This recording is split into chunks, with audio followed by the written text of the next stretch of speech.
Zova. And we are in some different outfits today for a special event at the end of stream, so make sure you stick around for that. But in the meantime, we're going to have some incredible games on the way for y'all. And thank you for tuning in. Thank you for tuning in, y'all. Yeah, like, we have a lot of things to talk about, I feel like, but the main thing that we're going to be talking about is, I mean, now we're able to play the Marshal in the tournament. Or the Outlaw, sorry. I keep calling it the Marshal. But the Outlaw is just broken, and I'm so excited to see how these players are going to be using it. I see crazy TikToks about the wall bangs and stuff, so I'm excited. How are you feeling, Martin? It's definitely the new Marshal. I mean, everybody's rocking that sniper all the time now. I mean, I can't deny. I got some good snipes on it as well, especially a couple tournaments ago here on Valorant. So, oh, 100%. I mean, I feel like if you win round 2, you buy an Outlaw. I mean, they don't have the money for a full shield. You just get insta kills. It's a win. It's a good round. It's a little bit overpowered, but I don't think Valorant's going to be nerfing it anytime soon. I think they want it to have the impact of a new weapon. So it has that for sure. Right. Yeah, definitely, absolutely. For those that are wondering, that are watching and wondering why we are in Hawaiian drip right now, it's basically... There's an announcement coming up soon later that we will let y'all know more information on why we are wearing these outfits. So, what are your thoughts? Yeah, I mean, hey, this is probably the only time you're ever going to catch me in a Hawaiian shirt unless it's at R20. You know, R20 is a place to sit back and relax and wear a Hawaiian shirt, I guess, you know? And we love that for y'all. We love that for us. You know, I'm not going to promise we're going to be in a suit or we're going to be in a Hawaiian shirt next time, but just be prepared for anything. Expect the unexpected, baby. Yep, and, you know, on a day like this, it's very humid right now. There's a lot of rain, so, you know, I didn't want to get my suit all wet and, you know, dirty from all the weather right now that's going on here in San Antonio. Yeah, it is a little murky outside. Cloudy, definitely not premier weather, but it's fine. I mean, I like it when it's like this outside, personally. I like a little grayness in the sky. I think it looks pretty. But that's just me.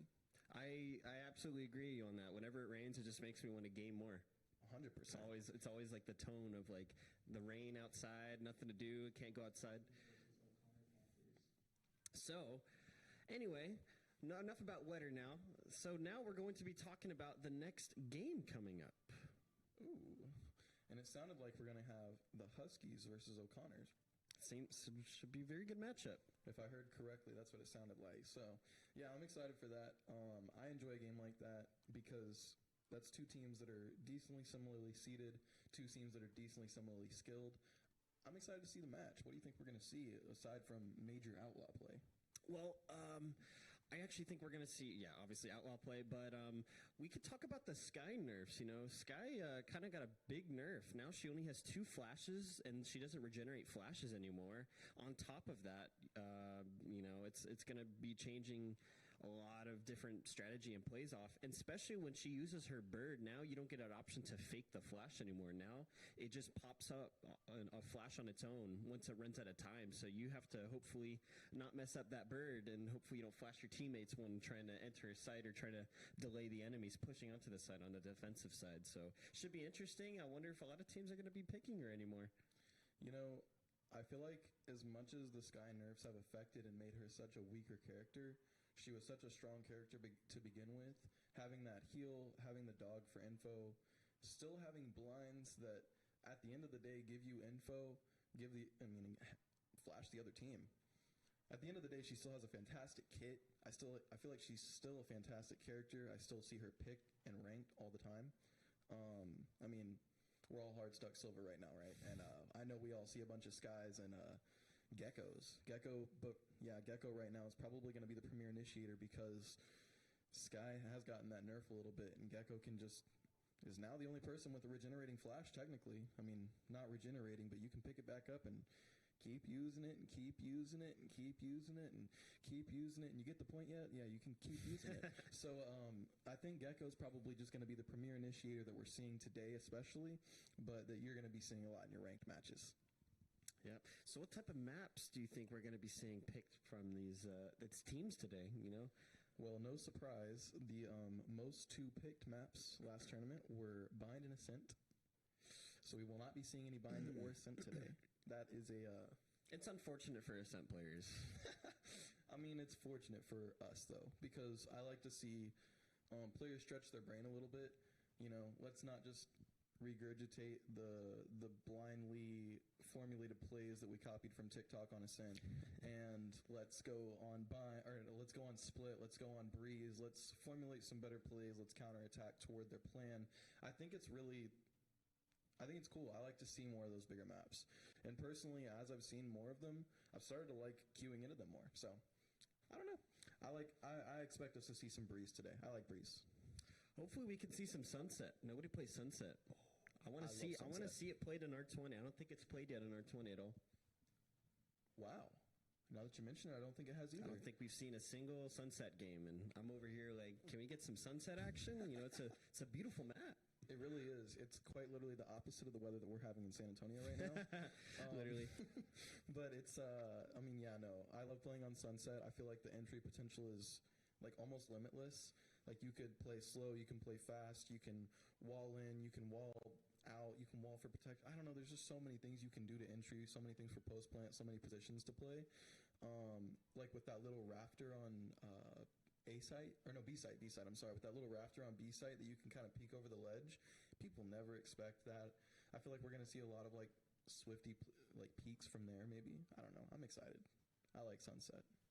Yeah, hopefully we could see some changes in map picks. You know, I feel like a lot of the times we just see the same old maps and stuff, and so that's why we see these maps that are picked a lot. You know, they're not in the next R20 or they're not in the one after that one. So that's kind of why we switch it up to add a little bit more variety for the audience to watch, and you know, a little bit more action and different types of, you know, adaptions that the teams have to do, because some of these teams, they just practice the same maps, but on a map that is introduced in the next R20, they might be, whoa, we don't practice this map, so it might change it up a bit, and the best team might actually struggle, and then the worst team actually might be really good on the map that, you know, catches them off guard because they don't have strategies, they don't have different types of, you know, abilities used in different ways that they use in different maps, so their just team comp is a little off compared to the usual. So hopefully we could see a little bit more variety that will mix it up a little bit and make these teams challenge themselves a little bit to really push to that win. Oh yeah, I 100% agree. So in addition to Sky getting nerfed, ISO got buffed. ISO's orbs now last, I think they got increased from 1 second to 2 seconds. So you know, a longer duration to shoot them, so you don't have to like immediately flick like it's an aim trainer. Oh, that's a long time. Yeah, it's a way longer time. Like I have not played ISO since, but I watched some ISO gameplay, and it is actually a very big difference. His wall, it lasts longer. His shield doesn't expose him as much. It's more like couture, like to the body. I think it's really cool. So we're probably going to see some more ISOs today. I mean, we even saw ISO pre-buff in the R20 tournaments. So I'm excited to see ISO. I'm excited to see if we're going to see any skies. Definitely some geckos, though. Yeah, ISO's shield is really strong. I mean, the second you get that shield, it's just like you just literally get double health almost. I mean, you're not one shot to an op anymore. Yeah. That's crazy. It's pretty insane. Not even headshot. Not even a headshot. That's crazy. I don't know, actually. Maybe I'm not that good with the op. I haven't found out about that yet, but yeah, I'm sure that's something that we could test. That's crazy, though. Shield and still able to just tank the op. That's crazy. Yeah, it's that might be a little busted. Time. Oh, it's pretty busted. Yeah, it's I mean, and the fact that they just buffed it as well. I mean, it's another situation where I just feel like the new character, maybe they felt like wasn't having the impact that they wanted the new character to have, so they gave the new character a little bit of buffs. And now ISO is one of the premier duelists. I see him in most of my games, to be honest. Is he top fragging? Not necessarily, but I do see him a lot. Yeah, hopefully we'll see some different types of agents, you know, that we just don't usually see. You know, sometimes we can see maybe a Yoru just come out. We can maybe see a Phoenix or a Sage, you know, mix it up a little bit. You know, and sometimes they're not the best picks, but on certain maps they can be really, really good if you know how to play that character correctly. Yeah, like a couple streams ago, I kind of talked mess on Phoenix, and I want to go ahead and retract it, because Phoenix is a great agent, okay? And my bottom fragging Phoenix in my ranked games does not equivalent to all the Phoenixes in the game, okay? So I'll apologize for that just right now, because I played some Phoenix the other day, and I went off. I love Phoenix. Those flashes are fantastic. The entry from his ult, yeah, the entry from the wall as well. Post plant and protection on sight from the wall, goodness. The literal plays and amount of potential with that character is unreal. So I hope we get to see more characters like that being used to their full potential. I hope we could see some Astra. I don't think we've seen Astra, like, ever. Astra's so good. I know. She's underrated. Nobody plays her. I mean, Everybody just chooses Omen, or who else? Maybe Brim here and there? And then Viper. Who's the other? Yeah, Viper. We never see Astra, especially for a map like Lotus. I think she could be really good on. I see Harbor on Breeze pretty consistently. Harbor's good. And Harbor's pretty a little solid. underrated. But yeah, I just feel like Astra's underrated for the pure sake of the pull. Like the pull that she has. Her post plant's crazy. The amount of times like, I've stopped the diffuser when I play her, it's crazy because all you got to do is just use the suck ability, and it just takes them out of the spike, and they can't diffuse it for a certain amount of time, and it's so good to delay. You're like, folks, it's a guarantee too. It's a guarantee. You don't even need to hit your shots. Like, I mean, it would be nice. Looks you just better. have to place the orb in the correct spot. Sometimes you might not do a good job of. Yeah, we want to do it at the edge of where the circle of your orb is. That's the best spot to do it. That is the best spot to do it. But as well, and even if you put it right on the bomb, that kind of pulls them into the center of the bomb, and while they're being pulled in, they can't click forward to defuse. So they also can't shoot it like Killjoy traps. Sometimes they put the Killjoy tripwires, or not tripwires, the mines, the mollies, and they'll just shoot it before they defuse it. Where Astra, they can't shoot the orb. That's all in your control. Yeah, 100%. As long as you stay alive. Yeah, that's a huge benefit to it as well. Because you're right, like with those KJ nades. Ooh, yeah. Looks like our first map is going to be Sunset. Just got some information. So we're definitely going to be seeing, a strong Sentinel, so like a Cypher, KJ, something like that. And then hopefully a fun duelist, maybe an ISO. I don't know. ISO's been fun on Sunset. I've seen a lot of them.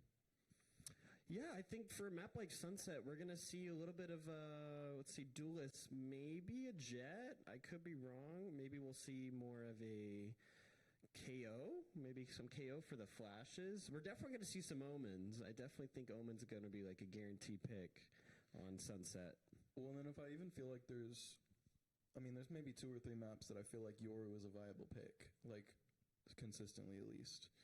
And Breeze is one of those, just because there's so much room and Yoru can cover so much ground that, yeah. I feel like Yoru might be one that we see. I'm excited. I love Sunset. I love the fact that we're going to get Sunset on our first game. First game, too? I'm excited. We were just talking about that map. We never see it. It's the first game. It's Huskies v. O'Connor. I'm excited. I'm excited to see how this match is going to turn out. As the teams are getting ready, we're trying to just, welcome to the stream for those that are just tuning in to the R20 Premiere Esports League here. My name is Ova. I'm Tanner, and we're here at the Boeing Center at Techport. For those that are wondering, that are just tuning in, why we are wearing Hawaiian shirts and polos for our gear. It's because we look good in them. I'm just kidding. That's not the real reason. So it's another reason. Could be reason. We actually have an announcement to bring to you when we gather more information as the day is going on later today. So we will let you guys know. So stay tuned for more to see why we are doing it. So we will let y'all know for sure later on. Yeah, 100%. As well, we want to go ahead and mention some of our sponsors today, which will be Boeing Center, Techport, NASEF. Thank y'all so much for supporting us today. Y'all make what we do at R20 Premiere possible. We love it out here, and we're excited for some great games today, especially for some Sunset. Very last thing I wanted to say about Astra is that the pull makes you vulnerable as well. I actually think she's a good pick for Sunset. I actually think she's a really good pick. That's true. Any map. I don't know about 100% sure we're going to see at least good. one Cypher on this map, just because of that little. I wouldn't call it a glitch, but like as soon as the wall goes down on A site, you can send your camera through that window. And you basically get immediate vision on if somebody's peeking that A short angle. So then you really only have to worry about the elbow. Is that where the pillars are? You can see a little gap. You can throw throwables through it. Yeah, right behind the attacking box side where tiles and A connects. Wow. Yeah. And on the defensive side of a Cypher player, they put it through there, or on the attacking? The attacking side. And I'm pretty sure if you were on the defensive side, you could probably put it there as well. But on the attacking side, it's very advantageous because, either you get the information that somebody's there or you get the information that somebody's not. Either way, it's big information. Isn't it blocked off by the wall at the beginning of the rounds? No. Yes. So, okay. Yeah, so you can't have to put it up pre-round. You have to wait for the wall to come down, and then you could put the camera down. Okay. I thought you could put it in that tunnel, little, the cave thingy. I don't even know what it's called. Tiles? Yeah, tiles. It's something like that. The little gap that you can see above the top of the building. That would have been broken if you could just put it and you just hold onto your camera. The round starts, boom, you see him instantly. Like they don't even have a chance to shoot at it. I mean, to be fair, I feel like the character who consistently gets broken the most is Cypher. Just because every time a new map comes out, or every time they make an adjustment to a map, they have to make sure that Cypher can't put a camera in some hidden location that no one can shoot it at. Because especially in beta, but even prevalent today, there's spots that Cyphers put their cameras in that like you just can't do anything about it. They get free vision of all of sight. Absolutely, especially on a maps like Split. Split on the defensive side. Good luck getting on B with Cypher traps and all those smokes that he puts down. It's very tough to do that, to deal with him. Especially if you're a Jet player, you kind of just have to deal with that tripwire when you try to dash into the site. Yeah, Cypher is Jet's main enemy. Like he is her boss. Like, in game, you got to get past this tripwire. You don't know where it is. Yep. You got to be careful. So, for those, it's February. So, we got Valentine's Day coming up. So hopefully we'll see some chocolates. Some chocolates, some hearts, some candies. Lots of fun festivities. Mm-hmm. Personally, for Valentine's Day, me and my girlfriend are going to go axe throwing. Nice. Oh, and it looks like, as well, there's going to be a Valentine's duo event from GG. Is that I believe so. I believe so. Yeah. So that's really cool. I mean, like, if you've got a duo, or, I mean, even if you don't, and you just want, you just want to bring your friend along, that's completely fine. But, if you got your duo, and it's your little lady, and y'all trying to play some duos and rack up the tournament, y'all better come through, get yourself a little Valentine's Day experience. That's all I'm going to say about that. Anyways, but Valentine's Day coming up. We're excited for all and everything that's going to be coming up, because the next time we'll be seeing y'all is in March, so it's not like we're going to be here on y'all's Valentine's Day. Yeah, and that'll be right before spring break, I believe. Mm-hmm. Or it'll be the beginning of the spring break, if I'm correct. Yeah, for high school and college students, we'll be having some spring breaks coming up pretty soon. And I'm sure everybody's excited to have a week off so that they can grind Valorant, because everybody's hard stuck silver, like I said right now.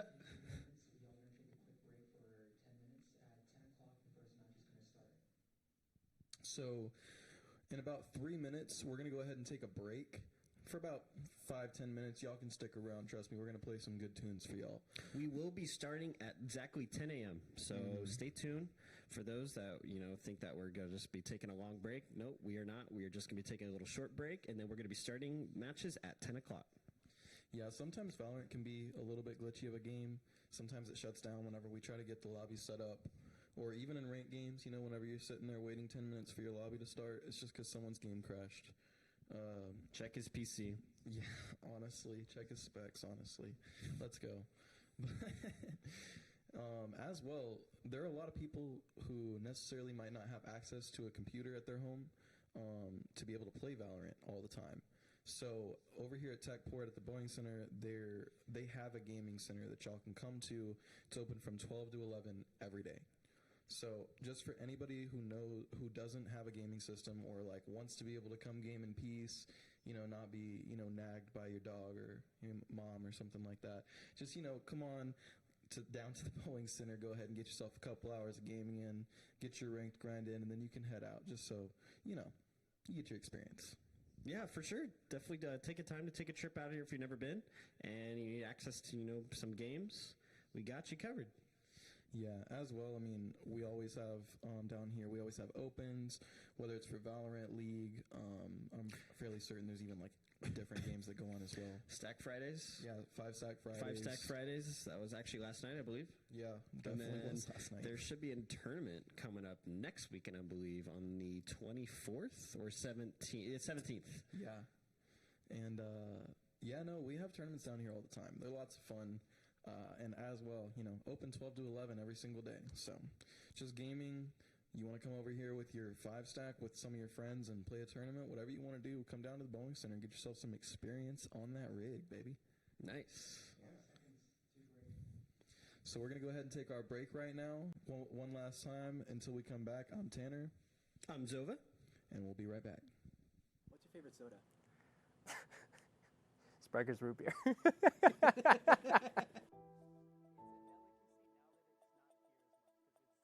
My name is John Moses. I go more by Moses because there's too many Johns.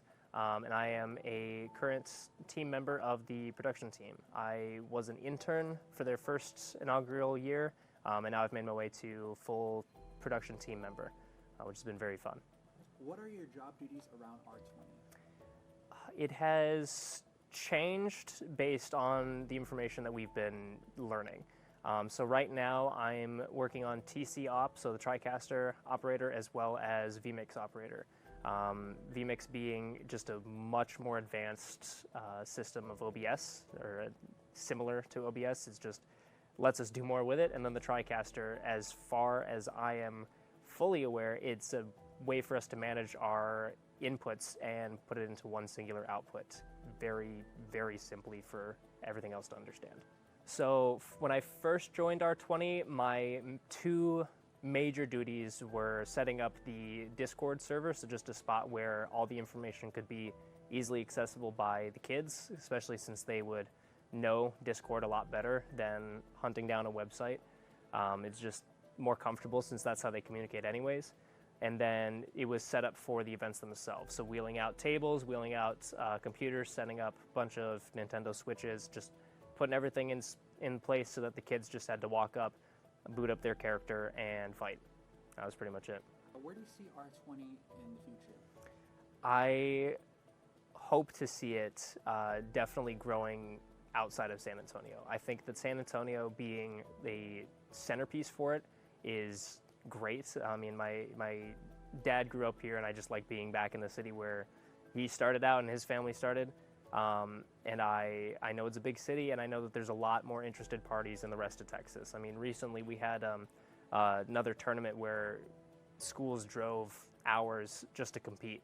And I'm sure that that will be something that continues to happen, especially as R20 continues to grow. It's already grown from, you know, the 50, 60 people at the first event upwards now of 300-400.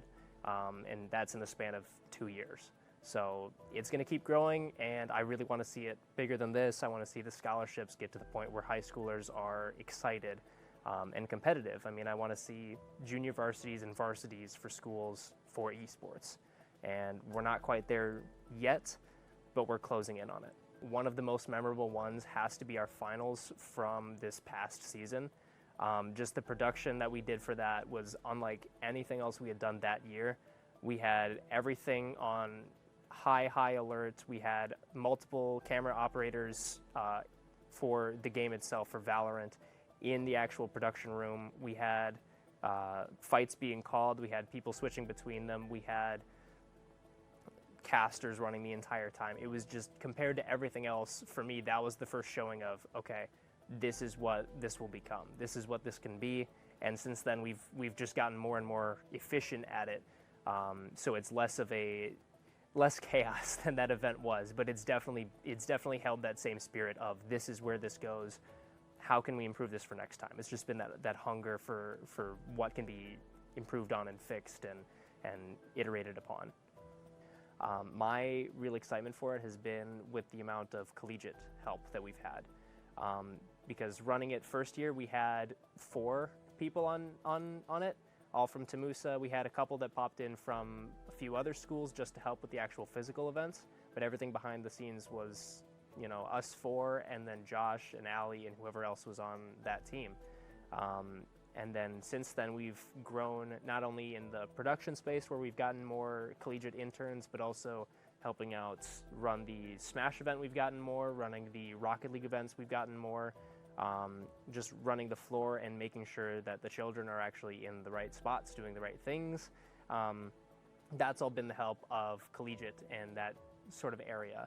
I do wish that we had more, we had a little more structure to it, but just having more help and getting more eyes on what this is doing really helps. And again, something I wish I had in high school. I would have loved to grow up and be one of those kids helping, or one of those kids competing, but now I'm putting it on for them, and that's really what I've been liking. What does R20 mean to you? So for me, it's a combination of things. Back when I was in high school up in Wisconsin, I wanted to bring esports to my high school. I set up meetings, I set up petitions, I got my friend group together, I set up a team. I was like, hey, we're ready to compete. Here's the leagues we can do it in. I set up a whole presentation, and then they dodged the meetings with me. So I wanted it to be my purpose to kind of help that happen. And thankfully, I got there kind of at the ground floor. I think it was freshman year of college. I got there at the ground floor here at R20 for their inaugural year, and I was able to help with the setup for it and just kind of find that as my purpose is allowing all these high schoolers to live the dream that I couldn't about 2 years prior to that. So it's been a lot of fun there, and then now I'm seeing it as a stepping stone into the bigger world of production, especially for esports. I've already got some good stuff on the horizon. I'm learning a lot of stuff that I honestly didn't even not necessarily I didn't think it existed, but I didn't know how much there was to it. And it's been really, really good and interesting doing all that stuff. And that's kind of where R20's been for me. It's living up a dream that I had when I was younger and really getting to put myself into esports. What's your favorite soda? Sprecher's root beer. It's a delicacy now that it's not here as much, because it's definitely more Midwestern, and I grew up in Wisconsin. I don't know if you can tell that based on the shirt that I'm wearing, but I grew up in Wisconsin, and Sprecher's, you could find it almost anywhere, so it wasn't rare. It was just you wouldn't go out and get it too often, but it was definitely taken for granted. Now that I'm down here, it was taken for granted, because now I want it more often, and the last time I had it was a couple weeks ago, and the last time before that was a couple months and then years. So it's a taste that I wish I could have more of, but COVID shut down the Sprecher's by my house, so can't go there anymore for the food. What is your gamer tag, and how did you come up with it? I was probably 12 at the time. I really wanted to play Minecraft, so I had a couple buddies in my neighborhood that just had a couple Minecraft accounts, and one of those accounts was Zombie2828. So eventually he changed the password to that, so I lost access to Zombie2828. So when I got my own Minecraft account, I named it, I just liked the name, so I named it Zombie28282 because I had no creativity. And then that username stuck with me all the way into college, where I eventually changed it to Zombies because of this one streamer friend that I have. He would call me Zombies every time because that just, 28282, it's a lot of zombies. So I just changed it to Zombies, and it's ZOMBEES because bees, for me, is just a really easy thing if I wanted to expand a branding. Bees is a really easy branding to go into. You can do stuff with honey, and bees are cool. My name is Joshua Martinez, and I am the... And thank you for coming back to us. We appreciate y'all for sticking around. One more time to let y'all know, I'm Tanner. I am Zova. And we're here to bring y'all the Huskies versus O'Connor. I'm so excited to bring y'all this match because we're going to be seeing Sunset. And that's the first time that we're going to be seeing Sunset in our R20 Premiere Tournament. I'm excited. Zova, how are you feeling? Oh, I'm excited to see this map. I don't think we've seen a single game at the R20 Esports Premier League of Sunset. So I'm very excited to see how this is going to turn out and what these teams are going to be putting up, all the plays, all their strategy. It's going to be very interesting to see, what they carry over from their own scrimmage matches that they practice together over here. Yeah, 100%. I mean, the caster gods are with us today because we prayed for Sunset and we got it. So we are not cursed today. No curses from us today. It's a good R20. Yeah, we're gonna have a good tournament. We're gonna have some great games today. I'm super excited. The rest of our matches are to be determined, as they should be. We don't want to give away too much yet, right? I mean, shoot, we're just out here trying to focus on Huskies versus O'Connor. On Sunset, it looks like we're getting straight into these map picks. Ooh. I'm excited for this. And I believe the Huskies are going to be defending and Panthers are going to be attacking. Oh, vice versa. It's the other way around. Ooh, and it looks like we already have the Astra and Cypher lock on one side, on the defender side over here. Ooh, and Gecko as well. Yep. Raze and Reyna, we're fully locked on the defender side. Anita Max win. Interesting name choice. So far on the attacking side, we got Batman as KO, Matt as Cypher, Shadow as Harbor, Jetto Goku as Deadlock, and Squirrel as Raze. On the defending side, it'll be Drunk Pickle as the Reyna, Really Rosie as Astra, Anita Maxwin as Raze, and Cypher Optional Mammal. There you go. And Crab is going to be locking in Gecko. And just like we were talking about earlier before we started this matchup, we are seeing an Astra come out. So I wonder if it's going to change things up a bit. Hey, I'm hoping that nothing is going to be changed up more than it should be. Like, Brim's got that molly that keeps him active as a controller. We're going to be pausing just for a second. We're going to get right back into that gameplay very soon. Just a short little tech pause real quick, so stay tuned. Yeah, 100%. But, Brim stays relevant with his molly. I mean, the fact that he only has 3 smokes. Astra has 4 orbs, which means she can play with them all round long. She can retract them. She can put a smoke down at the beginning. She can put 2 smokes down at the beginning, retract 2, put 2 smokes down later. She has a very big range of what she can do. So, you're right. We're going to see a pretty big change in this map. Especially her ults. She'll be placing her ults in those spots when they're trying to take the site or defend the site, and then her orbs. Her orbs will be the key to success for that team. You know, abilities go through the wall. Oh, it was, yeah, just a small technical problem. We're coming right back. But, yeah, no, with, I don't remember at all what I was saying. We heard that comm, and then I'm done. Yeah, no. But, I'm excited. Astra, you're talking about the Astra goes through walls. Yeah, abilities. yeah. Abilities go through walls with the Astra wall, right? Gunshots do not go through the Astra wall. But one thing that does go through the Astra wall is your knife. So if you have the info that somebody is standing directly on the other side of the wall, you can put your knife through the wall and get a free kill. Really? Yeah. It reaches far enough? It does. So if I use the sword as my melee, it'll reach through it longer range? I mean, I don't think that's proven. I don't think the weapon skins are necessarily pay to win unless you just like the way they sound or something. Like, I was told skins equals wins. Whoa. I don't know where you're getting that quote from. It sounds pretty inaccurate, though. Well, he heard it from me.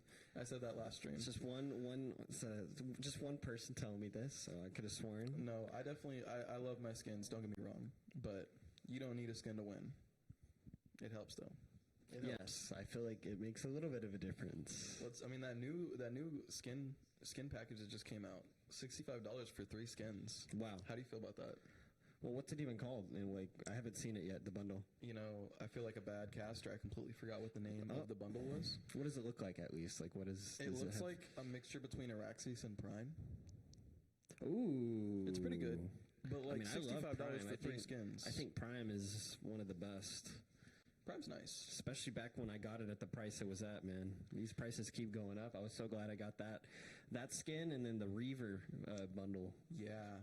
At the time when, the bundles were just, what, $20, $30 each? Yeah, I mean, maybe at the most, like $40 or $50 for a bundle. Now you're spending $70 to $90 per bundle? Yeah, I'm good. I think I'm good with the skins I have now. Yeah, Kuronami was $95. If you include the money that you would need to spend the Radianite to upgrade that bundle, you would be spending close to $300 or $200 in total. That is crazy. So just be smart with your money, kids and folks and everybody. Be smart with your money on these skins. As they are cool, they are enticing to get. They're not wins. Your skill is what matters more. But a do-to-do skin does help. A little bit of flashes and noises can change it up a little bit. I mean, yeah, of course. But, then there's people who like the Recon skin. And the Roblox one. Okay, the Roblox one is great. I'm sorry. It's the best cheap skin, in my opinion. Okay, like, it's a $12 skin all around the board. It's $12 Sheriff, $12 Op, $12 Phantom. Like, $12 for all the skins. Okay, I don't not all know. of them, I don't but know like if I- $12 for each skin. That's like the cheapest skins in the game right now. Okay, well, some of them, not all of them. See, I don't know if I agree on that one because it looks like someone made it out of clay. It looks like Elon Musk made it. Yeah, it looks like a Tesla manufactured from a Tesla vehicle. Yeah, it looks and like a then Cybertruck. They put it into it's like its own version of a. Like each Cybertruck comes with a Minima Phantom. It comes with buy one get one free. No, that makes me think of when Fortnite did the Samsung skin bundle, the Galaxy skin. They did? Yeah, like if you bought a Samsung phone, I think it was like 2017, they gave you the Galaxy skin in Fortnite. Oh, I remember that one. Yes. Yeah, I mean that was a long time ago. That was a long time ago. That's definitely 2018. I don't think that was 17. I mean, I'm not gonna claim that I'm accurate. I just threw out a number because I knew it was more than 4 years ago. Yeah, I understand for sure. Yeah. Like if it's past 3-4 years ago, I'm just like that was a while. It was a while ago. Yeah, and to me, I'm like, that just happened. Yeah, I get it. I mean, It's fine for me. I guess it's taking its time for you. like, I mean, I don't know. Like, you got to think about it this way, right? How long between Mortal Kombat games? You know, like like it's like 5 years, right? I wouldn't say it's a short amount of time to wait, or like a regular amount. That's a long time. Like you're sitting there waiting 5 years for a new game to come out. Well, you know what's even crazier is Valorant is about to be 4 years old. Sheesh. The beta came out almost 4 years ago. I believe it. That's crazy. I remember watching streams trying to get a key for Valorant. Like sitting there. I don't know if y'all remember, but when Valorant first came into beta, the only way to play it was to watch streamers play it. You gotta get a and key. then you could unlock a key so that you could start playing the game. And so everybody had like 6 streams open at once for like days at a time, like overnight, just trying to get a key in Valorant. I got one. Yeah, like my PC was running for 24 hours straight for like 6 days trying to get that key. Dang. And then I got it, and then I did not get off Valorant for like 3 months. I just grinded that game so hard. I bought like all the skins that came out in the beta, you know, because then they returned the money once the game came out. So See, I have Prime Video, so I just pulled up Twitch on that, and I just left it on all night. Or I left it on, but I just turned my TV off. I mean, not all of us have Prime, Mark. That's true. So, I mean, at the end of the day, 4 years old is a long time. and yeah, I mean, 4 years, it just depends on your perspective, 100%. I mean, to me, it's a long time. To Mark, it's yesterday. I don't know. As the players are getting ready to get into this next game, for those that are just tuning in, this is the R20 Premiere Esports League. Welcome. For those that are just tuning in, we are about to be jumping into the first game, the Huskies versus the Panthers. We are going to be playing first map on Sunset. So we have not seen this map actually played at all on any R20, so it should be very interesting to see, especially for the first game of the day. Yeah, and we actually did get a peek at some of those locks that they had. I mean, and we were so right to assume that we were going to be seeing Gecko, Cypher, Astra.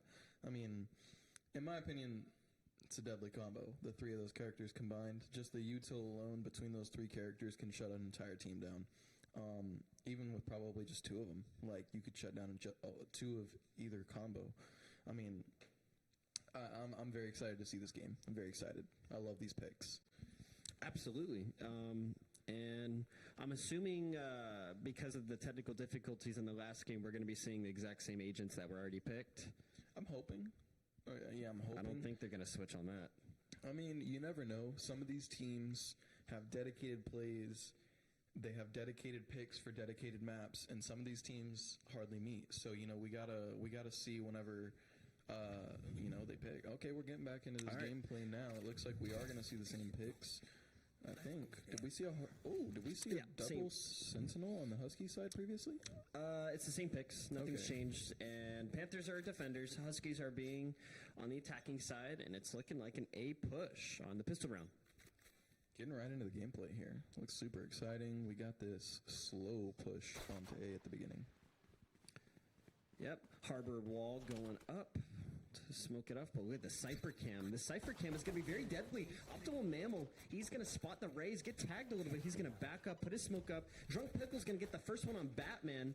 Crab is going to be pushed up right here in this corner. He might get a good timing on Goku, but Goku shuts him down. Drunk Pickle gets Mats. Anita Max Win gets Jet of Goku, but Squirrel trades it out.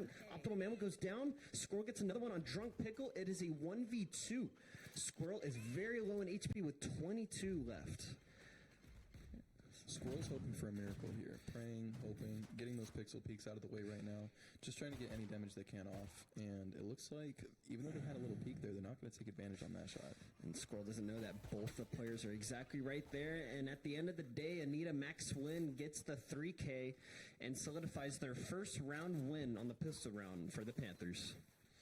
Yeah, I mean, I didn't even think that was a bad harbor wall or like bad util at all. I really enjoyed the utility usage from the Huskies that round. It was fantastic. I just don't think the Panthers were expecting A first round. A lot of people like to push B first round on Sunset. Definitely. I think a lot of good control was Optimal Mammal in that round. He had his smoke up on that back alley, and that prevented the attacking side from the Huskies a lot. And right now, Crab bought the Marshall, misses the shot and gets tagged up a little bit, so there goes his armor. But it looks like they're going to work their way towards mid to B, and oh my goodness, so Astra just got the stun on Squirrel, but Goku trades it out and takes down Amita Maxwin. But look, the Spectre by Lassie, he's going to get another one on Mats, and Shadow's really low on HP. Optimal Mammal kits down Shadow, so it is all up to Batman in a 1v4. A lot of action going down at that door, and Batman half HP right now with the Prime Classic, so not much you can really do. Maybe just play for picks. He's going to get one on Optimal Mammal, so great kill by him. But now it's going to let the rest of the team know where he is. Flash going down, and Optimal Mammal is going to get tagged. Oh, this could be scary, and Drunk Pickle finally shuts him down, and they get their second round win of the game. I mean, Batman did his job being a 1v4 situation there. He got a pick. He got, he could have gotten a weapon, maybe saved, but, it's second round. You probably don't want to be saving anyways. It's not better for your econ.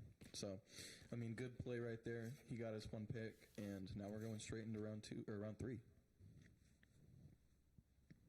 Panthers are looking healthy right now. Definitely. I think the Huskies, these first two rounds just, haven't found a feel yet. And, it's going to take a little bit while for them to get situated. But now we're seeing buys coming out from the Husky side. So we got a bunch of Vandals and Phantoms coming out. So they're working slowly working their way towards A. They spot Rawlassi.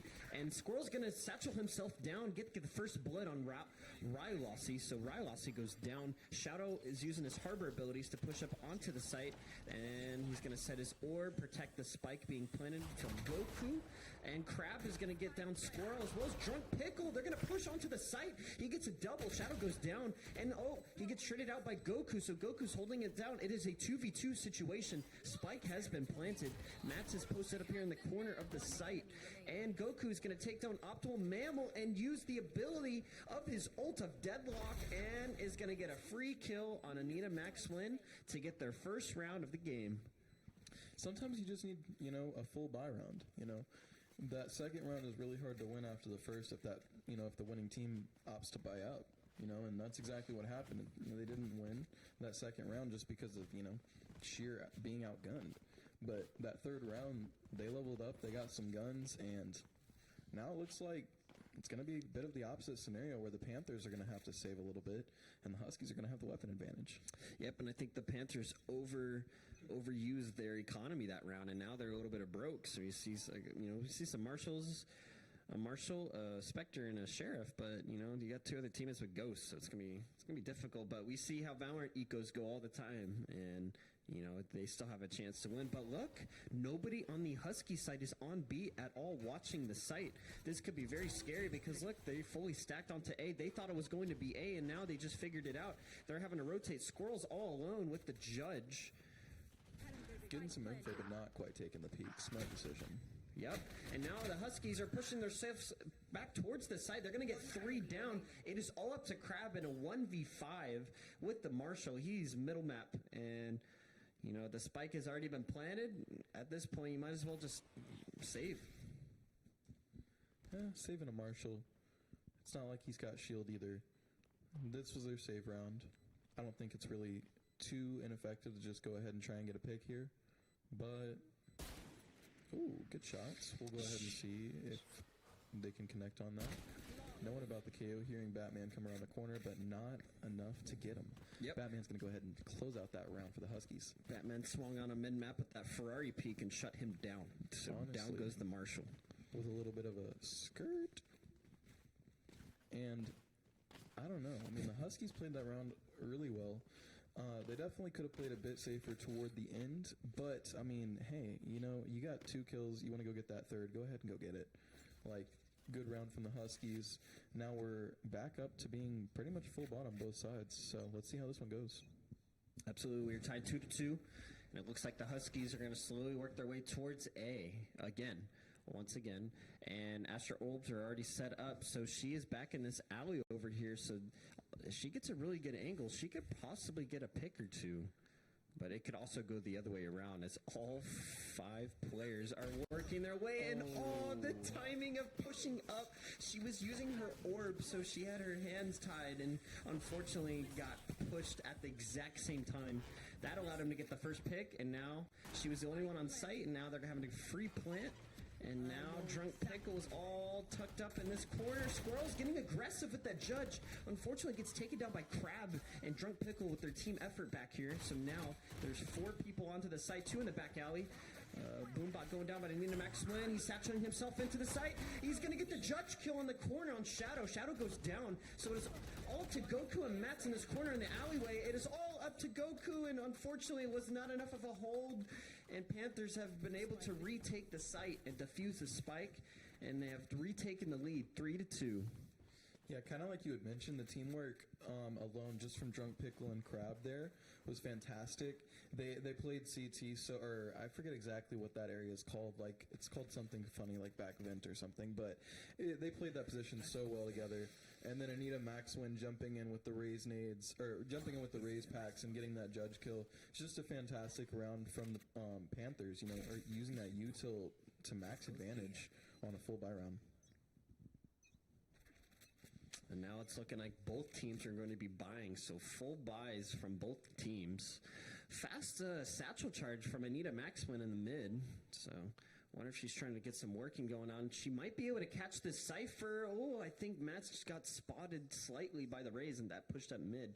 I don't know if Max heard the satchels, but this could be very scary if he's not fast enough. But Squirrel's going to use his Rays ult, and unfortunately gets taken down by Rylosi in the back. It was trying to kill the Reyna, but was able to kill Drunk Pickle from the angle that she was at. And now they are pushing onto the site, though, and they've taken it. Goku gets one on Rylosi, and then Drunk Pickle takes down Batman. So now the spike is being protected right now from the Huskies. It is a 3v2 in Huskies' favor. Crab gets spotted by Goku, so you know that one's in the back. And he's going to use his ult. Down goes the Goku ult. And let's see what he can get in the tag. Unfortunately, Goku ult didn't do anything, so it gets taken down. Ooh, Goku gets tagged as 1 HP by the Vandal Dink. Oh, and Shadow's really close to the site, so let's see what he can do to hold it. Goku gets one on Crab, a big flank on the Cypher, but unfortunately Mats gets taken down. Optimal Mammal takes out another one on Shadow. It is all up to the deadlock of Jetto. Goku. Is it enough time to defuse the spike? No, it is not. Wow, it was looking like a really scary round for the Huskies. With 1 HP in a dream, they ended up getting the round and tying it up 3-3. Yeah, just a sad case of no time there. I mean, fantastic round from both sides. I'm sure Jedi Goku was shaking in his boots. Like, there was no 1 HP. That's got to feel you're just shaking at that point. Running away. I mean, I'm sure if they had a little bit more time, they could have got that plant off. So good round of both teams there. What a way to clutch it from the deadlock. You know, or 1 HP in a dream is crazy. 100%. And I think that dink of the Vandal was super unfortunate from the Panthers side. You know, to dink him with the Vandal. It's nothing more annoying than dinking them in the Vandal in the head. 100%. And they just survive it. Ooh, Boombot spots Optimal Mammal. He's going to back off from the Dagger, so Dagger doesn't tag anybody. But, ooh, Mets gets a kill through the smoke on really Rosie, so Rosie goes down. So now, obviously, Panthers on the eco round. Shadow gets spotted by the Recon Bolt, but Goku's there to help. Mats gets another one on Optimal Mammal. It's all up to Crab and Anita Max Win. In this 2v5, they know that they're getting flanked. The Cypher Tripwire tracks them down. Squirrel hits a shot onto Anita Max Win. It's all up to Crab. And 1v5 and a deadly push from Squirrel, letting him know he's here to play. And Huskies with another round win, 4-3. Yeah, like, I'm really enjoying seeing this Raze just blast pack around the map. I mean, it's a lot of fun. I'm enjoying this. I mean, getting spotted by that Cypher Tripwire at the end there was just not optimal. But to begin with, they were in the 2v5. I think it's just keeping a few of the players alive a little bit longer is going to help them out a bit more. But, you know, they're still looking good. It's still a 3-4 game. We're still looking healthy on both sides. Fantastic match so far. And here we go. It's looking like Squirrel's doing a slow push towards B. But it looks like there's a lot holding at B, so this could be scary from the Husky side. Because now this round looks like a lot of defenders on this side of the map. So if they're going to fully send, they got to be careful because Rosie's here watching the cross from the middle. So they need to be very careful if they're trying to take the site. And now, look, it's allowed Raze from Anina Max Win to push up from the middle, so hopefully they don't get caught off guard on this rotate. And Squirrel hopefully will check the corner. Unfortunately, he doesn't and gets taken down. He gets the Vandal. He's going to back off, and he's going to keep watching mid. But the rest of the team are going to rotate. Let's see what Anina Max Win can do when they cross here towards A. Spike goes down, but Goku trades it out. It is a 3v4. Spike has been retaken by Goku, and they're going to slowly work their way towards A. Harbor Smoke going down. Crab is here to protect, as well as Drunk Pickle. Drunk Pickle's going to get taken down by Batman. It's all up to Crab on site. He's going to get one on Batman. He's going to get another on Shadow, but he's going to get traded out by Goku. It is a 1v2. Spike is down, though. Oh, big ult by Goku. He's going to trap one. He's going to kill the Astra. And one in the ult is going to get taken out. Wow. What a clutch by Goku with the 4K and the 1v2 clutch. Huskies up. Have the lead. 5-3. Yeah, Anita Maxwin was definitely doing the most, trying to get that advantage for her team, playing the off angles, playing the flanks, and then Jedi Goku just said, "It does not matter. I'm going to kill 4 of your teammates. Like it doesn't matter. Like I'm taking 4 out anyway. Like I'm gonna spend my ult. I'm gonna use all my util. I'm getting this spike back, and I'm putting it down on the. I'm planting it. You know, they got that extra econ from that. The Huskies are looking fantastic on the side of econ right now." Yeah, what a game already from Goku. 13-3. What a way to start it off. Boombot tagging it up, spotting them down. Well, again, we have 3 defenders on B. Looks like they're slowly trying to maybe play for picks this round. Looks like they're not getting as aggressive. The spike gets working its way towards A, so I wonder if they're just trying to fake him out at B. Yep, he's going to check the corner this time, make sure he doesn't get taken down. Yeah, I mean, the Huskies are definitely playing a bit slower on this round, and, you know, to their advantage. It looks like Crab's not going to notice anybody coming out. But he's going to get one pick and not get traded out. Good info for Crab. Shadow gets taken out. He's got to back up. Crab is like, I got my pick. I'm out of here. But Rosie's trying to do what he can on A because he's all alone and gets taken out. And now I've been able to take the site, and Mats is planning that spike. 3v4. Yeah, the Panthers are just trying to retake this in any way they can, but it's not looking good with Drunk Pickle and Crab getting taken out immediately on the retake. Squirrel judging it up in the middle, and Batman gets one on Crab. Anina Maxwin trading it down, taking down Batman. It's a 2v2. Mats is here in the back alley. Let's see what this gunfight can do between himself and Anina Maxwin. Mats is going to get one, Squirrel's going to get one, and Huskies again with a solidified 4 wins in a row already, 6-3 against the Panthers. Yeah, the Huskies are feeling confident now. I mean, even with one of their teammates, you know, being a little bit lower on the scoreboard, they're still playing their role as the controller. They're still making sure that Sight's, you know, smoked off when it needs to be and, you know, blocked off with those walls. Harbor's playing a pretty good game. The Huskies are playing fantastic. Shout out Jedi Goku right now at 13-4. Goodness gracious, putting on a show. And we're just getting started. Yeah, right? It's looking like a slow push towards B. Spike is being pushed. But look, on the Panthers side, they're getting aggressive towards the A, and they're already in the spawn of the attacking side. So I don't know if the Huskies are expecting this. They got to push soon, or they're going to get flanked by 3-4 defenders. Yep, Asher's going to back up. Shadow's going to plant the spike, and they got to be careful on this flank. It could be very scary. Drunk Pickle's going to get one on Batman. Chat's going to trade out. Crab's going to trade out. And then Batman, there's just trades between both the teams. Trade after trade after trade. It's a 2v2. Cypher all going out. It is a 2v1. Optimal Mammal. 2 bullets left in the Vandal. Unfortunately, picked up the wrong Vandal in that scenario to be able to retake in that 1v2. And Max is going to shut him down. And Huskies with another round win. Keeping that lead 7-3. Yeah, it's one of those things where, like, the weapon swaps get you. Like, if it's a necessary, you have to sort of thing, I get it. But especially in a scenario like that, you probably just gonna want to keep that judge most of the time. I mean, especially trying to push into a site where, you have vision, you know they're both there. I mean, probably could have just kept with that judge. But hey, I mean, I completely understand the playmaking, the attempt to make the play, and... Oh, maybe you can put that through pre-round. Maybe they changed that. So Harbor's going to get spotted from the Cypher, or a Optimal Mammal got spotted by the Cypher. So now they just got intel, and they're going to be working their way towards A. But look, the rest of the Panthers are already rotating, so they got to do it quick. Because they're getting pinched from all sides if they don't go quick enough. Ooh, Max tucked up in this corner. He's going to catch off Optimal Mammal. And as well, he's going to get another one on Anita Max win. So he's going to go down. Max with the double. Is he going to get a triple? Yes! He gets the 3K, and Squirrel shuts down the last member on the Panthers. And Huskies with another round win. What a game first half from them. Yeah, I mean, the Huskies, at the beginning of this game, it was looking like it was neck to neck. Now it looks like they're on a runaway train. Like, there ain't nothing stopping this thing anymore.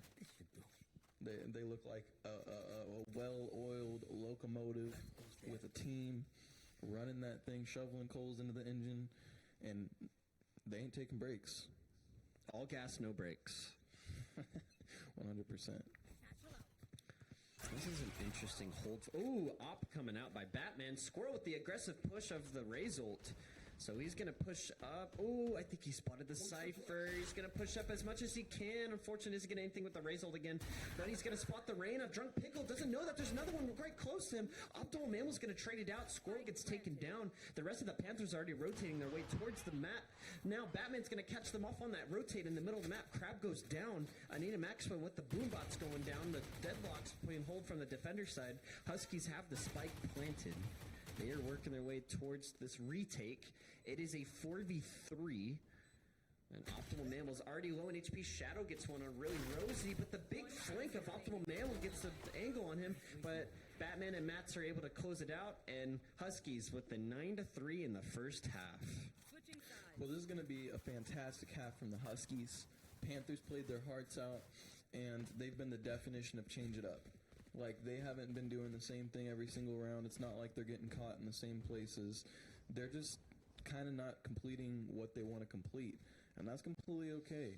Valorant is the type of game where the course of everything can change in a snap of a finger. So, I mean, at the end of the day, we're in for a good second half. I wouldn't put anybody out of the count yet. Absolutely, and the Huskies actually lost the pistol round in the first half. So, definitely a chance, always a chance. I mean, hey, more than a chance. More? Yeah.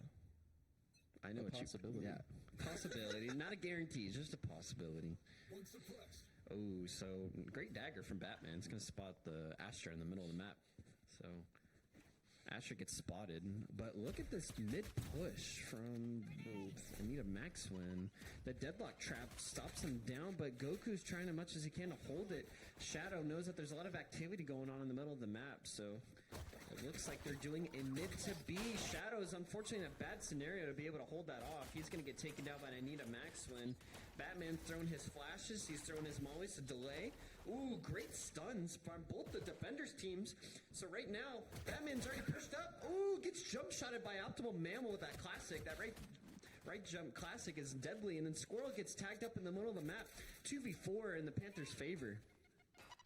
Ooh, great raise nade on Crab. He's going to get halved on HP right there. But Squirrel is super low. Flash going down by Goku. Doesn't spot anyone. Yeah, I think they were expecting it. They probably didn't want to play in a position where they would have been seen by it. Oh, it looks like Crab's going to go ahead and get the first and the second on Squirrel and Mats, closing out the round. Panthers with the first one. I mean, hey, they feel themselves with the pistols.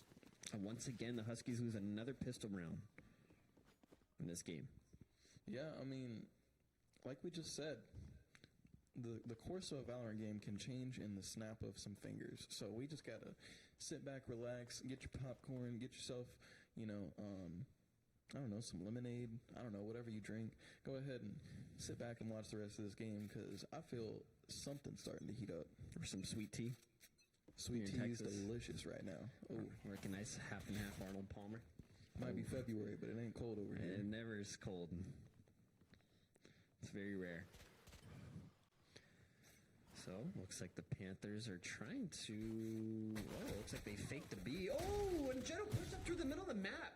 Caught them off in that rotate. Takes down Crab. Really Rosie's going to get the trade, though. So it's a 4v4. That was a great little push from the Husky side. Hey, an excellent attempt and excellent execution for the 1K right there. And it's looking like a mid-push. Possibly mid to A. Look at KO in the back of the spawn. We never see gunfights back here. Batman's actually going to shut down Drunk Pickle. Pickle whiffed his shots a little bit there. That was a little unfortunate by him. 3v2 scenario. Anita Maxwell's going to take down Batman, bring it down to a 2v2. The spike has been planted by the Panthers, so now that the Huskies are starting to rotate and try to retake this site.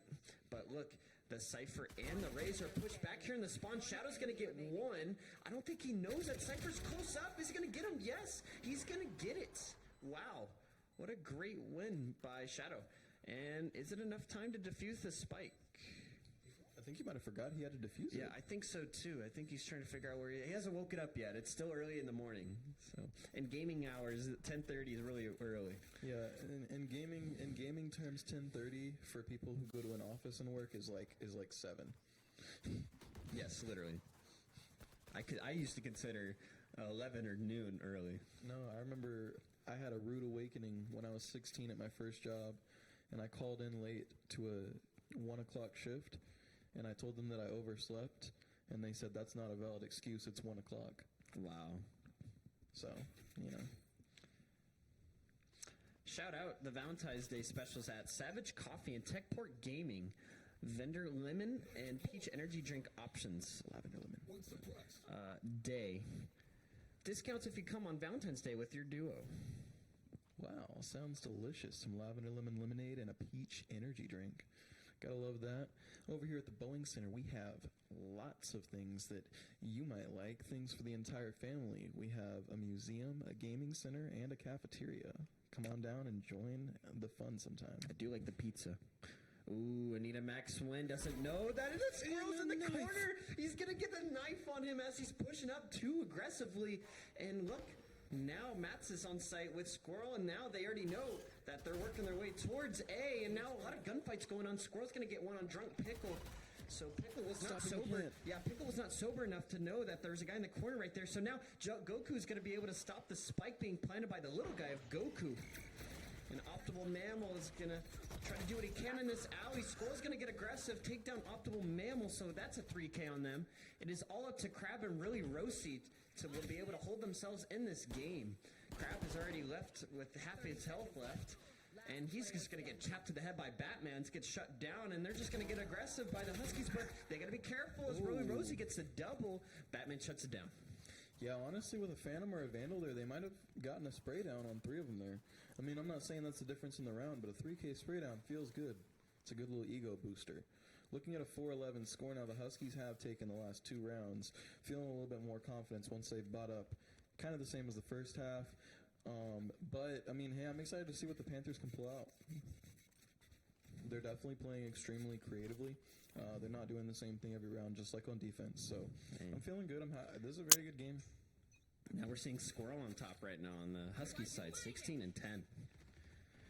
Hey, if you're Panthers right now, what a great dagger by Batman. Spots all 5 of the attackers of Panthers. They're doing a fast, aggressive push towards the B with their Ares and a lot of eco round. There's only one Phantom, and wow, as the rest of the team is being fallen apart one by one, Goku gets a nice nutty shot through the smoke in the head on Drunk Pickle. So it is all up to really Rosie. He's getting pinched from both sides. Not much you can do with the judge and the nade of Squirrel. Wow. Huskies, they are wrapping it up this first game. If you're Panthers, it's looking a little rough. I don't know what more you can do. Yeah, it's one of those games where, I mean, momentum is a lot in this game. And going into a half, 9-3, is just very intimidating for the 3. You know, it's very hard to pick that momentum back up, even if you do get a pistol round. So, I mean, you're right. I don't really know what they could be doing here, but it's not like we really saw any timeouts or anything. Yeah, no timeouts actually been called yet. I think a lot of teams forget. We forgot when I was playing in a tournament. Oh, look at that fast push by Anita Maxwin up down mid, but Scroll's going to get the raise hold on Drunk Pickle, and Shadow takes down that raise on the opposite side. Optimal Mammal trades it out. It's a 4v3, but it looks like the Panthers have the spike towards the A side, and they're going to be working their way. But Cypher's all alone, so let's see what he can do to be able to hold it. Goku ult going out. Ooh, great tripwire placement by Mats. That prevented the ult of the Goku ult being able to get onto the site. Batman's pushing up towards the middle map, trying to hold it off. Mats is tucked here. I don't know if they checked it fully in this corner that they know. Optimal Mammal had no idea. Batman's pushed up, though, and takes out Optimal Mammal. They know where the last two are. They're in the back corner, and wow, as one by one on the Panther side, it is all over. Crab is doing what he can. He gets a double. It is not over yet until it's over. But unfortunately, Goku is pushed up, and Crab was not aware and gets taken down. Huskies 13-4 and their first victory of the day. Yeah, as we say, it's not over till it's over, but now it is over. Yeah, the Huskies went insane. Congratulations to the Huskies. Y'all played a fantastic game, just absolutely shut down defense. And stellar offense as well. I mean, like, being able to push through the sites, being able to lurk, even on offense, doing what y'all did was very great. So, congratulations to y'all. GG's to the Huskies. Great win from them. Great way to start the day. And Sunset. It's great to see a little good bit of gameplay on Sunset, see some action. I love me some Sunset. I'm so happy that we got to see it for the first map of the day. I'm surprised that we didn't see any Outlaws, honestly. But hey, you know, not upset about it by any means. We saw a couple marshals. We didn't even see an operator. I don't know. I feel like I'm pretty keen to see a operator on mid on Sunset. So, hey, it was a very good game. The Huskies played fantastically. Just not quite exactly what I expected. And I gotta love that out of the Valorant game. Yeah, it was unfortunate from the Panther side. I mean, they just did not have a good game at all. You know, everything they tried to do did not work. They were just caught off guard. I think they just lost a lot of gunfights that they should have won that were really crucial, and Huskies just ended up coming out on top on that one. It happens to the best of us. We all lose a few scenarios that we definitely should have won, and we all fall victim to it. Unfortunately, it was just the Panthers this game, and you know, good games to both teams.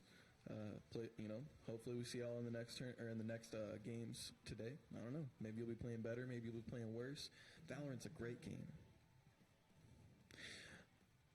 I didn't. Anyways, so yeah. So I'm excited for these next games that we're gonna be playing. I don't think we quite know the teams yet, but we're not gonna be starting up these next games for about another 22 minutes. So make sure you're sticking around so that we see those. Absolutely. Well, a great game that we watched right there. I mean, if you're on the Panther side, I mean, the strategies that they were doing, they won both their pistol rounds. So they won in the first half, they won in the second half, but they just could not get a groove after the eco rounds, and they just could not be able to find a groove. And, you know, the Huskies just ended up coming out on top. They had their strategies in place, and, you know, they just won all their gunfights. And, you know, those timings, you know, it was all about the timings. But we are going to be going to a short break here real soon, so stay tuned for more. We have a lot of more Valorant for the rest of the day. And again, I am Zova. I'm Tanner. And we will be right back shortly. Thank you. Going up, tags them both in the recon. KJ's trying to stake it, but it's just not enough. Bappo finishes it out, and they win 13-5. Caste, congratulations. And some infighting was occurring between the players. Why, bro? No, you actually need to stop. Feels like I'm talking to a wall. Done. Y'all did not call a site take. Y'all called nothing. Y'all just walked through. We're still sitting A main fighting Jack. So I told him, do you want the nice Ramos, right, that's nice, or do you want the strict mean Ramos? And they said, we want the strict mean Ramos. And it was very surreal to me to be in that environment with the team. I definitely was complacent after winning R20. That's fine, that's your decision. You're not going to play then. I have a lot to prove to myself, and for that it was just really disappointing to be benched in front of people that count on me. And I'm not like that in the sense of I do not care if you win or lose, right? And if there's a lesson to be taught in this, the lesson is going to supersede, right, the victory. Hey guys, my name's Kevin Meyer. I'm the manager over here at the Techport Gaming Center on the Boeing Center at Techport campus. Let me show you guys around. When we built this LAN center, we knew that high performance equipment was going to be a must. That's why all of our PCs in-house are liquid cooled and custom built by EK Fluid Gaming. Each PC is equipped with 5th gen Ryzen 7s and 3070 Ti graphics cards. The monitors we use in-house are the Zowie 2546Ks, which is the esports standard for 240Hz monitors. Here at the Techport Gaming Center, we are open to the general public every day from 12 p.m. to 11 p.m. We have 60 high-performance gaming PCs, each pre-installed with over 60 games. Pricing is $5 for your first hour, $2 an hour after that. If you want any updates or announcements regarding tournaments and esports events, you can follow us at Techport Esports on all socials. Howdy, hey, my name is Hi, welcome. I am That Woo Brandon. I will be the interviewer today, and I'm here alongside David Kitania, senior at Holmes High School, aka Batman. So he just got done playing right now against O'Connor Panthers, where they finished 13-4. When you guys got the map Sunset, how did it feel for you guys during this match? Were you guys comfortable playing against it, or is something different? Yeah, we have a really solid lineup when it comes to Sunset. It's our preferred map. We do a lot of practices there, and we think we have a really good setup that isn't really the most conventional. So it's a little bit more difficult for opponents to predict. Nice. And also now, since it's Swiss, you're 1-0 going into the next match, and you play someone better. Are you guys excited for the challenge? You guys warmed up, you feel like, for the next match, or what are you guys thinking? Yeah, I think this is a really solid warm-up game. We really worked on our teamwork and our communication and all our strategies to make sure that we're all on the same page, and we're really looking forward to the next round. Awesome. But now with playoffs coming, and you guys have got this first dub and hopefully continue on to the rest of the dubs that you guys will have going into playoffs, are you guys kind of excited to get a different feel, like do or die, instead of just playing Swiss every week? Yeah. With the playoffs coming up, the pressure builds up, and me and our team, we really strive on that pressure. It really pushes us past our limits, and we're ready to show what we're really made of. Awesome. Well, that was a quick little interview that we got from the Holmes Husky. This is Damien. He goes by Batman in game. I'm That Woo Brandon. And after every match that's going to be coming up, we'll be able to bring him a new interview for y'all. So thank you guys for sticking by. We'll be right back with the next match as fast as we can.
Howdy, hey, my name is Moses, or Zombies, and I'm a LAN Center Associate here at the Boeing Center at Techport, and a member of the production crew for R20 Premiere Esports. I'll be introducing the game of Valorant and some of the common terms used to describe in-game events and situations. Valorant is a 5 vs 5 tactical FPS published by Riot Games, the makers of League of Legends. Each competitive match is first to 13 rounds won, with 12 round halves between the attackers and defenders. Rounds are won either by eliminating the enemy team or by securing the objective in your team's favor. The objective for the attacking team is to plant the spike on one of 2 or 3 sites depending on the map, and to protect the spike and make sure it explodes. The objective for the defending team is to stop the attackers from planting the spike and defusing it before it explodes if the attackers manage to get off the plant. At the start of every match, each player will choose their agent from one of 4 agent classifications: Controller, Duelist, Initiator, or Sentinel. Controllers have the job of sectioning off a site in their team's favor by placing smokes into entrances and choke points, preventing the enemy from having clear sightlines into their team's space. Duelists have utility that gives them quick and direct advantages when taking one-on-one fights, or duels. Their job is typically to go into a site first and make space for their team. Initiators help to set up their team with information gathering utility and disorienting utility that can not only get information on enemy locations, but stun or blind them, making them easier eliminations for their teammates. And Sentinels hold space with their variety of stalling and trap utility, making sure that it's difficult for the enemy team to take back any space from their team.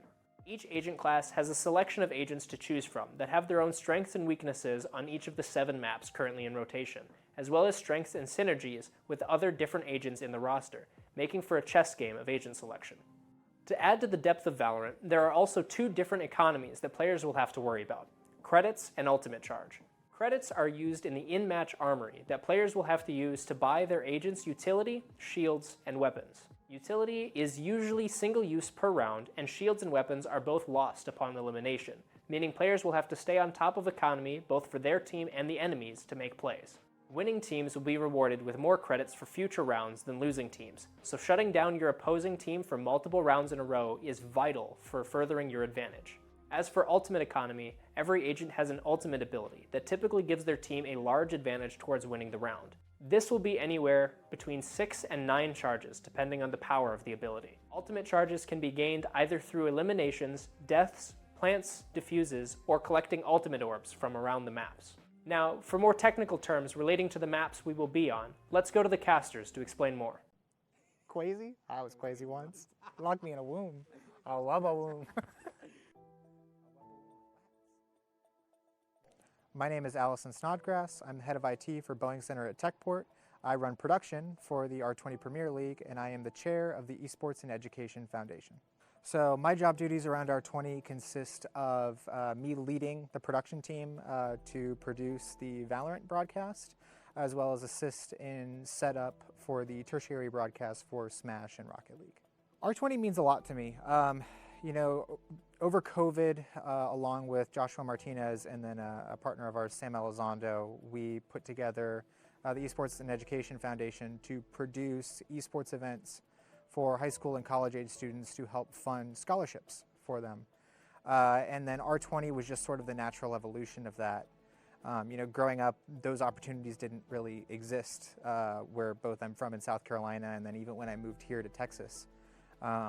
People just kind of were like, oh, video games, and then just brushed it aside. So to see like the scholastic environment start to embrace that and see the usefulness behind video games in both the teamwork aspect and just as a another form of teaching students communication skills has been really nice to see slowly grow, especially in the local community. R20's grown a lot, especially from day one, year one. When we were out of the old Air Force gym across the street. We went from maybe 60 to 80 kids for year one to now 450, I think. Back then we did 1 game, and now we're doing 3, with one of those games running, like 10 different matches, and then another game running like 30 simultaneous matches. It's gotten kind of ridiculous, but in a good way.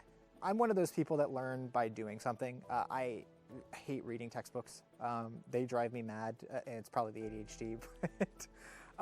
So I'm very much somebody that's like, I learn by being thrown into the flames, and I feel like a lot of the people that we interact with in production are very similar. I mean, they're all gamers. They learn by doing. They learn by playing. They're not ones to sit down and watch an 8-hour YouTube analysis of how a game should be played. They're instead just going to go play the game. So I think just throwing people in and showing them alongside them actually doing it, how stuff works, what it's actually doing in the background, is probably the easiest way that we've gotten, interns up to speed as quickly as we have. I mean, we went from a pretty basic broadcast this time a year ago to, ridiculousness involving text files over web servers, Excel spreadsheets as data sources, and a whole bunch more that wouldn't have been possible without the interns having picked up on stuff so quickly and their willingness to bring more to the table.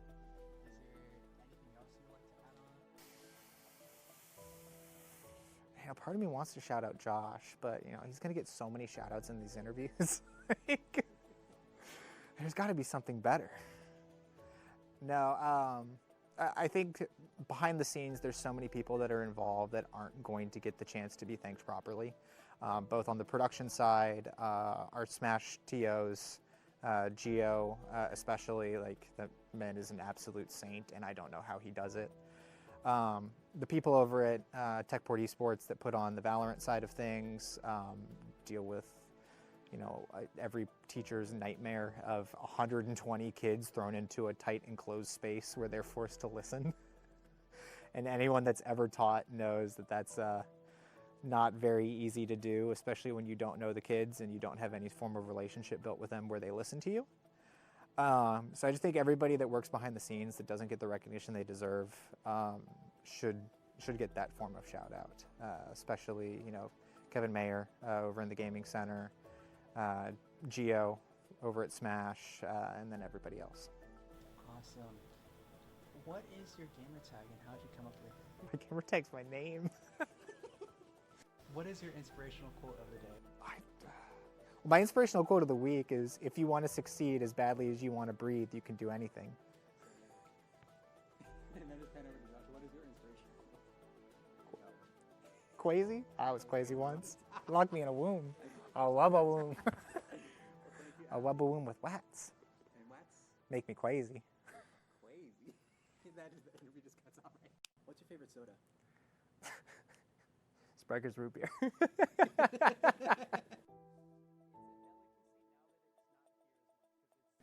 My name is John Moses. I go more by Moses because there's too many Johns. And I am a current team member of the production team. I was an intern for their first inaugural year, and now I've made my way to full production team member, which has been very fun. What are your job duties around R20? It has changed based on the information that we've been learning. So right now I'm working on TC op, so the TriCaster operator, as well as vMix operator. vMix being just a much more advanced system of OBS, or similar to OBS. It just lets us do more with it. And then the TriCaster, as far as I am fully aware, it's a way for us to manage our inputs and put it into one singular output very, very simply for everything else to understand.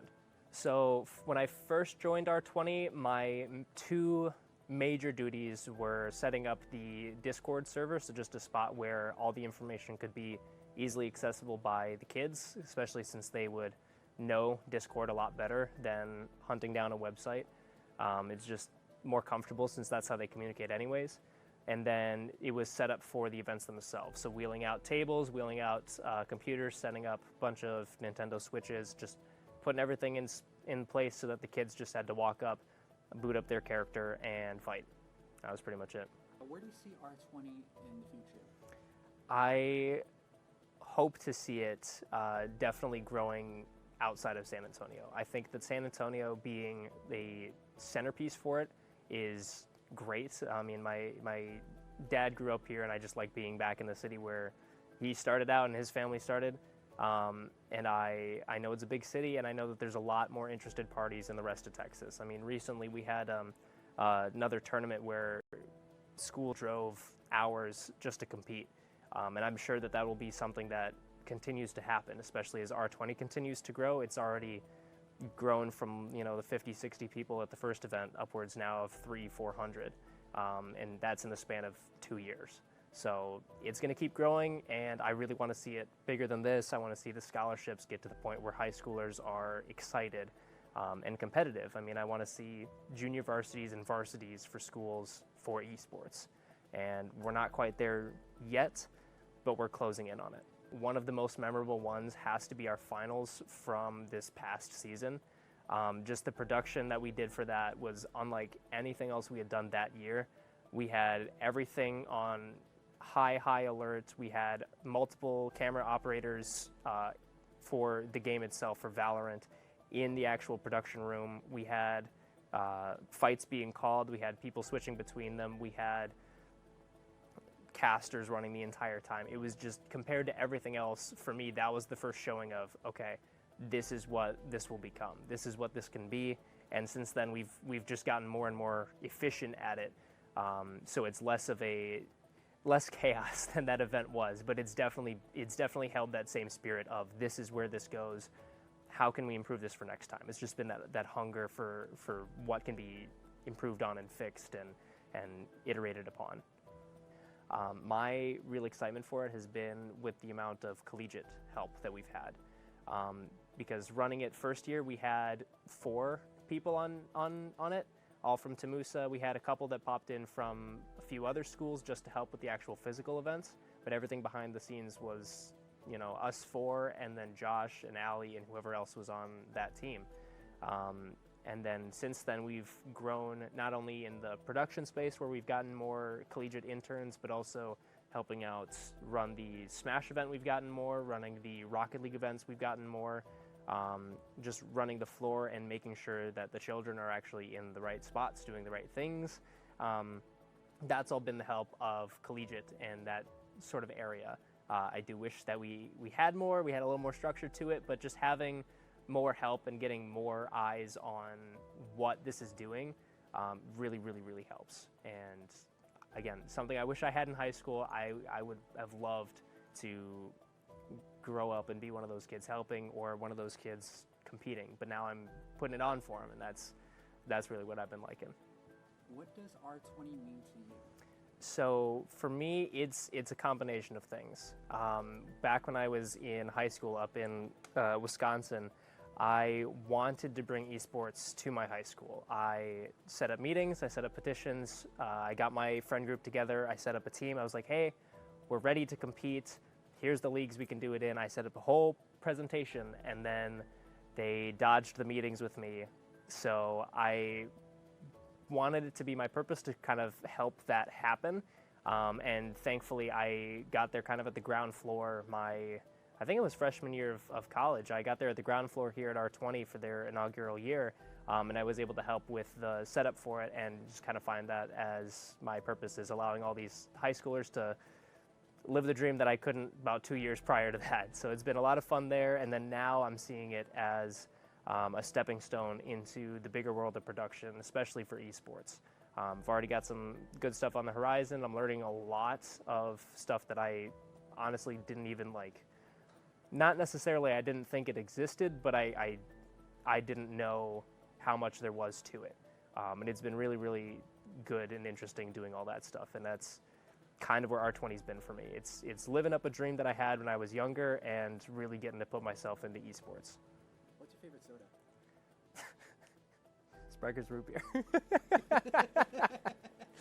It's a delicacy now that it's not here as much, because it's definitely more Midwestern, and I grew up in Wisconsin. I don't know if you can tell that based on the shirt that I'm wearing, but I grew up in Wisconsin, and Sprecher's, you could find it almost anywhere. So it wasn't rare. It was just you wouldn't go out and get it too often, but it was definitely taken for granted.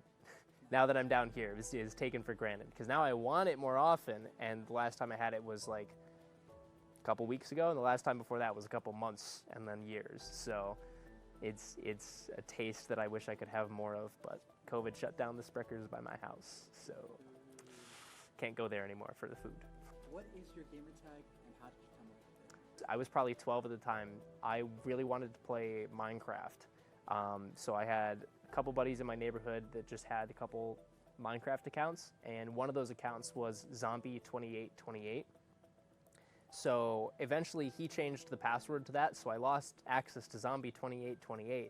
So when I got my own Minecraft account, I named it, I just liked the name, so I named it Zombie 28282 because I had no creativity. And then that username stuck with me all the way into college, where I eventually changed it to Zombies because of this one streamer friend that I have. He would call me Zombies every time because that just, 28282, it's a lot of zombies. So I just changed it to Zombies, and it's ZOMBEES because bees, for me, is just a really easy thing if I wanted to expand to branding. Bees is a really easy branding to go into. You can do stuff with honey, and bees are cool. What's your favorite soda? Thank y'all for joining us back here, the R20 Premiere Tournament. I'm Tanner. I'm Zova. And we've got a little bit of an update for you on the next match. So the next map we are going to be playing, or the matchup, is going to be TMI versus Cast B. So the number 1 team, TMI, and the number 3 team, Cast B. They're going to be playing on the map Icebox. So it should be a very good matchup. And, I'm going to lead it to Tanner because apparently we got some breaking news, a little bit of drama action going on between 2 of the players on the teams. So all the facts. TMI is the number 1 seed in our rankings right now. Okay, congratulations to TMI. Cast A is number 2, and Cast B is in 3rd place.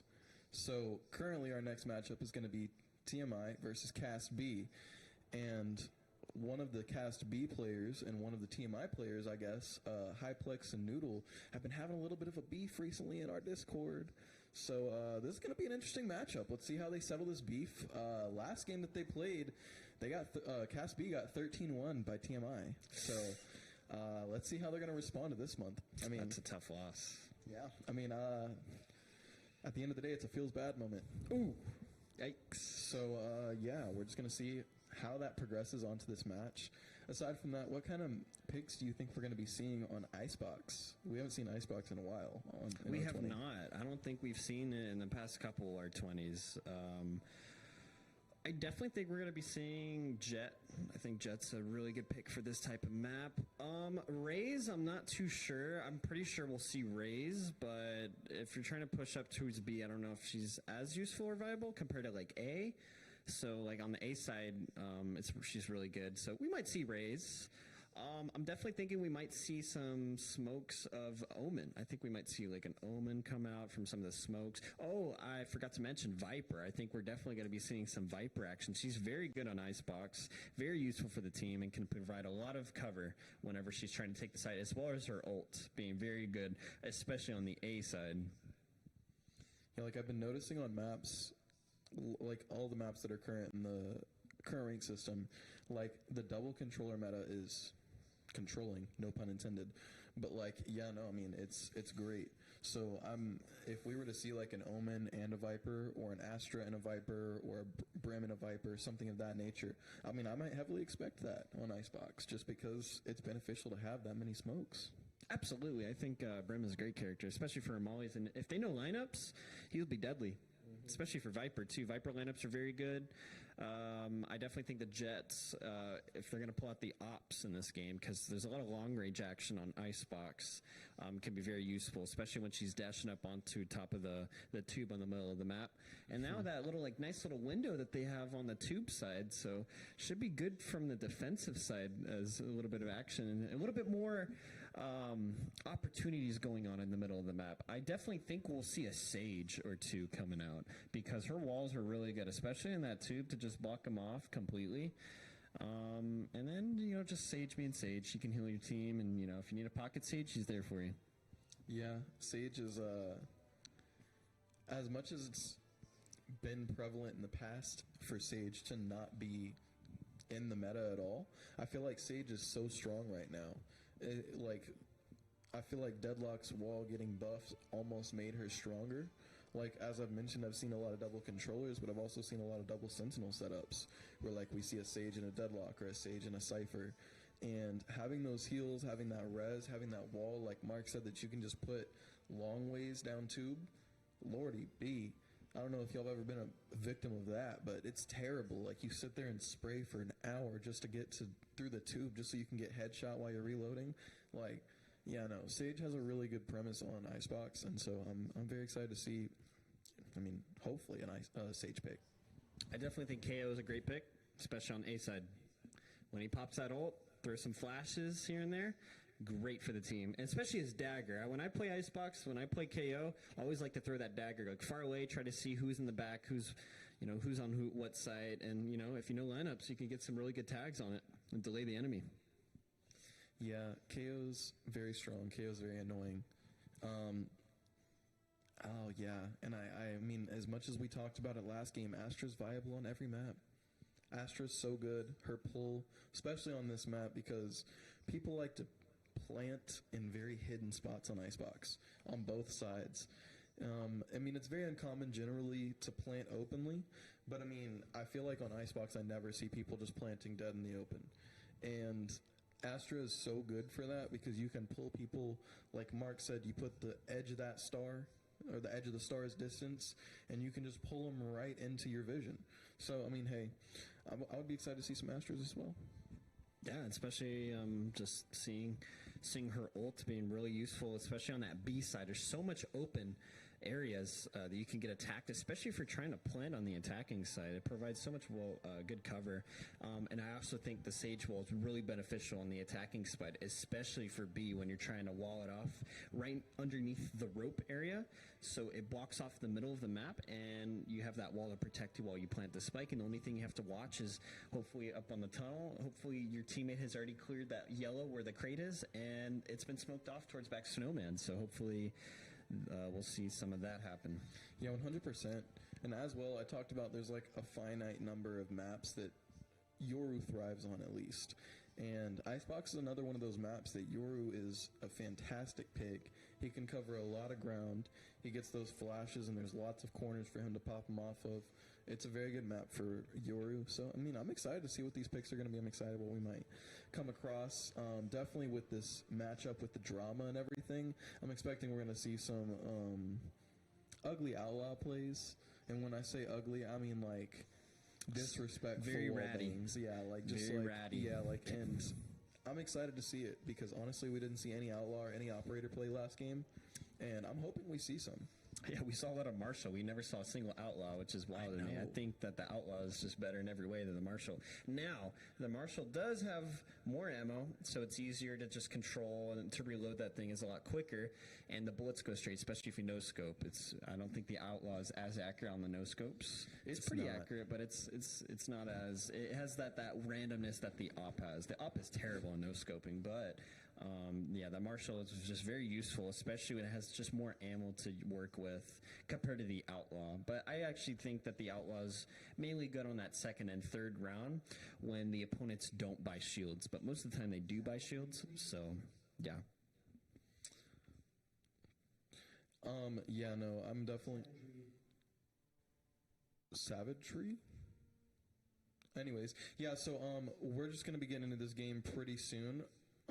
But next up, just letting y'all know about the Duos Day little tourney we have for Valentine's Day, right? Or leading up to Valentine's Day. We're super excited for that. If you have a special duo that you like playing Valorant with or like playing games with, definitely come on and bring them by. We've got some good deals going on for Valentine's Day. Especially for Duos Day. Duos Day, yes. If you have a duo, bring them up. Yeah, 100%.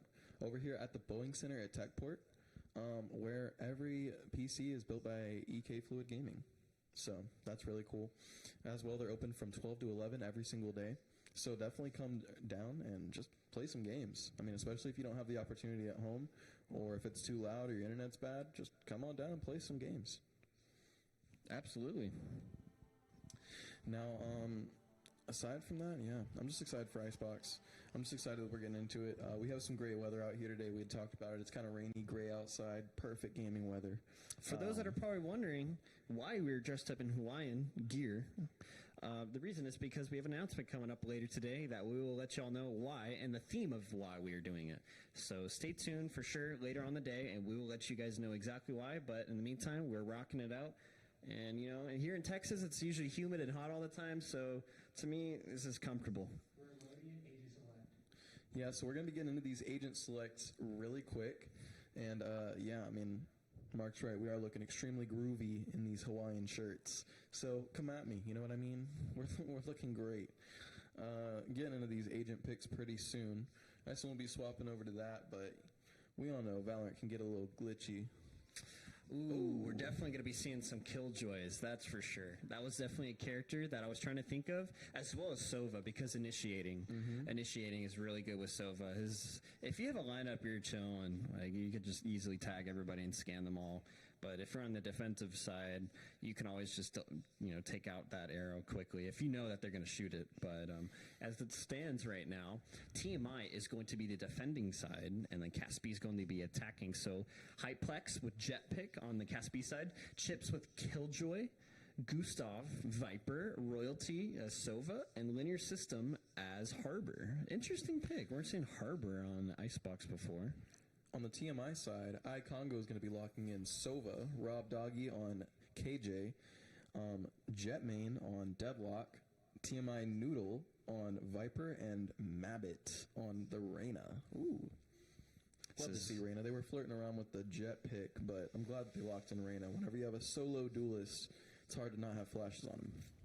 This should be a good matchup. These teams always go down to the wire a lot when they play against each other. So hopefully we can see the same thing on this game, especially for Icebox, a map we haven't seen in a long, long time. We used to see this map constantly in the last R20s. I would say last season maybe that we saw it. But yeah, it's going to be great to see again. Yeah, this is my first season over here at R20, so I actually have not seen an Icebox map. So I'm excited for this game. Very excited. Especially with this being the number 1 and the number 3 seed right here. We have a very good game ahead of us. Yep, we're going to be seeing some pretty cool strats going down. And already, it looks like Caspi, they're going to work their way towards B. A little flash of us right there. Yeah, sorry for the flashbang there, guys. It's because they nerfed Sky, so we had to represent. Gustav pushing up middle towards Noodle already. A lot of action going down. No one's getting taken out yet, though, but a lot of damage being done between the two. Vipers against each other in the middle of the map. And already, Cas B, they're faking it on that B. They've figured it out that there's 3 B, so we're just not going to go there. We're going to try work ourselves mid. So slow push towards middle. A lot of damage being done to a lot of the players, but no one's been taken out yet already in the first 30 seconds.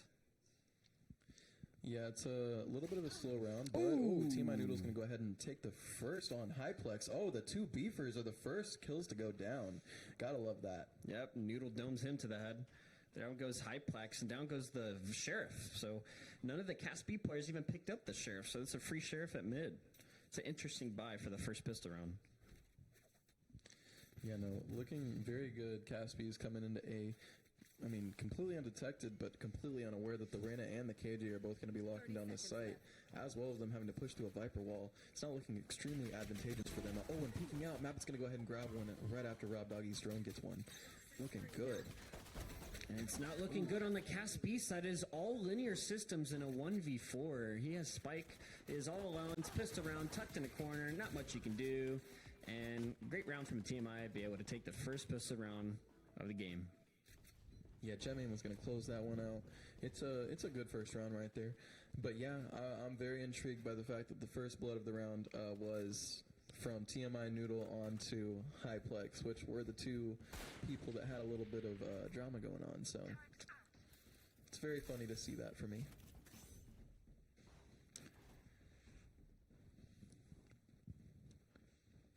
Over on this TMI side, it looks like they are going to be buying up, getting some Spectres and whatnot, so good for them. Hopefully they'll be, or maybe they'll be securing the second round with that weapon buy up. It's interesting seeing the Deadlock being played in a different way that you wouldn't expect, especially from a map like Icebox. It could be so useful, especially against the attacking team. But Harbor against that is going to be interesting too. Jetman gets tagged up by the Sova dart, so they know that she's back yellow. Noodle's going to get a first pick on Gustav, middle of the map. Jetmain is going to get another one on the Linear System, so they're up 5-3 right now. Sova drone going down, but aggressive from the TMI team. They're pushing up. They bought Ukos. They said, we're going all gas, no brakes now. We're going to take another one down. Jetman gets one on Chips. It is all up to Royalty. He's close to the crate, and oh my goodness, whiff's going down by Jetman. That was scary, but Rob Doggy with the flank in the back and taking down Royalty, and TMI with another round win, 2-0. Yeah, I mean, with the weapon buy-ups going in that round, it would have been hard for TMI to not win that round. But good for them for getting that second round. Cas B is definitely coming in with the buy-ups now. They're feeling themselves. It's going to be their first round with weapons. I'm confident. I mean, I bet they're feeling confident. I'm feeling good. You know, they've got some weapons, and they're ready to go for it. So hopefully they don't get shut down as quickly this round as they did last round, and we'll be able to see them flourish. Noodle's feeling it this game. 4-0. Nice little recon drone or dart bolt from Congo. You can talk that mess as long as you can back it up. Oh, it's all about the numbers and stats at the end of the day. Are you always viewing it by the stats? Hey, it depends for me. It depends. It's situational. Depends on how my KD is. It's a valid reason. Alrighty, so it looks like Gustav is posted up here on top of the container. Cas B, they have the spike on the A side, so it looks like they're trying to work their way towards A. But the TMI doesn't think that they're fully committed, so they're already starting to rotate some of their players mid-map, and then Deadlock's just chilling on B all alone. So it looks like Cas B is kind of just waiting out time, trying to bait them out in a late rotate to make them think that they're going B or mid. But Viper's watching mid. There's no one's crossed yet, so she's been watching and making sure nothing's going on. Gustav's going to take down the first one on Mabbit, so down goes Mabbit. Now they're going to get aggressive and finally work their way towards this site. Rob Doggy's in the back corner right here. He might be able to get Hyplex, but the harbor wall's perfectly aligned, so she can't see him. And oh my goodness, Gustav! Oh no, Hyplex with the double on Rob Doggy and Noodle, so down go the TMI team, and is a 5v2. Jetmain, though, trying to trade it up. He gets a double, and oh my goodness, almost gets a third through the smoke. He catches one up on top. Hyplex is super low in HP. Congo's on the top of the heaven, takes down the turret, spots the Viper jumping down, but doesn't know the Jet is right above him right here on the ropes. Hyplex is still watching and is going to take down Congo as the last TMI team, and Teabag's coming down by Hyplex already to solidify, hey guys, I'm not out. You know, the game's just getting started. I'm just cooking now, and Cas B finally get their first round of the game. Yeah, Cas B said, I'm not out yet. You can't count me out. I am just here, and I am trying to win this game. You know, they responded with very good energy that round, and good round to Cas B, leading the score 2-1 right now, TMI's favor. Yeah, I love the Prime Karambit. I don't know. Everybody tells me to pronounce it a different way, and then everybody else tells me that it's wrong, so I'm just going to say it how I want. It's always been Karambit, and it always will be Karambit. Trust me, I played a lot of Counter-Strike, and it was always called the Karambit. Nobody called it Karambit.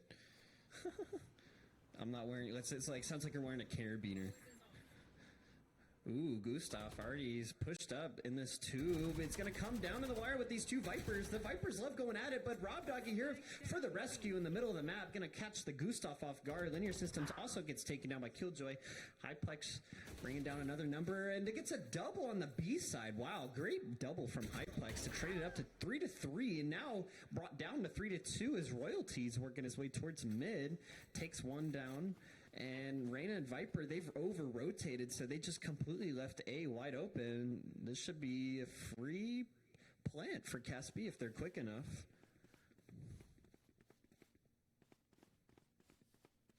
Yeah, I mean, at this point, they're completely going to rotate back from the B site.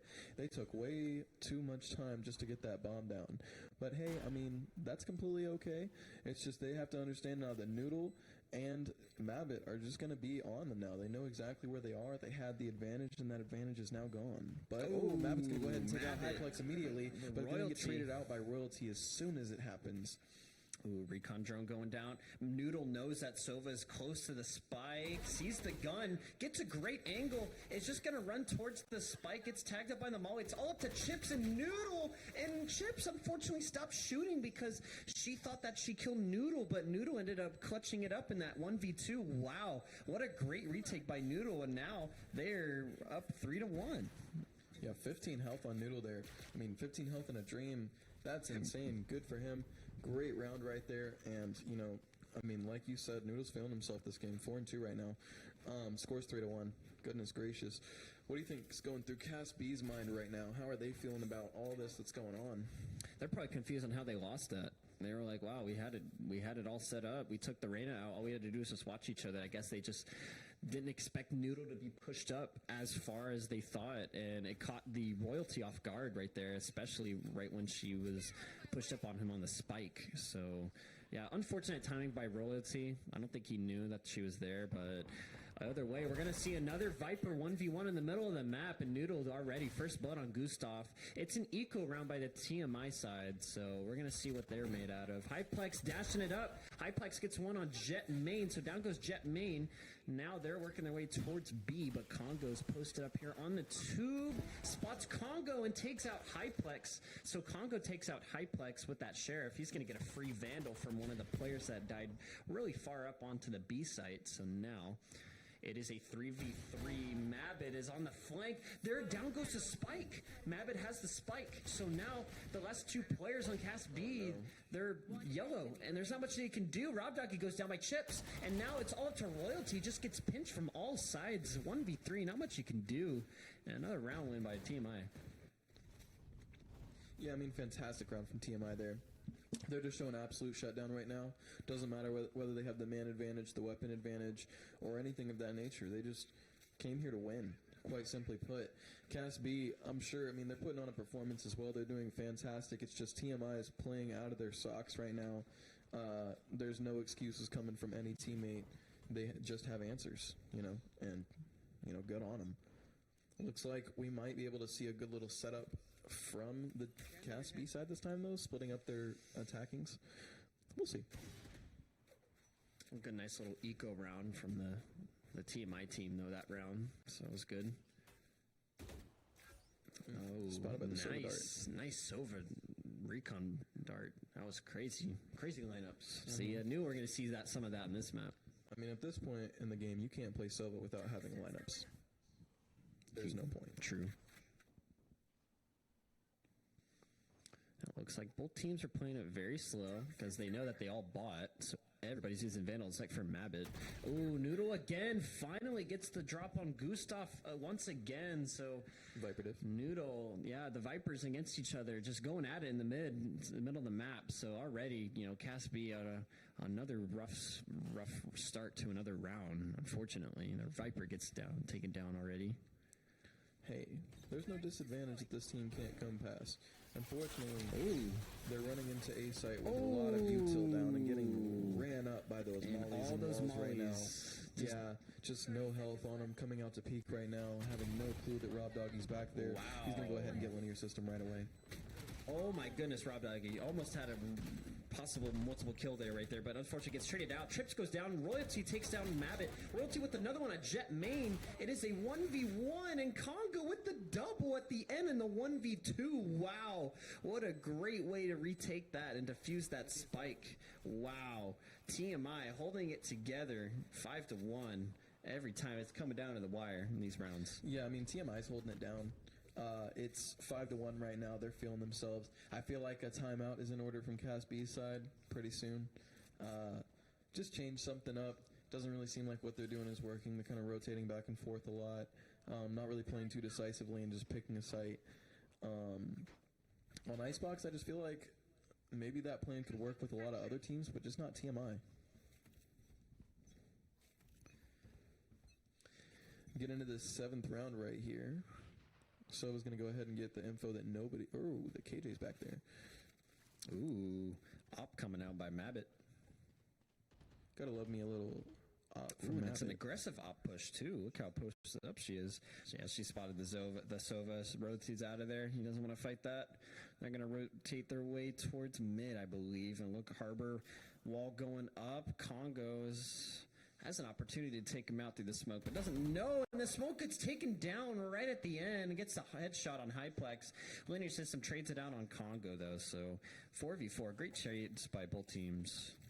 Yeah, both teams looking at about at the same position right now, but, I mean, when you're a defender, I mean, each life is basically worth 2, so, I mean, really, Cast B has the advantage right now, and they should capitalize on it. They know where this KJ sets up with their util. They should be able to pop into sight pretty easily.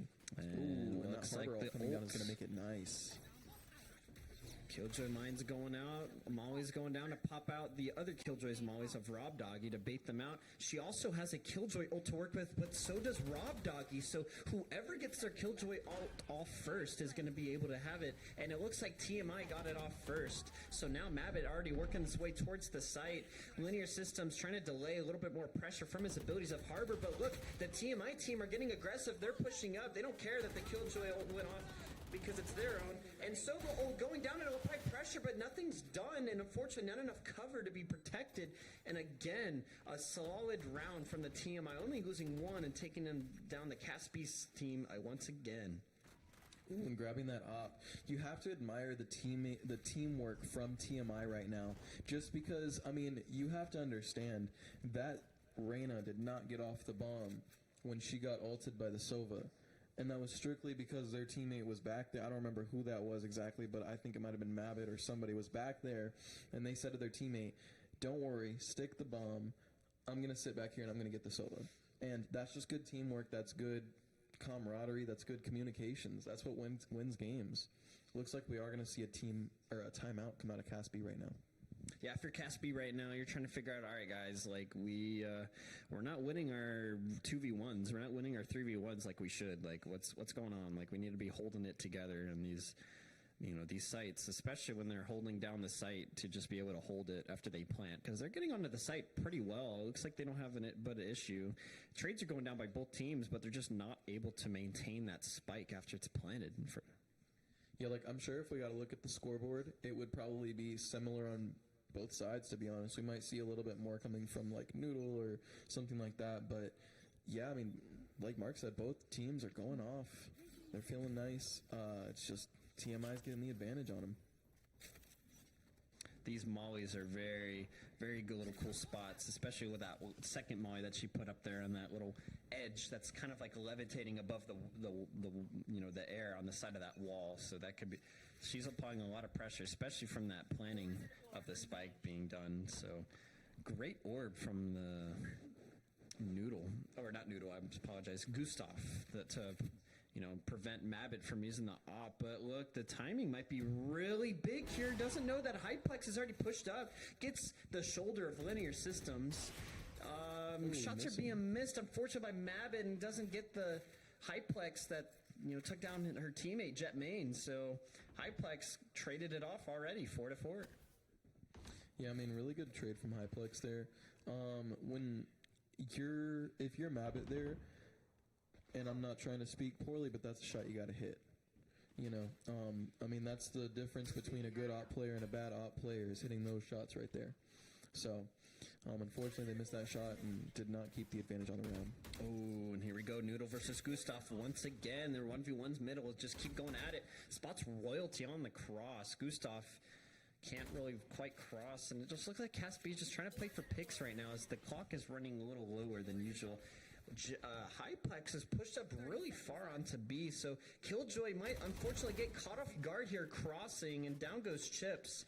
So now they already know that they're going towards B, but look how far back Hyplex is pushed up. He is so far back, they might not even expect Hyplex to be there, and oh my goodness, Gustav got aggressive, took down one of them, but Noodle trades it off.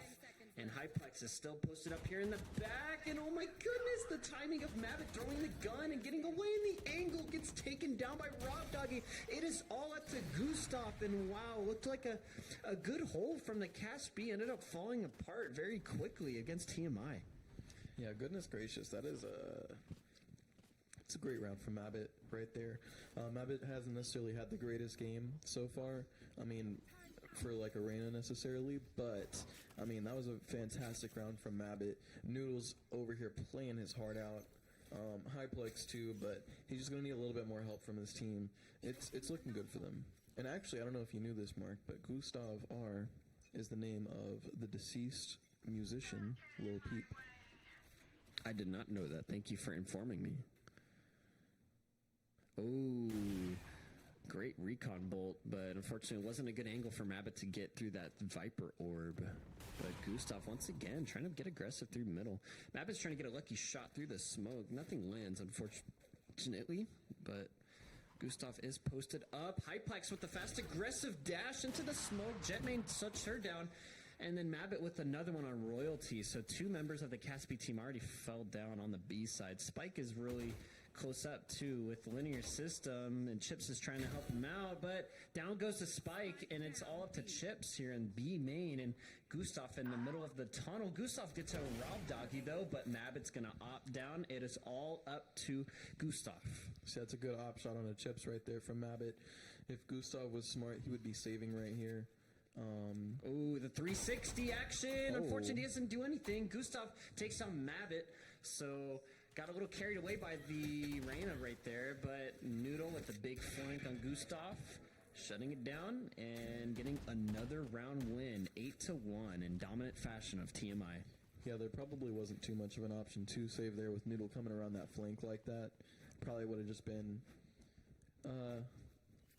well, at least a scenario where she didn't get a trade. So at least she got that trade if she's going to be on her way out of that round. So good job. But we are looking at 8-1, TMI versus Cas B. It's looking very similar to the last match we saw against TMI versus Cas B, at least so far. I mean, it is Valorant. Anything can change at any moment, but this is looking like a little bit of a steamroll. The last time these two played, TMI won 13-1, so already it's looking like deja vu a little bit. Oh no, Noodle takes down Gustav already, but Linear Systems with the trade on Mabbit, so down goes the op. Mabbit is getting a little too carried away with that op and getting a little bit overly aggressive, and now they got a free op out of that one. Yeah, you can't play overly aggressive with the operator, but you should play slightly a bit more aggressive than Linear's playing with that angle right there, because he thought it was clear, and TMI Noodle's about to come through and get some free picks for it. Yeah, Noodle's just got to be a little bit faster. I don't think she realizes that the whole team is right here with the spike. Hyplex gets taken down, so great pick by Noodle. So already it's a 4v3. Got the pick and got out. All 3 players on Caspi already pushed up onto A, so they're getting pinched from both sides. They got 2 in the back. They got 2 on A. They got to figure out what to do to be able to get out of the situation. Royalty gets taken down. He had the spike. Jetman is already pushing up. Linear Systems, great op shot, but unfortunately gets straight up by Noodle with the 3K. Chips, it's all up to you. What can you do in this 1v3? He gets a double, but Noodle gets the 4K, stops the round. They get another round win, 9-1, and he gets the op in the end. Another scenario where, like, we're not necessarily seeing aces or anything, but, like, what is going on? Noodle's going insane. Like, I mean, hey, 15-5, go off, right? Pop off, King. Yeah, honestly. So, I am intrigued. I don't see Pug on TMI. I thought he was their IGL. I think Jetmain switched him out. Either way, if you're Cas B right now, these next couple rounds are going to be really crucial, especially when you're buying. Ooh. And wow, another 1v1 win by Noodle. Gustav just can't catch a break in the middle. Every time these guys come across each other in the middle, it always comes out in favor of TMI Noodle. Oh, Jetman taking out Linear Systems as well. 5v2 or 5v3 immediately at the beginning of the round. Oh, and getting the info, getting the bot out of the way. Oh, goodness. Combo and Noodle just taking 2 more down. Royalty and Hyplex are down for the count. Chips is all alone against 5 people. Not much he's going to be able to do here, but let's see him try anyways. Maybe he'll go for a save if that's an option for him. Not much he can do really with the Bulldog. This is like an easy round win from TMI, and Rob Doggy cleans it up. Chips goes down, and wow, already a strong start from the first half on TMI. Yeah. I mean, hey, no. TMI is a fantastic team. They are a #1 seed team for a reason. They are showcasing that reason. They don't want to take any excuses. They're just here to win. That's it. You know, and as we haven't been seeing a ton of Phantoms recently, or at least a ton of Phantoms pop off, we definitely see some Phantoms come out of the TMI side this round, and I'm excited to see what they do. Mabbit's picking up that operator again, and Caspi having no money at all to be able to counter that. So let's see how aggressive he continues to play with the dagger's coming up by Hyplex. She's pushed up on top of the tube in the middle. This is what we see a lot of Jet players. Gustav finally wins the 1v1 on Noodle after 5 or 6 rounds losing against her, but lost a lot of health in the process. But it got traded out by both teams, and oh no, Rob Doggy. Gustav gets spotted by Rob Doggy trying to cross away. It's a 2v4. Chips is half HP, and they do have the spike, so they got to hurry if they're going to be able to push onto the site. because if they don't, they're not going to do much. And Congo, great ult on Royalty already. So both the players in Caspi are already half HP. The rest of the TMI squad are already rotating, but great shot by Royalty right there on Mabbit. It doesn't matter how much HP you have if you hit headshots, sir. Sova drone going out. Not too sure if the Killjoy got tagged, possibly. Nope. Oh no, they're getting pushed by both sides, and Jet main with the double. Great way to end the first half, and wow, if you're Caspi, it's looking very scary right now. Yeah, hey, that's got to be saying something when you're playing the number 3 seed, and for the second time in a row, you come out of a half 11-1. That's got to feel pretty good. On top of the fact that they're doing all this without their IGL. That is very true. They're playing a fantastic game. TMI is playing out of their socks right now. No response from Caspi because, honestly, what response would they have? Like, Caspi's playing killer shutdown defense, and now they're just going to be on offense doing the exact same thing. Yep, definitely. It looks like they're going to work their way towards B. Or A, I'm sorry, for the pistol round. So TMI, they're going to try to get some A. Got that recon bolt going out. Congo's going to back out of that one.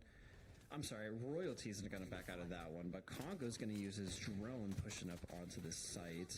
Deadlock's going to use his traps on top of Scream, but nobody was there in the end. Noodle's already pushing up very aggressively, but Royalty gets the first blood on Jet main, and she had the spike too. Noodle with the trade on linear system. She's going to jump down, and Noodle with the double. Noodle's feeling itself. She's just going to stick. Pros don't fake, but she actually faked it in the end. Noodle gets a triple on Gustav, and now Congo is right here in a very tight situation against Chips. What can Chips do? Chips is going to take on Congo. That's what he's going to do. So now Hypex is going to push up, tags up Noodle very heavily on the health. Rob Dog is full, but it's all up to Hypex in a 1v2. Spike has been planted, but she can't find Noodle right now. Hypex is looking for Noodle. Gets down Noodle. Traps are going out by Rob Doggy. Rob Doggy's playing post-plant very well. Has his mollies all set up. All she has to do is play time. Another molly goes up, and Hyplex dies to the molly because she thought that she shot the molly right there before it went off. But wow, well played by Rob Dog. You're just playing post plan, using the traps, and easy kill. Yeah, I'll be honest. I thought both nades went out the first time. I didn't know it was just the first nade that went out. So when he turned around and saw that second nade, I don't know if it came as a surprise to him, but it came as a surprise to me, that's for sure. Yeah, those mollies of Killjoy, they will do so much damage. It's insane. It is actually insane. How fast it happens, too. You don't even have time to react sometimes. That was a cool Ares skin. Yeah, I like this little aggressive push by Hyplex, though, pushing up with that Ares, but... He hears him and backs up. Yeah, she's backed up. She didn't want to fight that. She's like, let them come here, guys. There's no reason to push up. Let's play back. Let's play sight. How about that? We play retake or we play sight? Instead of having to get aggressive and push up too much. TMI, they're already pushing up towards B. Sova recon bolt's going out. The turret's going to spot one of Congo. He gets tagged up a little bit. Viper wall going up to apply smoke screen pressure. Noodle, I believe. Nope, did not have the spike. Gets shot through the wall by linear systems from the Sheriff. Hyplex gets one, but Congo gets a double trade onto the Caspi team. Chips gets one on Congo. Rob Dog with another trade on Hyplex. It's a 2v2 trades back and forth between two teams. Chips is very low in HP, though, with that Sheriff. And oh my goodness, what a shot on a Mabbit. Chips holding it down. He's getting salty now. And Rob Doggy, he's faking this plant as much as he can in this 1v2, but she has a Vandal to work with. So still a lot of advantage in this scenario. Chips is super low in HP, 5 HP. All she has to do is take down Royalty. Oh no, Royalty gets tagged up in the shoulder. Super low in HP, fakes the plant. And she's going to flank in the back. The turret's going to spot it from Chips, but Chips is playing it very well indeed. Apply more pressure to Rob Doggy. Oh my goodness. Chips has no idea she got flanked by Rob Doggy. Rob Doggy's going to stick the plant. Royalty's super low in HP. He's going to start working his way towards the site, but it's looking like it's heavily favored for TMI. What was looking like a good round from Caspi is starting to fall apart very quickly. But what can Royalty do? He's going to Sova shock dart. He's going to work his way towards back snowman. He knows Rob Doggy's back there. He spotted him through the vents. So now he's going to work his way towards the spot. He's going to fake it. And he's going to see, oh no, he's sticking. He's going to half it, possibly. No, he got it to half. So it's still close. Rob Doggy and Royalty in this 1v1 situation. Who's going to come out on top? It is Rob Doggy, and he's going to close it off 13-1. You can't make it up. It's the same score as last time when these two played against each other. Deja vu, if I ever seen one. But wow, what a great game from TMI. Yeah, deja vu. That's not a pleasant, familiar feeling. I mean, like, you gotta not enjoy that if you're Cast B. Good game to both teams for sure, and both teams played their hearts out. I mean, Hyplex was definitely trying to carry that team, but you could definitely tell that there was some drama between the teams, you know, because just because of the way they interacted and everything, some of the ways the trades went down, but some of the aggression that we saw with the operator that you wouldn't typically see. But I mean, at the end of the day, TMI just were able to counteract that, and they were able to just play so emotionless and so perfect. Like they did exactly what they were supposed to do. They pushed in when they needed to push in. They stayed back. They defended. They shut down. They did what they needed to do. Yeah, Caspies couldn't seem to get a groove, especially in that middle map between the Viper players. You know, Gustav and Noodle going at it with each other. I mean, it just heavily favored Noodle side almost every single time. I would say about 80% of the time when they would encounter each other, it was always in their favor, and that just applied so much more pressure as it allowed Noodle to just keep, you know, defending, and it was so easy for the TMI team to just be able to hold it. I mean, Caspi, they just weren't able to grasp on the plants being spiked. They lost a lot of 1v2s, a lot of 2v1s, or not, I wouldn't say 2v1s. And the side of Caspi, they lost 2v1s and 3v1s that they should have won, and I think that's just what happened was TMI. They just were there in their moments to clutch up. Each player did their part, and overall TMI just with a dominant win, and they just came out on top in the end. Yeah, no, definitely super excellent game from TMI there. Fantastic game, especially them playing without their IGL. So yeah, fantastic game. Super glad that we got to see that, especially on Icebox, because Icebox, come on, we haven't seen it in a while. I don't know who hates Icebox. There's definitely people. There's definitely people. I know. But the new changes are nice. I think the new changes are good, especially on the B side when they're pushing up. But great win from them. Yeah, 100%. And I think we might be going to a break for just a minute, and then we're going to be bringing you on an interview very briefly. So stay tuned for more. We'll get right back to y'all. Yeah, 100%. I'm Tanner. I'm Zilla. My name is Joshua Martinez, and I am the Director of Esports at SAMSAT, the San Antonio Museum of Science and Technology.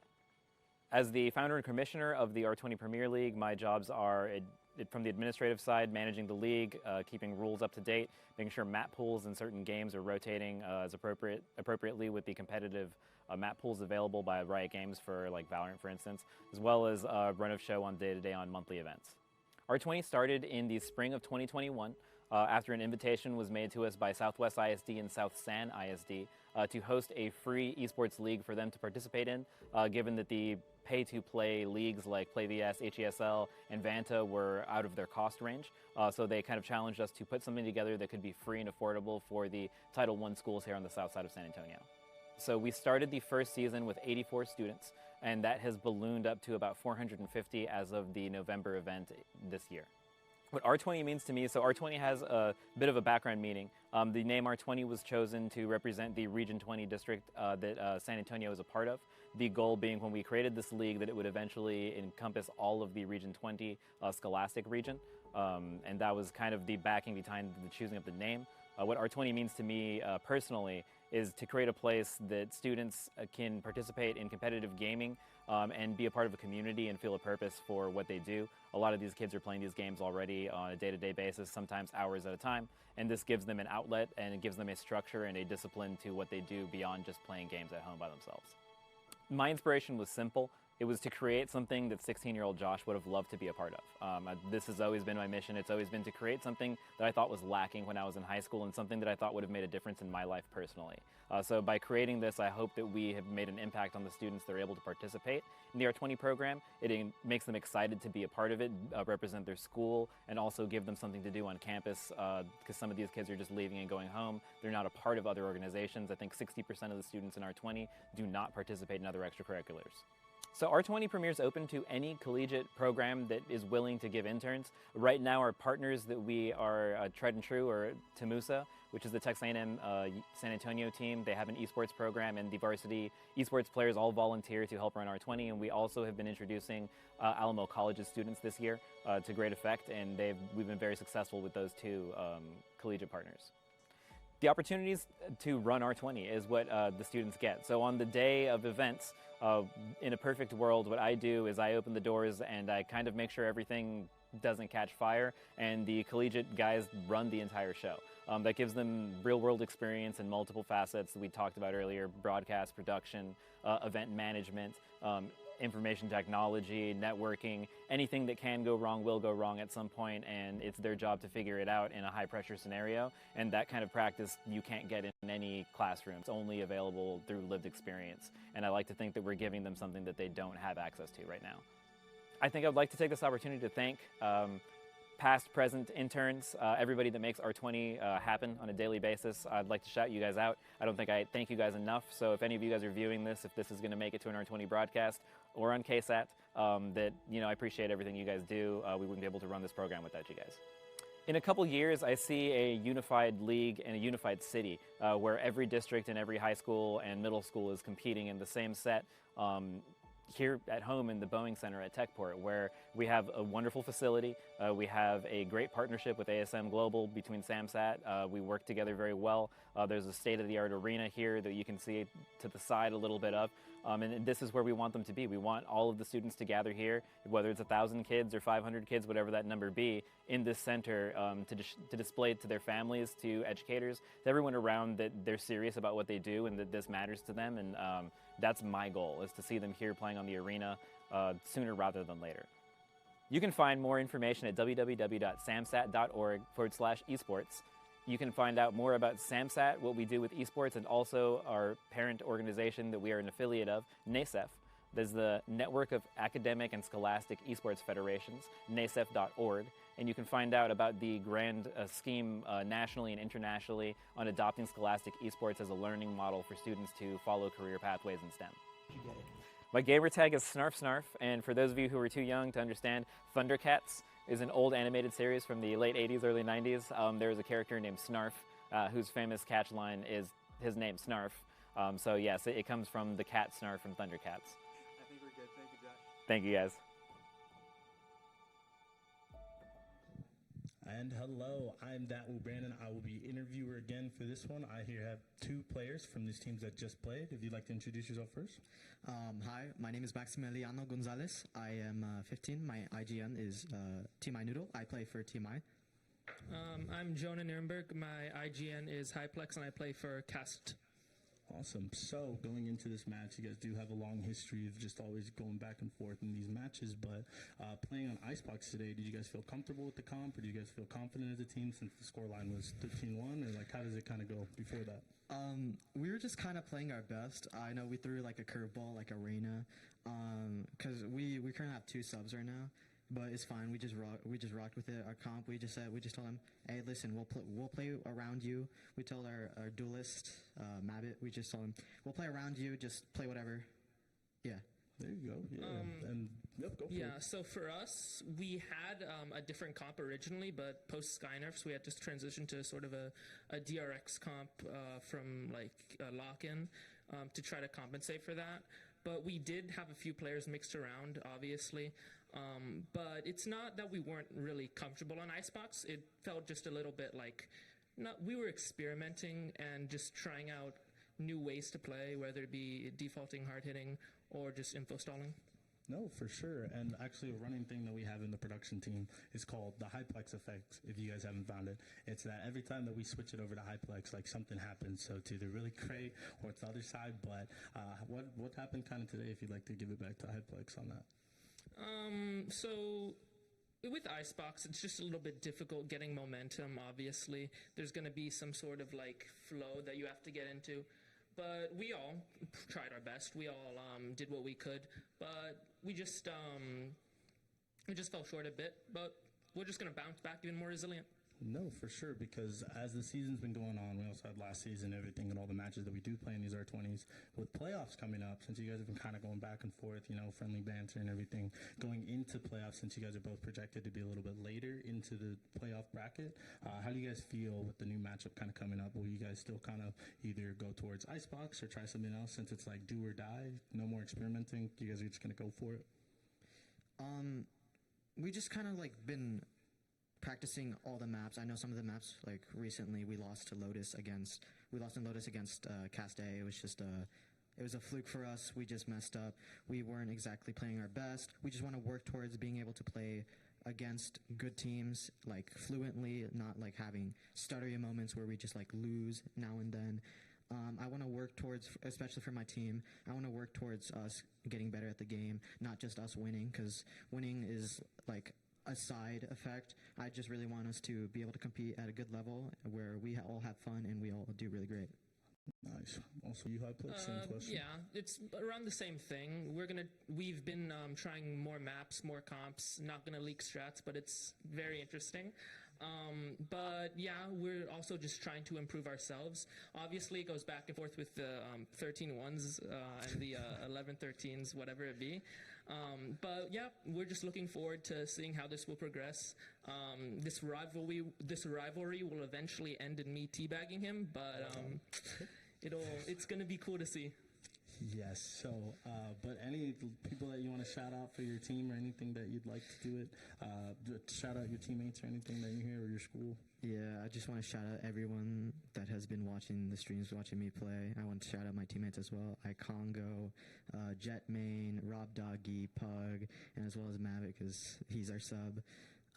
I just want to thank everyone to the reason why I'm here. I know a lot of people have doubted me before. They say, oh, you can't do this. You can't live your life doing this. I just want to tell people that I'm doing this at a well enough level. And yeah, I'm just going to show them what I can do. Same here. I'd just like to shout out everybody watching, everybody competing, and my teammates, including Royalty, Mark Jason Othan Jr.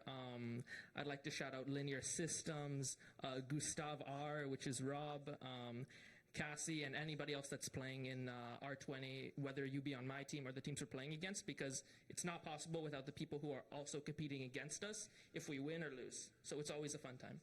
So you guys heard it here. This rivalry will keep going, and we'll have its final plateau during playoffs. So I'm Dawu Brandon. I'm here alongside Noodle and Hyplex. So we'll be seeing you, and we'll get this next match started as fast as we can.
All the HP he has left. Silver Dart going up, tags them both in the recon.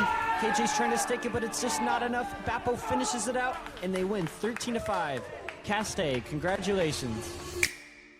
And some infighting was occurring between the players. Why, bro? No, you actually need to stop. Feels like I'm talking to a Game's wall. not done. Y'all did not call a site take. Y'all called nothing. Y'all just walked through. We're still sitting A main fighting Jack. So I told him, do you want the nice Ramos, that's nice, or do you want the strict mean Ramos? And they said, we want the strict mean Ramos. And it was very surreal to me to be in that environment with the team. I definitely was complacent after winning R20. That's fine, that's your decision. You're not going to play then. I have a lot to prove to myself, and for that it was just really disappointing to be benched in front of people that count on me. And I'm not like that in the sense of I do not care if you win or lose, right? And if there's a lesson to be taught in this, the lesson is going to supersede, right, the victory.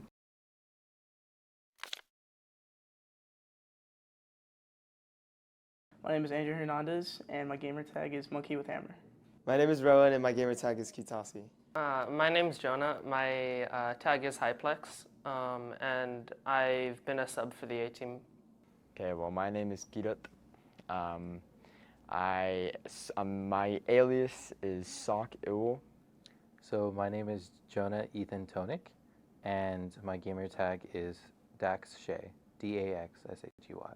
Hi, my name is Ben Ramos, or Benedicto Ramos, and I am a teacher here at Cass Tech. I teach biology 10th grade. So I sponsor 2 clubs, the gardening club and the esports club. And then I also left out, I do teach a senior class, environmental systems, but yes, that's pretty much what I do here at Cass Tech. I play Valorant, and I'm mostly support. I play Valorant, and I'm more of a support player. Valorant, I play Duelist, Sentinel Flex. I play Valorant, and I play Initiator, and most recently, Duelist. And I play Sentinel and Smokes. Sometimes Initiator. How has your time been at R20? It was very, I'd say it was like very cool. It was very unique. I had spent a lot of my younger years looking at LAN events and getting to see all those players play in those rooms, play in that environment. And it was very surreal to me to be in those private rooms and to be in that environment with the team. It was very surreal. Against Steel, I think I was a little nervous just because we had a record of going back and forth. 2022, like October to November is when we played our first game against Steel, and we actually put up a fight. We did put up a really good fight, but we weren't able to win. So we'd always seen them as our competitors at the time. Any other team, I kind of knew that we had it. I was very confident we'd at least finish second in the league.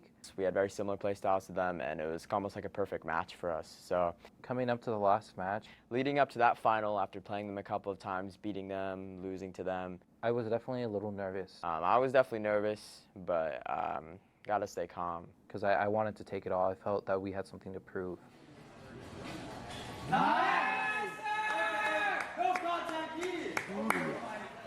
Wow, gets taken down, but Bappo with the double, bringing it down to a 2v2 as Rashadi is doing everything he can to keep his team with all the HP he has left. Silver Dart going up, tags them both in the recon. KJ's trying to stake it, but it's just not enough. Bappo finishes it out, and they win 13-5. Caste, congratulations. Since that was my first major win, I would say I kind of like kept steady until we actually won. I'd say the energy was up, but I didn't want to get ahead. I didn't want to cheer early. So I would say that I didn't necessarily celebrate till we actually won, till that round finished. It felt very good. It felt like we made a statement. Like we really showed people like who we are and like what we do. It was very nice. It felt that I proved myself to an extent, that I had accomplished something as a player. So Carrollton was an event at the beginning of this year that the kids found and were able to travel to. 2 or 3 days before the event actually took place, we had pitched it to our sponsor, Ramos, and he was very reluctant. Like he was very nonchalant about it just because of the notice. But that's when we decided to get the parents involved and they honestly really made the trip happen. I think if it wasn't for the parents, we wouldn't have been able to go. I found it out a little later. It was more from Jonah on the A team. He told me that if one of the teammates couldn't make it, that I was the first choice to go with them. I was hyped because I knew it'd be Andrew, and I've known Andrew. We're very good friends for the past 3 years, and he originally started off on the A team, so I had some level of trust and confidence that we would do good in the event. Honestly, I've always liked Andrew as well. He's very calm, he's collected. I like the way he plays. I wasn't opposed to it at all. It's kind of opposite to Tristan, so we had to switch up the roles a little bit, kind of accommodate to him, or he had to accommodate to us as well. But I feel like we still performed pretty well, even without our main player. I would say that day was honestly, like, I was pretty relaxed, because I knew it was just like a trip for that day. We didn't play till the next. Yeah, I remember pretty much everything. Started off really slow. Us 5 as a group, we'd never been like together like that, so we didn't really know how to kind of like start a conversation. We played Mario Kart while on the drive. Everyone on the team, we grabbed a controller and just started playing, and it was just a blast. It was pretty cool. We played a lot of the Nintendo Switch. We played Mario Kart. We talked a lot. We made fun of each other. Just the usual boy thing. And so just going on basically a little road trip with them was like, it was super fun. That we just made a bunch of jokes throughout the whole trip, but it was fun. And I think walking into the facility and seeing the stage, seeing our setup rooms, it kind of hit me. I was like, well, like, we're here. Like, we gotta get through it. And I did have jitters. You are looking live at the Crosby Recreation Center, where the Carrollton, Texas Back-to-School Bash is underway. And I'm looking towards Cass Tech, a very interesting team here. I mean, they won their local high school league, R20 Esports, and their team hailing from San Antonio, Texas. So they're here. They have some champions under their belt, and should be interesting to see, of course, as well. Indy Tech, they are going to be in his demise. Dax still in the fray, will find another, and just backing them off one by one. They fall. Still alive, though, with the kunai in hand is Nem, getting the value out of it, but no longer as Monkey goes huge, hammering down on him, and Cass Tech will get the round with the defuse. I felt pretty good because I felt like all of us together, we could do it, but at the same time, it was a different setting, it's a different area. I was hyped, but at the same time, I was a little worried. Try and not let things get too out of hand, and the teleportation is going to be absolutely tragic there. Not expecting Tame Impala, who goes for 3 in Cass Tech. They eat my words, responding with the partial buy, and they'll take all those Vandals, have the economic advantage. It's looking like a back and forth affair here. We could be all knotted up at 6 entering the swap. Yeah, so again, I was definitely pretty nervous going into it, but I didn't want to show it just because people, I feel like on my team, I just play a role to where it's kind of like I try to be as calm as smart as I can for my team. And I just feel like on my team, kind of like a little bit like a rock, kind of like try to be there for them, uplift them. So not showing my nervousness was definitely one of my biggest objectives. Indy Knights, they have this set up on the point, not expecting Bongle, though, from behind. We'll find another. The kills continue to matriculate in the feed. And it just leaves Krish a 1vx, and it's not going to matter. The kills will justify the round going their way. A spot that they like to operate from. They like to operate on the retakes, but that's not necessarily what you want to see, at least in the early game of the retake. The Thrifty goes. Cass Tech says we are not out of it just yet. Look at that. Off, giving more room for the Indy Knights to potentially close it out here. Matter will find one. Tame Impala, wait, what? Tame Impala with the clutch of the day. A 4-piece now with an opportunity to end it on an ace. As you can see, Dax from the outside don't get eliminated, and that is going to be a win going to the Indy Knights. I think each setup is unique. It definitely was a different environment just because that stage was a little scuffed. Look, I need more space. You need more space? Yes, look, I have no space with Ethan here. Like, is there just a way to move this over? Rolling off the stage was a fear of mine. And I'm sitting at the corner, feeling like I'm about to fall off. Like, it was a very small, compact, intimate stage.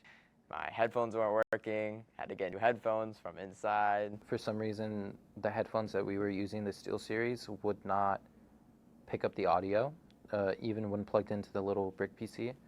And it was weird because there was no way to fix it other than just unplugging and plugging it back in until it worked. My audio wasn't working, like, beginning of the game. I couldn't hear comms from my teammates. I couldn't hear the game, so we kind of had to, like, fix that in the middle of the game. It was a little over the place with tech.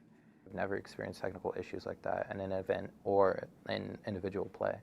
So I would say it was totally a new environment. And Spike goes down in a very precarious situation, but Boppo with the flank comes away with a two-piece, and they're gonna get another.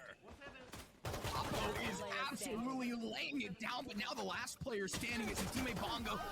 It's going to not be all too manageable. You can hear it loud and clear, though. Hebron Black is bringing the energy here in that pistol round. They know they have set the tone early on.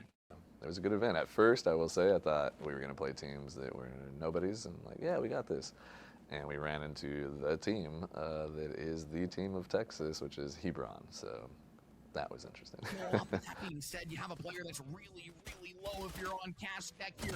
One shot could just about do it. One of the last players standing in the turn and bird. He's got it. He's got the Thrifty to go as well.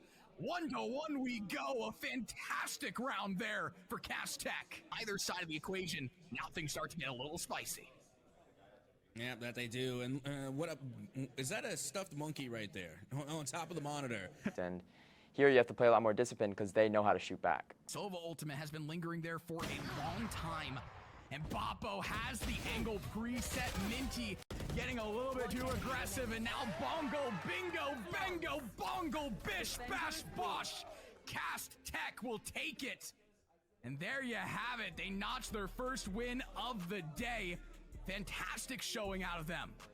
Yeah, so midway throughout the match, so two of my teammates, Ethan Nati and Boppo, Alan Hernandez, both of their PCs crashed. I don't know what's going on. The worst. It kind of chalked a lot of our team's mentals. I won't even lie to you, it kind of chalked mine a little bit. But I don't know, I was still ready to play after that, even if we still lost. Up to this, all the round robin play that we have seen, all these teams have played each other at least once here tonight, and only two stand after all the action we have seen. It's going to be Hebron Varsity taking on Cast Tech. Two players standing. Dax all the way back in the sight, and two players will drop. Hebron Varsity are going to take home the championship for the Texas Back to School Bash. The rewards, let's see it happen here and now. The champions are, of course, Hebron Varsity, runners up being Cast Tech for the Carrollton, Texas Back to School Bash. Again, powered by TexF, live from the Crosby Recreation Center. You get to see the players receive their medals now. I think that whole day was really tough. That whole trip was pretty draining, I would say. And like, you know, playing against a team that we've never heard of, that we've never, you know, played, that we've never, it was just, I'm not entirely upset with how we did. I think for all those obstacles to be in our way and for us to go to the length that we did, I think I'm proud of it, but I definitely want more. I want better from us. You see all the players very, very happy with how the day has gone, to have these things to remember their high school years by, to have the opportunity to have competed on a stage like this as well. It is something special. And again, this is the future of esports here. It is the youth. It is the high school side of things, the collegiate side of things. These are the players that you are going to look for to really steer the future of what esports is going to be.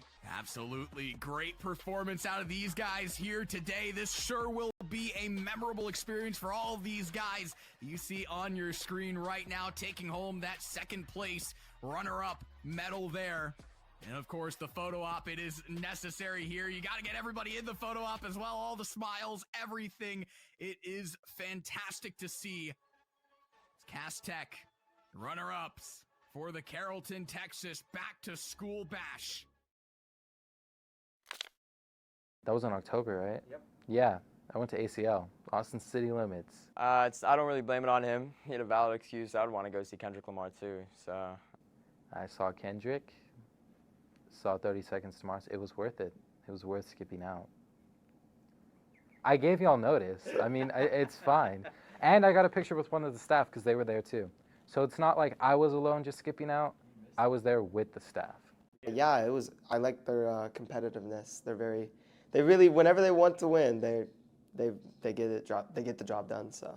Get the job done. Is that like in gameplay, communicating? How are they talking? Oh, everything. Communicating, gameplay. We just lock in. They just lock in, and I have to like kind of cruise along with it and hopefully try to pick up and take Jonas' place there. Oh my God! What is the shot? Where did that even come from? Oh my God! What an ace! Oh, Trisman with an ace! I don't know. Rowan's one of my best friends. I've known him since freshman year. One of my first friends since I got here. So I liked it. Egg button. Get out two. Three-piece. But it was definitely fun. We had a lot of laughs. So really, right, we'd have to like sort of start with, right, when Fernando Garcia starts the club, right? At the very beginning, it's much student-led, and so the students did everything. Like Fernando and Joseph Rodriguez led everything in every event. They just needed me to be there, right? And that's what I was for sponsor. But I have my bio course, so I don't focus too much on like looking up for tournaments, looking up for fees, right? If they find them, they tell me about them, and then I go and sign them up, register us. But it was very student-led. When they graduated, right, and so for 3 years, very successful program. When they graduated, though, the next class that took over, right, and at the end of the day, you know, I'm the one that should be taking the mantle. It fell through the cracks a little, right? And so I would say the esports waned a bit. It definitely wasn't as strong as it was the years prior. And I've always had a hands-off approach. Well, they picked up really well last year. Again, we had a lot of passion from a lot of kids. I stepped back up a little bit to the plate, but the kids were doing everything again. And it's kind of the same with this year. But essentially, we set up a practice schedule. And last year was great, started dwindling, kind of kids missing practice here or there. I will say that our practices were very scarce. We kind of I feel like we kind of got complacent with how we were. The Hebron feat, I think, really hurt a little bit, and I think for a while we just all kind of checked out for a bit. And some infighting was occurring between the players, right, when they don't have a set up structure. And I don't really, right, I wasn't in the thing of benching players or anything like that. So in any case, when the infighting was happening from a person sitting on the outside being their sponsor, right, if this were to fall apart, you know, that's their decision. Again, I don't push them or force them to do it. I don't want to call it it's fine, but it would have gone right away. So I step in, I ask them, okay, do you want me, right, there's two, you can have Ramos that's chill, right, relax, hands off, or you can get the Ramos that's going to coach you. Do you want, right, the nice Ramos, right, that's nice, or do you want the strict mean Ramos? And they said, we want the strict mean Ramos. So just to, I guess, what happened, right? I set up a schedule for them to start practicing. Junior year, been piled up with work, lots and lots of it. So I couldn't make practice a lot of the times. I know me personally, I had family, like I had unfortunate circumstances pop up in my life that prevented me from going to practice. Grades were kind of like going down too. You know, I like to keep pretty good. That's something I pride myself on, is my outside activities, grades, general knowledge. From others, you know, it was just not wanting to play the game, family emergencies, other things. So, and my logical choice was definitely to focus on my grades rather than go to esports practice. So I said, okay, right, like that's fine, that's your decision. You're not going to play then. I will say going into November, it was tough because due to the lack of making practice, I was benched for a game. After I got them back up, Mr. Ramos notices that I still don't make enough practices. So I'm like, that's fair. I don't blame him for the decision. If anything, it was a good decision. And that game happened to be the most important game of that event, of that day. Not that it's super important, but of that day. And I saw what happened when me and Karat got benched, and I won't let that happen again. Right, it's just like a soccer match. It's just like this. We even had some kids, right, if they had a failing grade, or I told them, right, you're not going to play this Saturday, right, do I need to show up, would be their response sometimes. And it was like, yes, right, just like if you're sitting on a bench for the basketball team or the football team, you show up, you dress out, or you don't dress out in the uniform, but you show up and you support your team on the bench. Same with practices. You're still expected to show up to practice, even if you're not going to play, just like ineligibility for grades. But looking back on it now, I understand what he was trying to do. I don't think poorly of him for that. In the moment, I wasn't happy because I felt embarrassed. And I felt that, you know, I have a lot to prove to myself. And for that, it was just really disappointing to be benched in front of people that count on me and in front of people that support me. Strategically speaking, right, in terms of when am I going to bench these kids, there's 4 games that day. And I can pick any of those games, right? This is a very important game. So usually a coach wouldn't want to bench your best players on the most important game because you want them to win, right? I'm not like that in the sense of I do not care if you win or lose, right? And if there's a lesson to be taught in this, right, the lesson is going to supersede, right, the victory. And it's for long term, right, not short term. And so essentially, I picked the game that was the most important to them, the one that was being streamed live, right, that I knew they cared about, that mattered to them the most, and I benched 2 starters. And I subbed in 2 other players. That did lead to them losing. As well, last game we saw Hyplex playing a Raze. Did we not? We did. Last game we saw Hyplex. Now we get to see them playing a KJ. On the Cast B side, so I believe he was the one that was subbed in into Cast A to help out. Already bought up. Oh, wow. Bappo, he's caught onto the direction. He's going to stop and apply pressure to the rest of the team. My team is going to get 4K.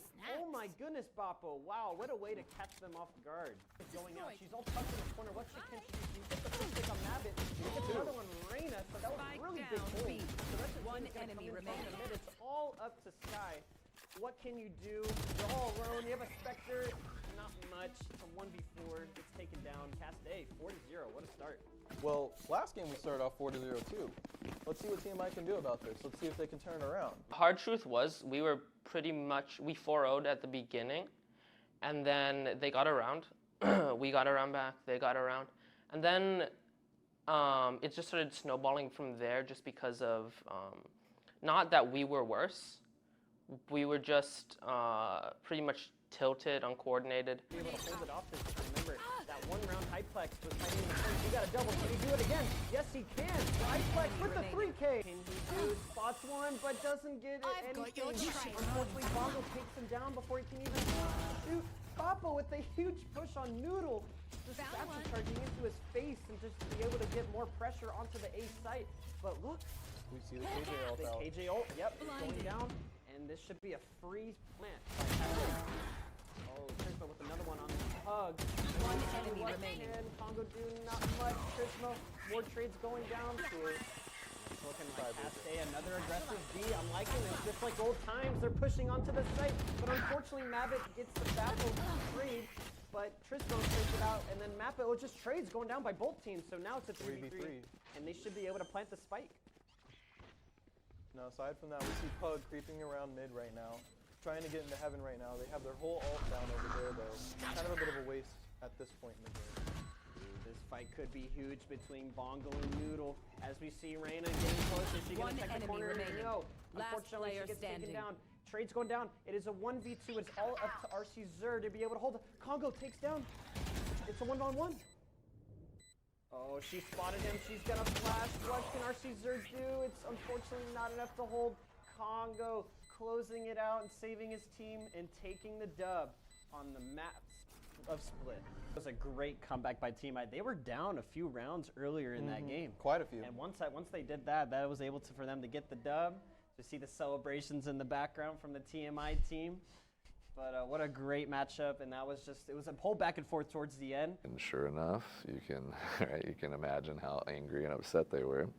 And they were very upset. As a matter of fact, the top player got really upset and left that day from the event.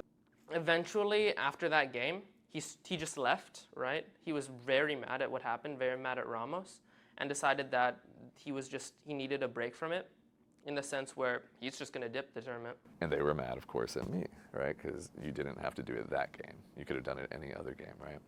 Now, the strategic part of that is, of course, if the kid really, really wants to play that game, which one then is the game to bench them? It's the one they really, really want. Because if they want that, take it away from them, and hopefully they'll learn their lesson, right? And it did end up working, right? I got a call back that day, right, from the student, sort of an apologizing mode of, I understand why, right? And moving forward now, they have been much more committed to each other and to each other's time, showing up to practice. I knew that, like, after that TMI fee, I'm not going to let our team be embarrassed anymore. Like, we have to get it together. We have to adapt with whatever we have, whoever we have, and then just finish the day out. So those last two, I think it was 2 matches? 3? I don't remember. But I remember me and Karat took more of a IGL role, and we just kind of got everyone together and just steamrolled the rest of the teams. It was fine. I kind of picked up an IGL role because next year, that's what I try to, at least, I hope to get into. I mean, we'll see. It could be me or Jonah, kind of like co-IGLing. But there's a lot of new talent, a lot of new and upcoming talent. At least I think so for our like B teams, and they have great aim. Probably some of them have better aim than the main team. So yeah, it's kind of made me a little more passionate about going to practices at least. Definitely making more practices, putting more effort into general team play, and it taught me the value of having good teammates. Yeah, I'd say it definitely kind of whipped us into shape. It kind of got us in that mental, like, okay, well, we're here to play. Especially with the recent games of HSCL, we have to be more serious. If we want to go to Kansas and we want to play on that stage, we have to be more serious.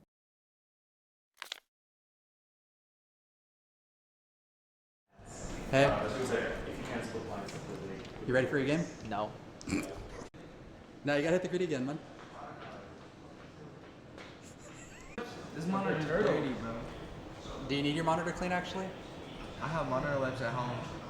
They use Pledge to clean the monitors. Do you want a monitor cleaner? You have monitor cleaner? You want one?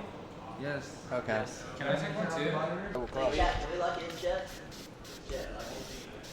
Bro, that's more than enough, man.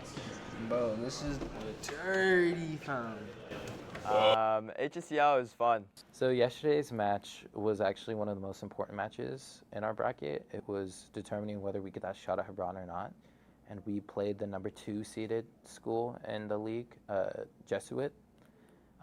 Going into it, we kind of looked up their players, we looked up their ranks. Like, we saw, what they were, how they played. We saw some comps, and I will say, going in, I was a little nervous because I knew that this was a very important match. I definitely had jitters, and first map we lost. We lost first map. The funny thing is that we knew we weren't playing well, but we still got 9 rounds. It was 9-13, and they beat us. It was a good game. And I think that's where I saw some of us getting upset, and then me and a few other team members were like, it's okay, like, what happened, just lock in. Like, we can't go back, we can't change what happened map 1. We can only do map 2. We played pretty well. We played really well. We actually played together as a team. We were calming. I was making a lot of plays. So I was pretty happy with my performance and the team's performance, and we ended up taking that game 13-6. So we did good. We did good on map 2. We played more organized. And then I was really up. We were really happy. The energy was there. And going into map 3, we just had a terrible start. Short, the most short. Like, Yuhan short, dog. Come on. Out of charges. One enemy remaining. You know he's short. No! It just felt like I wasn't myself during that game. I didn't feel like I didn't play well. I wasn't calming well. I was making stupid plays, and it was just because I was all in my own head. And I called it out. I was like, we're in our own heads right now. Like, we are our own enemies. Like, we are not playing against them. We're playing against ourselves right now. What's going on? I wanna know. Let's get out of our own heads. Yeah. Reset. And so I think with that call, it kind of opened opened a few of our teammates' ears, and they realized, you know, like they're good, they're fine, they're overthinking it. But thankfully, I mean, the two teammates that I really want to highlight are obviously my two close friends on the team. It was Jonah and Tristan. Actually, not my two closest friends. Everyone is my close friend on the team, I have to say. But Jonah and Tristan, they kept a positive attitude throughout the whole game, especially Jonah. He was performing really well, and I felt like I was letting him down and letting the team down in general.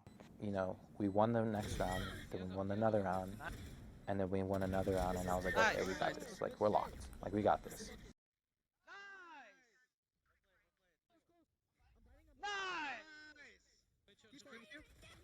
Three, two, one, swing! Nice! Okay.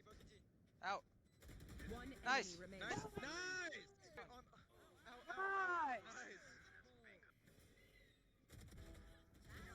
Elbow! Elbow, elbow! Last player standing. Elbow! Elbow. Elbow. Just hide behind the box.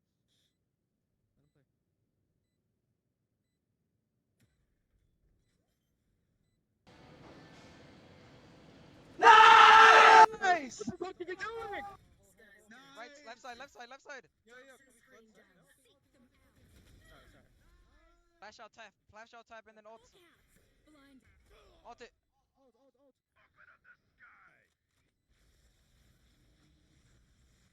Yeah, Molly. It's on, Molly on, Molly on. No time! Yes! It's all time! 70.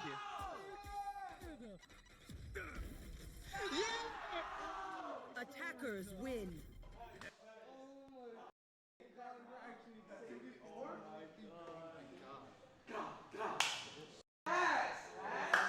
Dude, I like low-key when we were coming back, in my mind I was like, if we like, I was like, we're doing really good, but we can lose a round and it can easily be over. Yeah. I was like, we have to play good. Yeah. And then me and Tristan just kept running the same thing over and over, and they just couldn't adapt to it.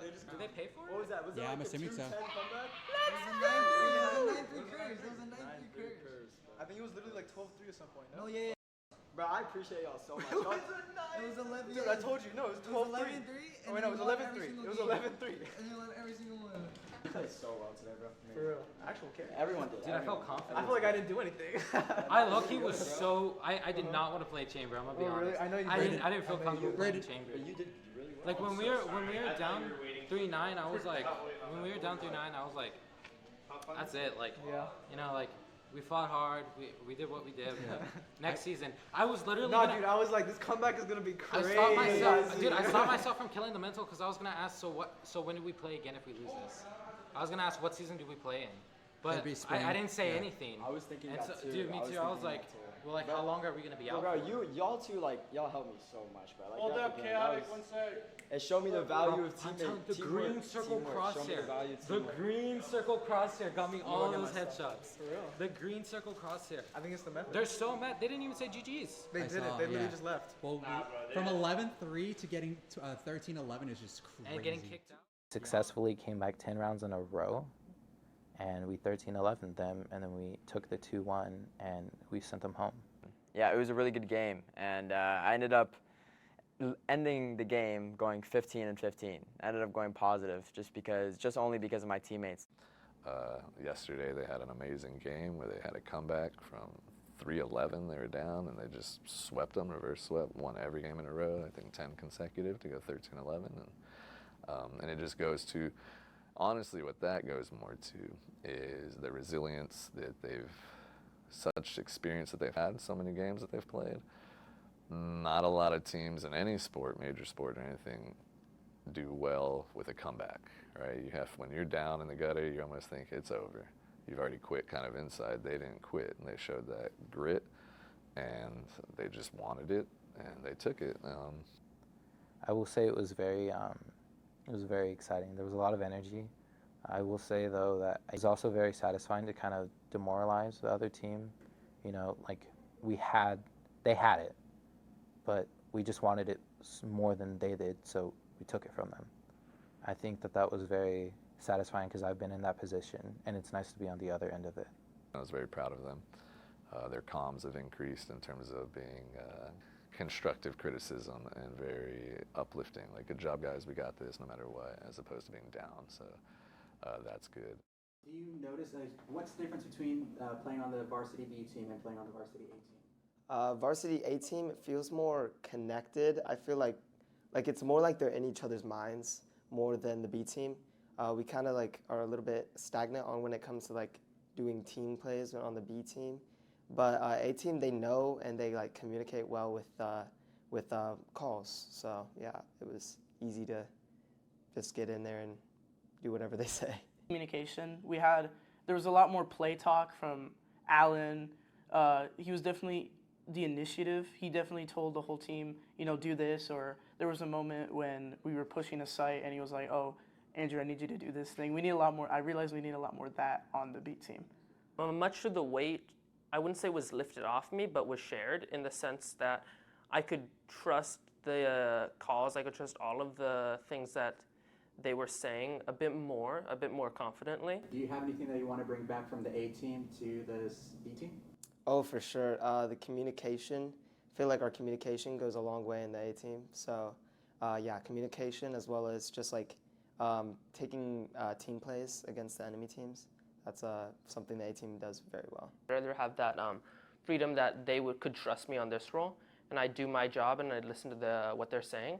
So I think that being able to have that sort of freedom on a team that knows what they're doing a bit better and knows individually that I can rely on them is just overall better. Awesome. Any final comments? Anything that you would like the audience to know about you or anything? Winter Cut's going crazy. You already know we in it. YGG on top.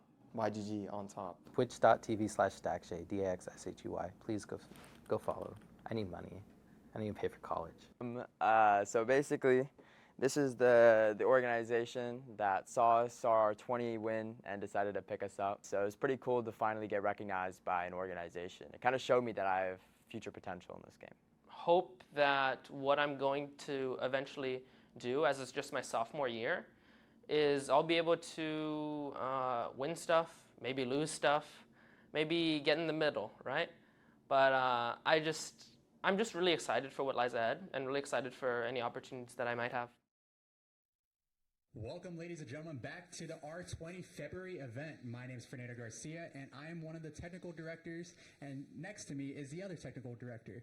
Hi, my name is John Zombies Moses. I tend to go more by Moses. You've seen me already on the broadcast today, and yes, I'm the observer TD for our broadcast today. Nando, how's it been going so far for us? So far, so good. I think it's made our broadcast seem a little bit more seamlessly. Of course, I'm a little biased, but just making that communication and differential for the camera angles and then graphics and all that, it's just made our lives so much easier. But John, let's talk about the future for R20, for our finals, and then of course our previous games before we cut back to the casters. Of course, I'm very, very excited for how finals are looking to be. We are planning on getting them out in the arena.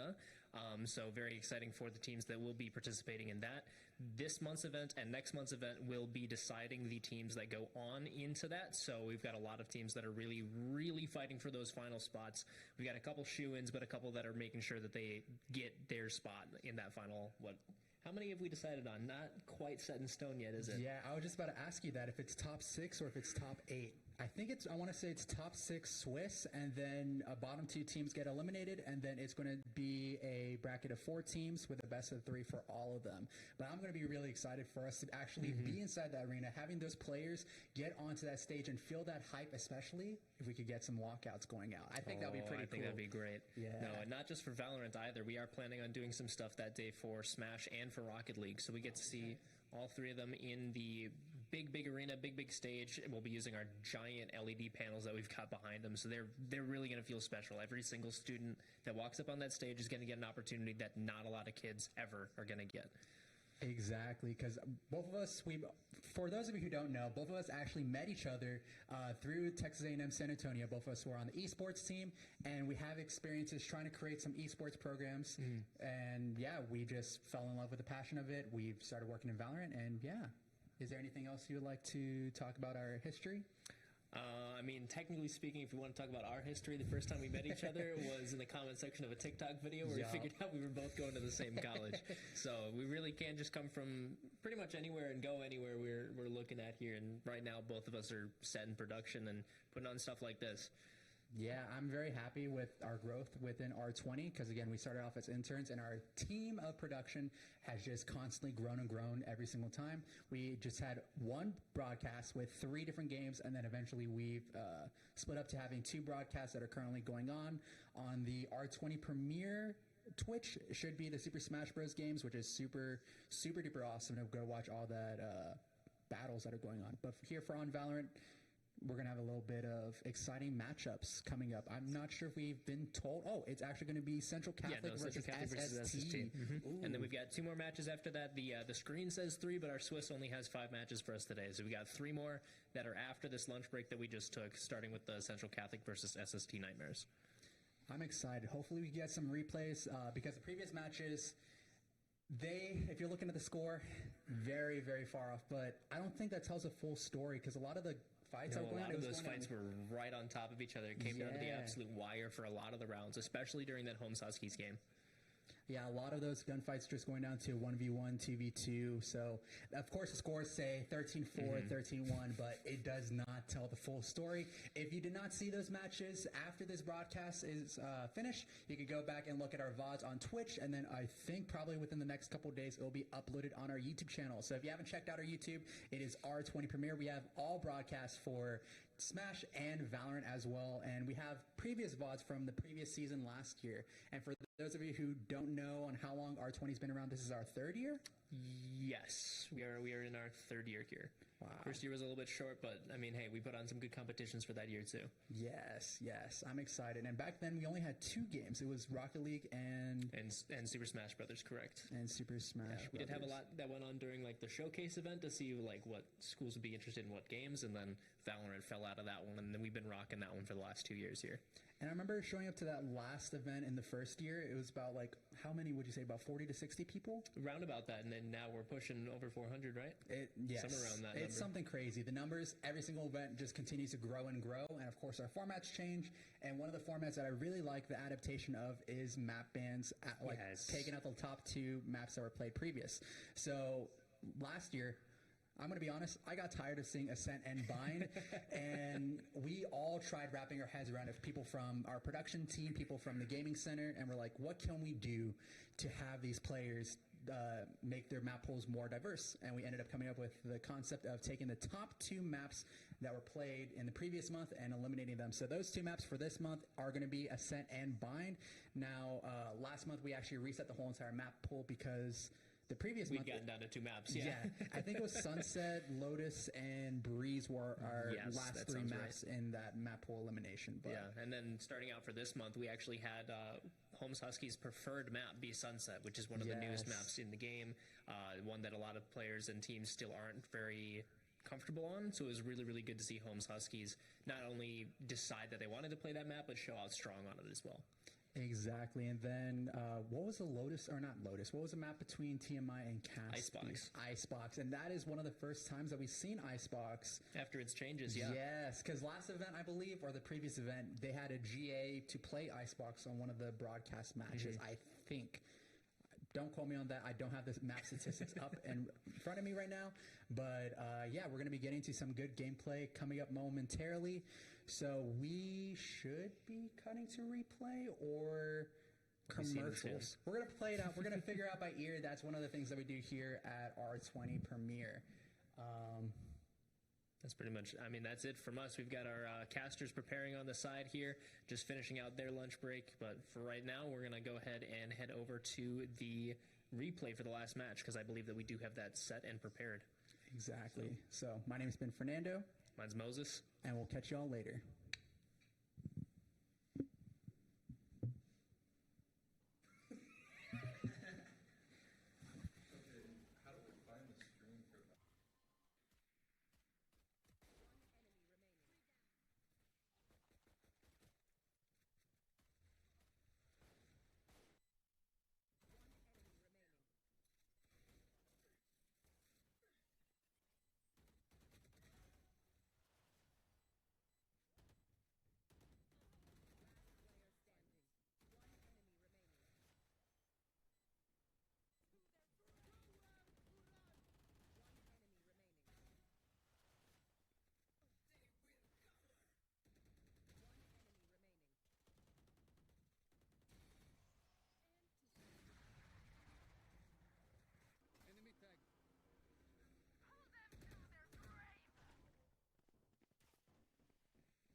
Thank you for staying with us at R20 Premiere. I'm Tanner, and this is... I am Zova. And we're so happy to be bringing y'all the next match, which is going to be O'Connor, right? O'Connor versus SST. Super excited for that match, and it's going to be on what map, Zova? Central Catholic. Oh, Central Catholic. Yes. I'm so sorry about that. Central Catholic versus SST on which map? It's going to be on Icebox. It definitely is. We're going to be seeing a lot of Icebox today. Icebox is a super fun map, and it is the first time this season that it's been implemented into the map pool. So we're super excited to see it. I'm assuming the players are super excited to see it. We're probably going to see it quite a bit today. So welcome back, everyone. We still have a lot of games left today. So far, we've only had 2 teams play against you, or 2 games that we've had today since this morning.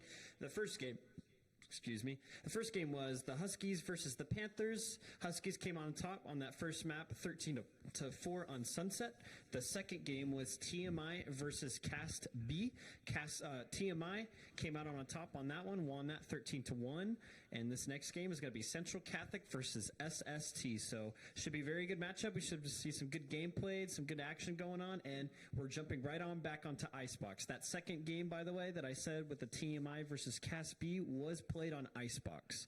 So we're actually going to get back-to-back Iceboxes games. So welcome back, everyone. So hopefully we can get some, once the players are getting situated, they're going to get started here very shortly. Yeah, 100%. And like Moses and Nando were just saying, a picture's worth 1,000 words. Like, these games, and I know the score's 13-4, 13-1, but you can't really just justify. I mean, a lot of these games were super close with a lot of these gunfights coming down to like 1v1s almost every single round, or like people clutching 1v3s or 1v2s. You know, it was just a lot of 4Ks going out throughout these rounds.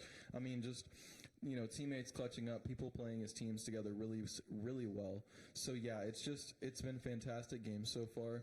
And as it does show that we have 4 games left on the scoreboard, I believe they were just saying we only have 3. So we do have 3 more games to bring y'all today, one of them being Central Catholic versus SST, and I know I'm super excited for that. Zova, what kind of picks do you think we're going to be seeing? Like, I mean, Icebox, obviously, so we're going to be seeing a couple of the obvious ones, but like, what do you think as far as like spontaneous picks? The ones that really stuck my eye in that last game we saw in Icebox was Deadlock. Deadlock definitely switched it up, especially when she puts her little X trap on top of the crates. It applies more pressure, especially against the Jets that like to updraft, the Razes that like to satchel up on top of that, or just even jump on top of the little boxes that you get on, especially when you're working your way towards B. But there's so much verticality on the A side. It's almost does identical. It's the same job. But the Deadlock was a very interesting pick. I didn't think about it until I saw it and how it was played, and it really made the gameplay a lot interesting. We also saw a Harbor pick, so Harbor was definitely really good. There's the team that actually ended up coming out on top for that one, so that was a good pick, and he actually utilized his utility very well. And then on A, when he used his ult, it just worked off really well, and just a lot of good cover to use. And then the Viper players. The Viper players were probably one of the biggest star players in those games because they were going at it with each other in the middle of that map, especially in that 2. We saw Noodle on TMI versus Hyplex on Cast B, so they had a little bit of action going on. And, you know, whenever they take out the Viper, there goes your smoke. That smoke does so much, especially when you walk through it. You lose so much HP just walking through it for a little bit. Her ult is crazy. Her orb is great for trying to smoke cross or just try to get across from somewhere, or just even do damage on post plant and using your mollies and the rest of your utility as well. I definitely think we're going to be seeing some Viper picks, and then definitely a Jet pick. Another Jet pick was really good because of the we had op players using the Jet, or the Jet players were using the ops. And then the one that was really different in that last game was this one of the subs. They actually it was Mabbit that was on Cast B. He played Reyna, so I think that was kind of like an add-on character just to play it for just cause kind of thing. But I don't think we're gonna see Reyna, but I could be wrong. There could be a team out there that just they play Yoru, they play Reyna, they play full duelists, and I could be completely wrong in how they do their strategy. But I definitely think we're gonna be seeing Viper. I think she's a must-play character for a map like Icebox with so much verticality, as well as a little bit of Deadlock. Yeah, Deadlock's interesting. And yeah, no, I'm super intrigued. I mean, as well, to see some omens maybe, just with the amount of verticality on the map, like in a double controller scenario. Because like Zova said, I definitely think you need that Viper on this map.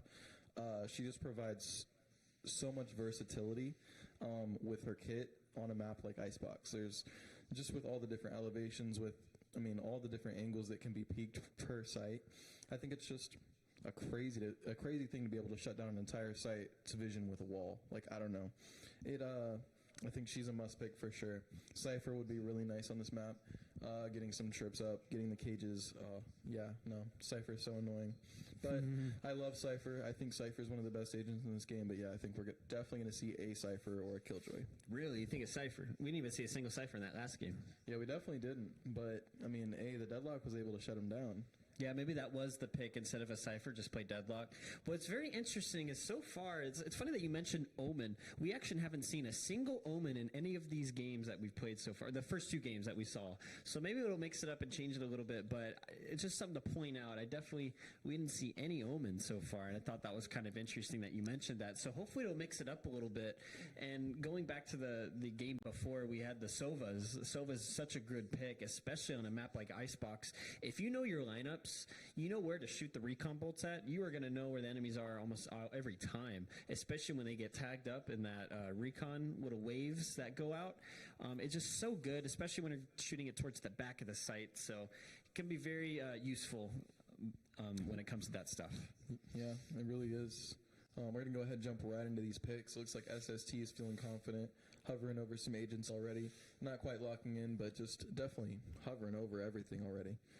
Wow, a chamber pick. That is very interesting. Yeah, I was about to say, look, we got full Reynas. I'm down for 5-stack Reyna. Let's see it. Which is funny enough that they're choosing, on the Central Catholic side, Jack is possibly choosing Skye. Skye actually got a very big nerf. Basically, her flashes, she only gets 2 flashes now. They do not regenerate. On top of that, the bird, you can't fake a flash anymore. It has to pop as a flash now. So at the end of the time, the bird is going to flash, regardless of what you want to do with that bird. So you better hope you don't mess up that bird, or you're going to flash your whole team. So that's a very interesting change to Skye. Yeah, flash your team or flash yourself.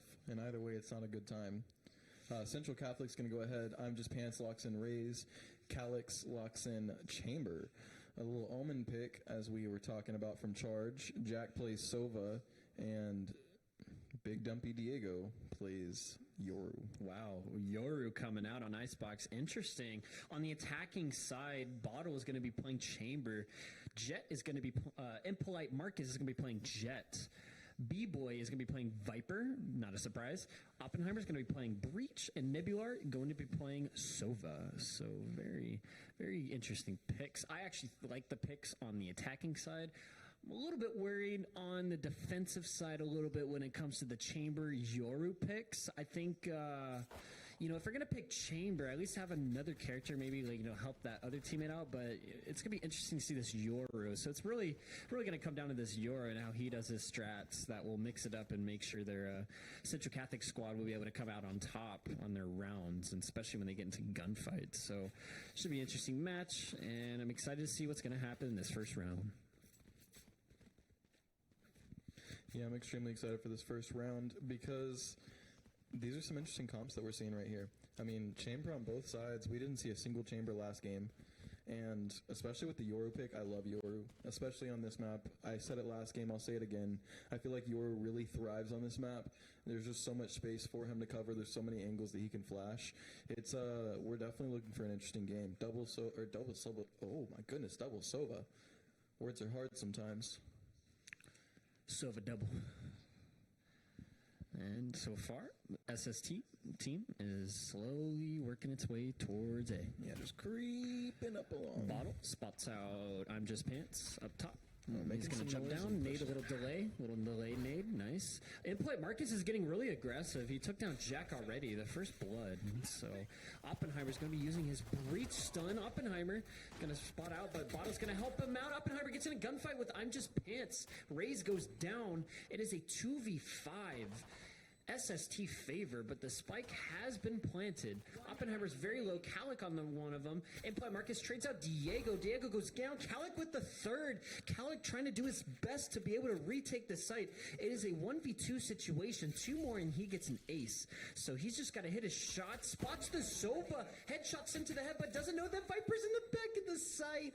And B-Boy barely able to clutch it out against Calic in what was looking like a scary round for the for the SST squad. Ended up working out in the end in that 1v1 by B-Boy. So very excellent effort by Calic to, bring it back. 4 kills right at the end there, but unfortunately it wasn't enough, and SST ended up winning that pistol round. Yeah, I mean, he had the teleport up as well. I kind of thought he was, maybe going to try to jump out for the info and then teleport back or something, but he just didn't see that Viper. He thought he was safe, and unfortunately, yeah. But that was a fantastic attempt from Calic. Calic, I don't know how to say that name. Kalexi? Kalexi.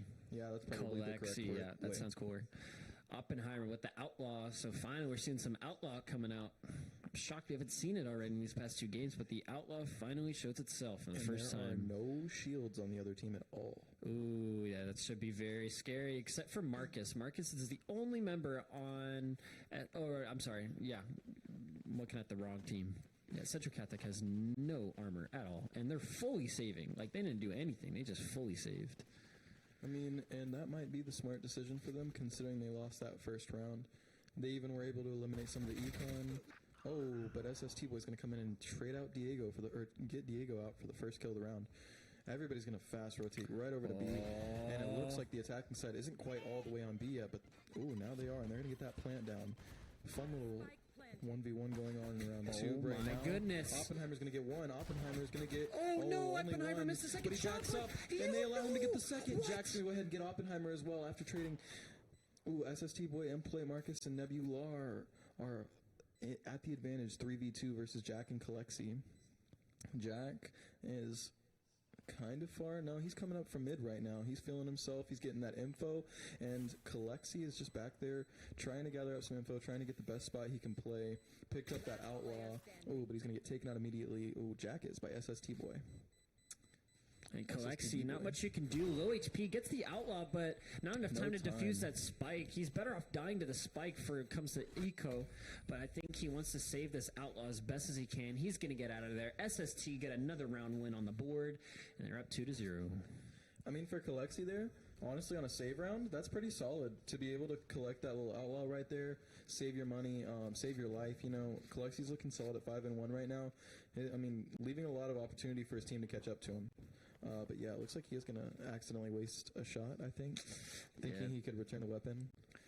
He can't. He picked it up. Yeah, feels bad, but that's okay. That happens sometimes. Still shouldn't waste your ammo like that, especially with the gun that has low ammo. You got to be careful with that. Well, people like to do things like that. That is true. That is very true. Mistakes are made. Human error comes into play. And Imply Marcus getting aggressive on top of the tube. Domes Jack to the head. He gets taken down. First blood of the round already. So it looks like they're doing a fast tube push towards the middle of the map. Oppenheimer gets caught with his hands tied on the flash by I'm Just Pants. But look at this big flank from the SST squad. Look, you got 2-3 members towards the back in their spawn. Charge is ready for it. He takes out Nebular. He gets another one to Imply Marcus. Kalexi gets another on Speedboy. Wow, what a great hold by Charge. And the rest of the Central Catholic squad. Bottles all alone in the back of Snowman towards the back of the map. Unfortunately gets spotted by big dumpy Diego through the little vent crack. And another, first round on the board by Central Catholic. Great job from them. Yeah, Central Catholic, that was the first round for them with weapons, and they thrived. They thrived so hard.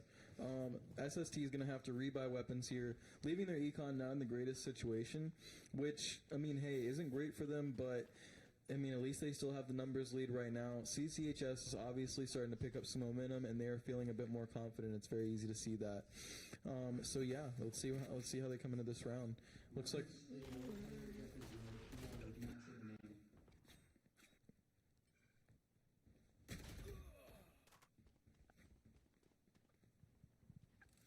B-Boy gets the first pick on Kalexi. So now SST are up 5-3. They're already pushing their way towards the site.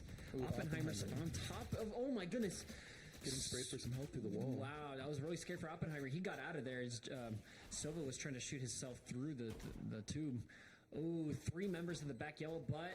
Oh, 4 actually mistaken. And wow, Nebula gets caught off in the back, unfortunately, by the Omen. So, wow, down goes 2 more members. B-Boy with the Molly trying to be able to hold it off on the spike that they planted. Implant Marcus with a crazy flick onto Charge. Way to tank him down. And Sova is trying to do everything he can, but it's just not enough. And SST, another round win, 3-1. Implant Marcus escaping there with 9 health. I know that's a good feeling right there, just being able to clutch that out with such a low amount of health.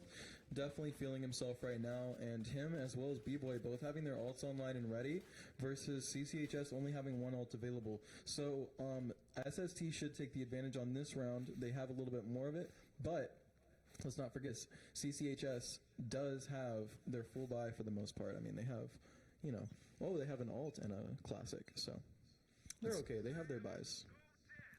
Well, it looks like a slow push from SST squad, but Kalexi has his ult from the chamber, so he's ready to do some action if anybody's going to get greedy and poke their heads out. But at the moment, it looks like SST are playing it safe. They've fully bought all Vandals and are trying to hopefully get a pick and maybe work their way towards mid, as that's what we see so far.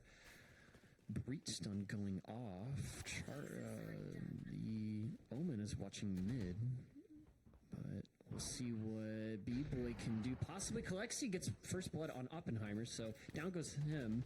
And they're already working their way towards the kitchen, and unfortunately the Omen was caught off guard by the bottle, pushing up through kitchen, but a huge flank, but I'm just pants! Oh my goodness, he gets a double, but B-Boy stops it down. He sees the Euro fake, misses the shot on it, and catches the real one. And wow, what a great clutch by Yoru on Central Catholic's team, and wow, what a crazy round. What a huge flank play from that kitchen. Wow, that defied the whole round right there. Yeah, I'm just pants. Yoru made a pretty big play as well as I'm just pants. They just completely shut down that round right there. CCHS feeling confident. Score being 2-3 now. Nothing stopping anybody, and this game's not anywhere close to over, so we've got so many possible outcomes right now. Don't think that SST is going to win just because they have an advantage or a lead or anything, because even with the advantage, looks like CCHS is still battling. Ooh, the daggers go out by the Jet, so she's getting in greedy. Headshots Kalexi on top of screens. Unfortunately, her teammate just stunned her and slowed down her momentum, but she said, nope, I'm all gas, no brakes right now. I'm going to push onto this site as the SST squad are putting down that spike onto the site. And it looks like now Central Catholic, they're going to have to retake it. Razel by I'm Just Pants comes out, gets 1, but gets traded up by Bottle. Charge gets 1, Jack gets a double. Oh my goodness. Wow, what a crazy play. And then at the Omen gets the last one, and Central Catholic, they tie it up 3-3. Wow. Yeah, we're looking at a fantastic game so far. We've got two alts available on the CCHS side, but it looks like on SST we've got 2 alts ready and 2 alts about to be ready. So, I mean, even match right here, 3-3. Unfortunately, SST isn't going to have as much money, so they might have to save here. But, both teams are looking just as equal opportunity right now. So we're looking fantastic right now.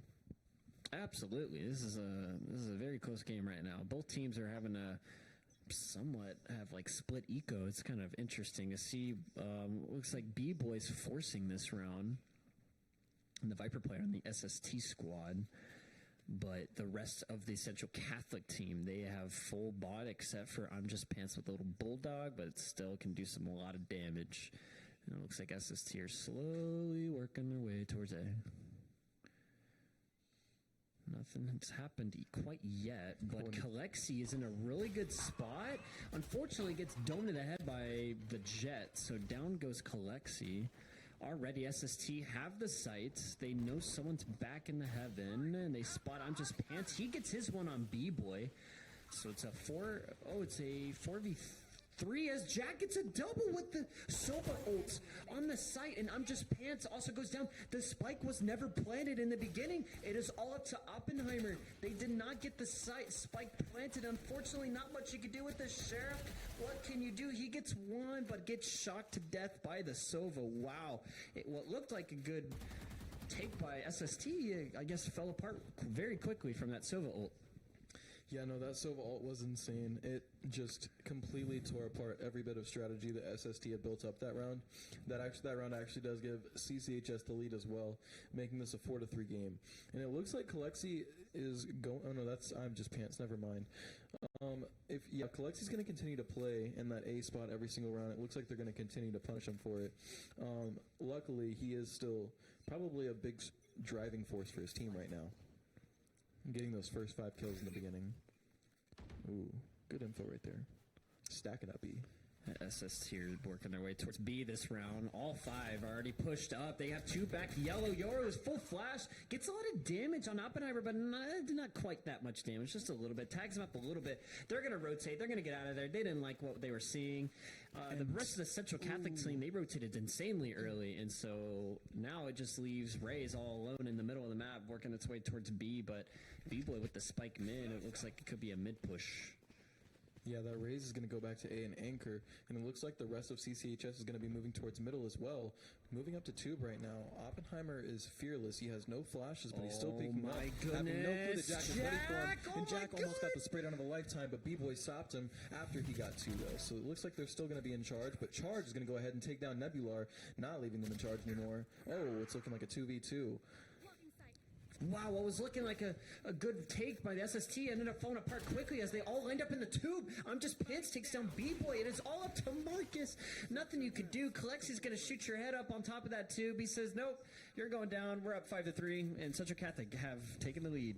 That's Kalexi getting that well-deserved revenge. He got fragged 2 or 3 times really early on. By Impolite Marcus in those first couple rounds, so he was just getting that payback right there. Yeah, looks like SST is going to go for a timeout. Going from SST. Wow. Well, I wonder, what do you think they're talking about? You think, hey guys, like we're not pushing together, we're not flashing as we should, or do you think they just got cut off guard that last round in the tube because they all lined up? Personally, the entry's impeccable. It's great. They get on the site so easily, but they can't hold it. They don't have. They have the Viper, but it doesn't really look like they have the lineups for it. They have the Sova, but the Sova hasn't been staying alive long enough to put down the lineups for it.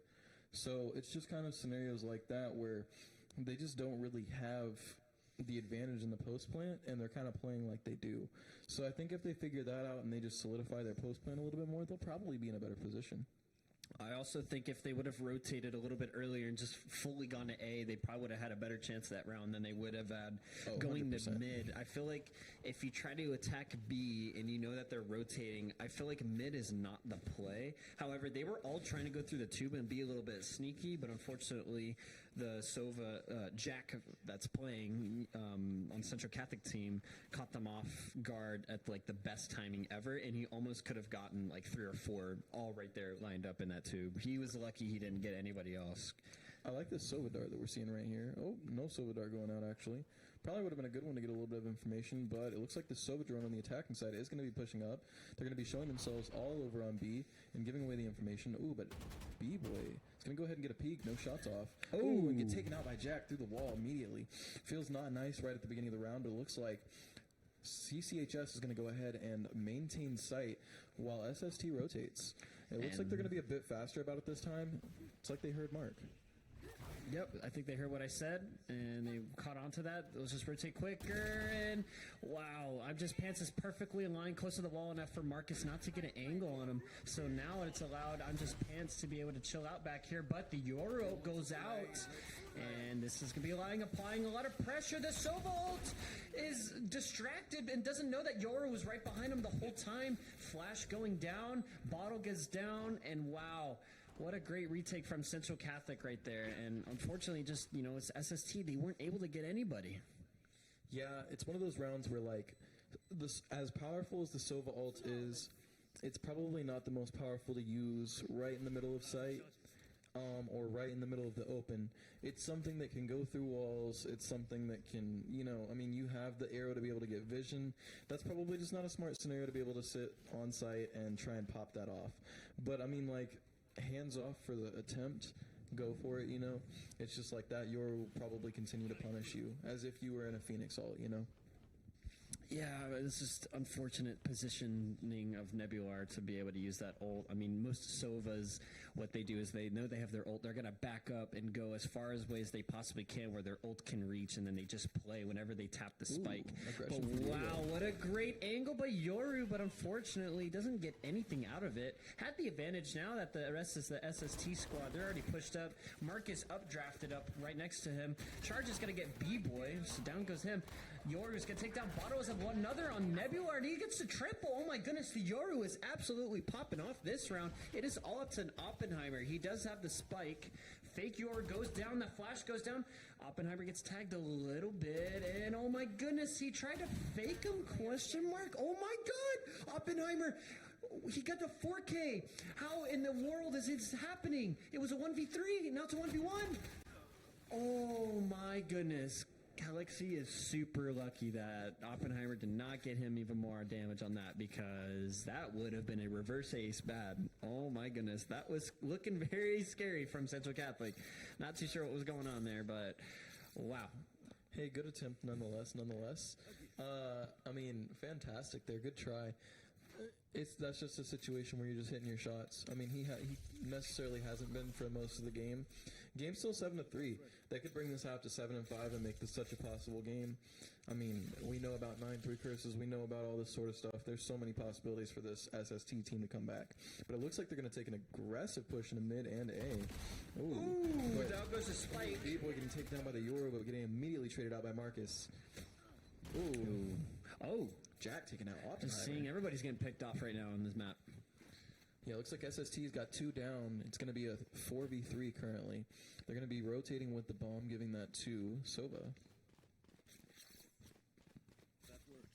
It looks like they're going towards B, SST, because they know that the rest of the team already rotated towards A. So if they go a little bit quicker, they can probably get on that site and plant. But little did they know that Chamber is slowly working his way back to retake, and he's gonna spot one. Oh my goodness, what a great shot by Bottle. Now they should have more confidence to be able to plant the spike. Nibbler's gonna plant it in the corner. The Sova ult's going down, but unfortunately doesn't hit anything. As I said, that hits Nibbler. Nibbler is super low, gets tagged by Jack. Jack gets another one at Marcus. It is all up to Bottle in a 1v2. He does have the spike to work with, but it is not planted anywhere near him. So he has a lot of ground to cover right here, because now they're going to be tapping the spike very shortly, and his teammates just going to be watching it. Bottle's going to get a push up a little bit, gets the headshot. Oh, Charge has to half it, so he has to back up. Omen Smoke going down. Oh my goodness, the timing can't be any worse right now for the Omen and Bottle. Oh my god, Charge unfortunately teleported too far outside of the smoke, and that allowed Bottle to be able to get him around the smoke that he put. Wow. Yeah, that was a interesting scenario right there. That was a scenario where Bottle was just everywhere that he needed to be when he needed to be there. He isolated those fights so well, and it looks like SST is finally starting to become the SST they wanted to be when they showed up today. You know, they're starting to get those shots. They're starting to 1v4, 1v3, whatever. They're putting their teamwork together. They're putting their heads together. Like I said, they could end this half 7-5 and be in a fantastic position. Dagger's going out by Marcus. He's going to work his way towards A. He still has his updraft to work with. The rest of the Central Catholic squad are just going to play it back. They're going to be playing post plant, and they're going to be playing retake. But they want to make sure that they don't rotate. Yoru is going down. He's checking, hey guys, there's 3 of them going towards A. I'm going to throw a flash. I'm going to pop out of my thing. But little does he know that nobody's peeking anymore. But Marcus updrafts, and oh my goodness, the big flank by Charge. Charge gets 2. Charge caught them off guard. It's all to Oppenheimer. God, I'm just Pants gets the double with the Raze ult. What is happening on the SST squad right now? No bomb on Oppenheimer. He's all alone again. We've seen Oppenheimer 1v3, 1v4. We've seen him do it. Can he do it again? Oh, there's Oppenheimer on Kalexi. He's got 1 down. All alone. They know where he is now. He's got his ult and his stun to work with. It is the last round. He shouldn't really be holding on to anything. Oh, it looks like that stun is going to go toward both of them, maybe even stunning both of them. He's got 30 seconds to work with. They know that he's coming towards the back of the rope areas. He's going to zip line across. If you're going to use your ult, now's the best time. Little does he know that Raze is in this corner right here of I'm Just Pants, and Oppenheimer just gets tagged in the back, and that's the end of the first half. Yeah, I mean, a good attempt from Oppenheimer, but that's a scenario where you gotta either ult or throw something there to clear out that corner. But yeah, no, I mean, good attempt from Oppenheimer. 8-4 at this half. Definitely still a possible game, but CCHS with a huge advantage going into the second half. Not a good game from Nebula, unfortunately. What do you think is going through the minds of SST right now? What do you think their game strat is going into defense right now for them? I think they need to just play off of each other and play more together. I think a lot of their, on the attacking side at least, they were able to take the site, but they weren't able to hold it. And I just think that they're getting caught off guard by all these flashes and all those smokes from the Central Catholic squad. But, you know, Marcus is getting pretty aggressive, so maybe not overextend on that pressure and just play back a little bit. Play a little bit more defensive. A better defense is a better offense at the end of the day. Oh, Marcus shot the fake, but sees the real one. Gets a nice shot on Yoru. Has another one on the charge. Wow. Back-to-back shots by Marcus. Great, but he goes down.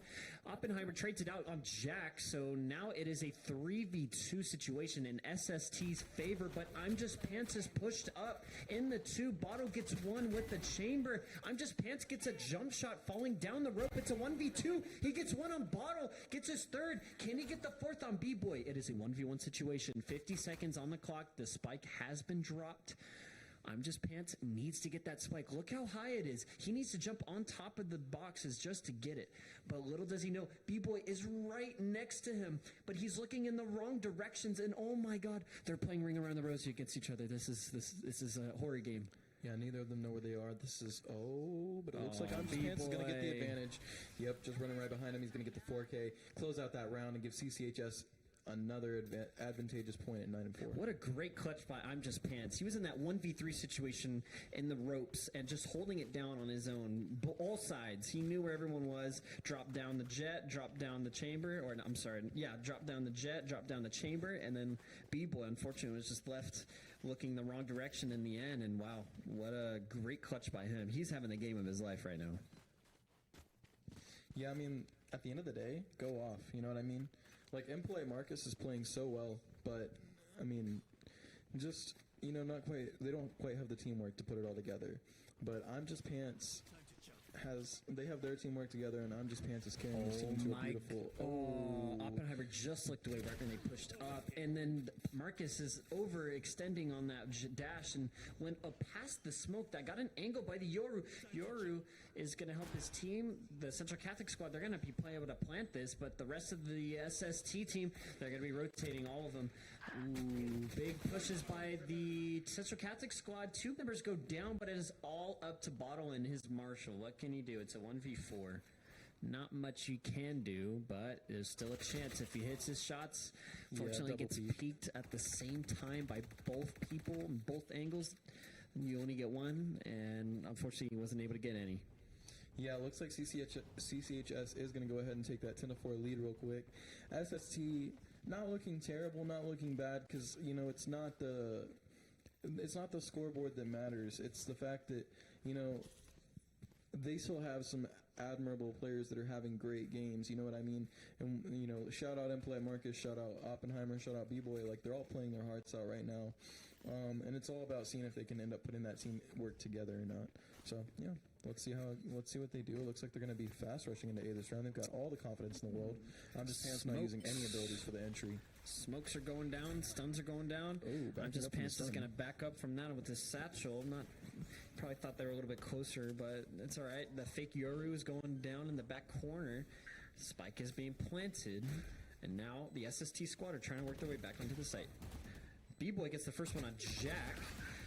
Yoru gets a double on Bottle and Marcus, so down goes them on SST.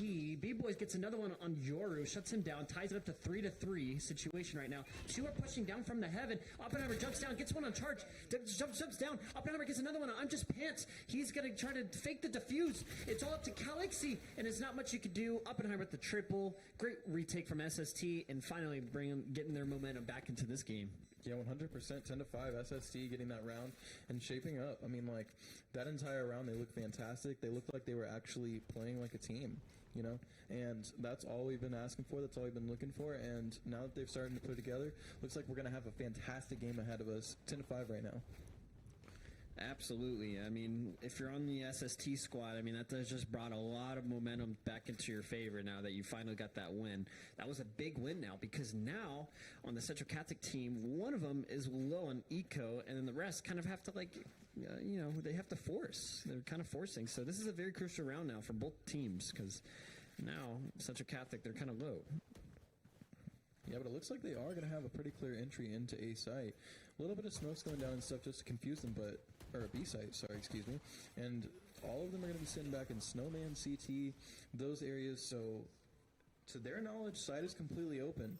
SST is playing very smart. It looks like they're going to come in for this retake, and they're completely played back. Looks like they have knowledge of one in Snowman, but aside from that, they're just completely unaware. Raze and Yoru both have their ults ready to go. Oh, shock charge catches them off guard on the plant. Marcus spots him crossing down. Charge goes down, as well as Jack. As Bottle gets another one with the Guardians. That Guardian's coming into use right now on the SST squad. So 3v3 as Calixi gets one on people, but another trade goes down. Bottle takes out Calixi as Bottle gets another one on Yoru. It is all up to I'm Just Pants. He has a Raze ult to work with. He's going to pop it. He's going to shoot it. He's not going to get anything. It's a 1v2 situation. Both players are low in HP.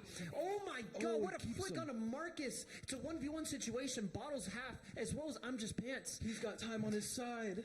And Bottle just doesn't know. He doesn't have enough time. He's going to run away, and he's going to save. Wow. What a clutch by I'm Just Pants.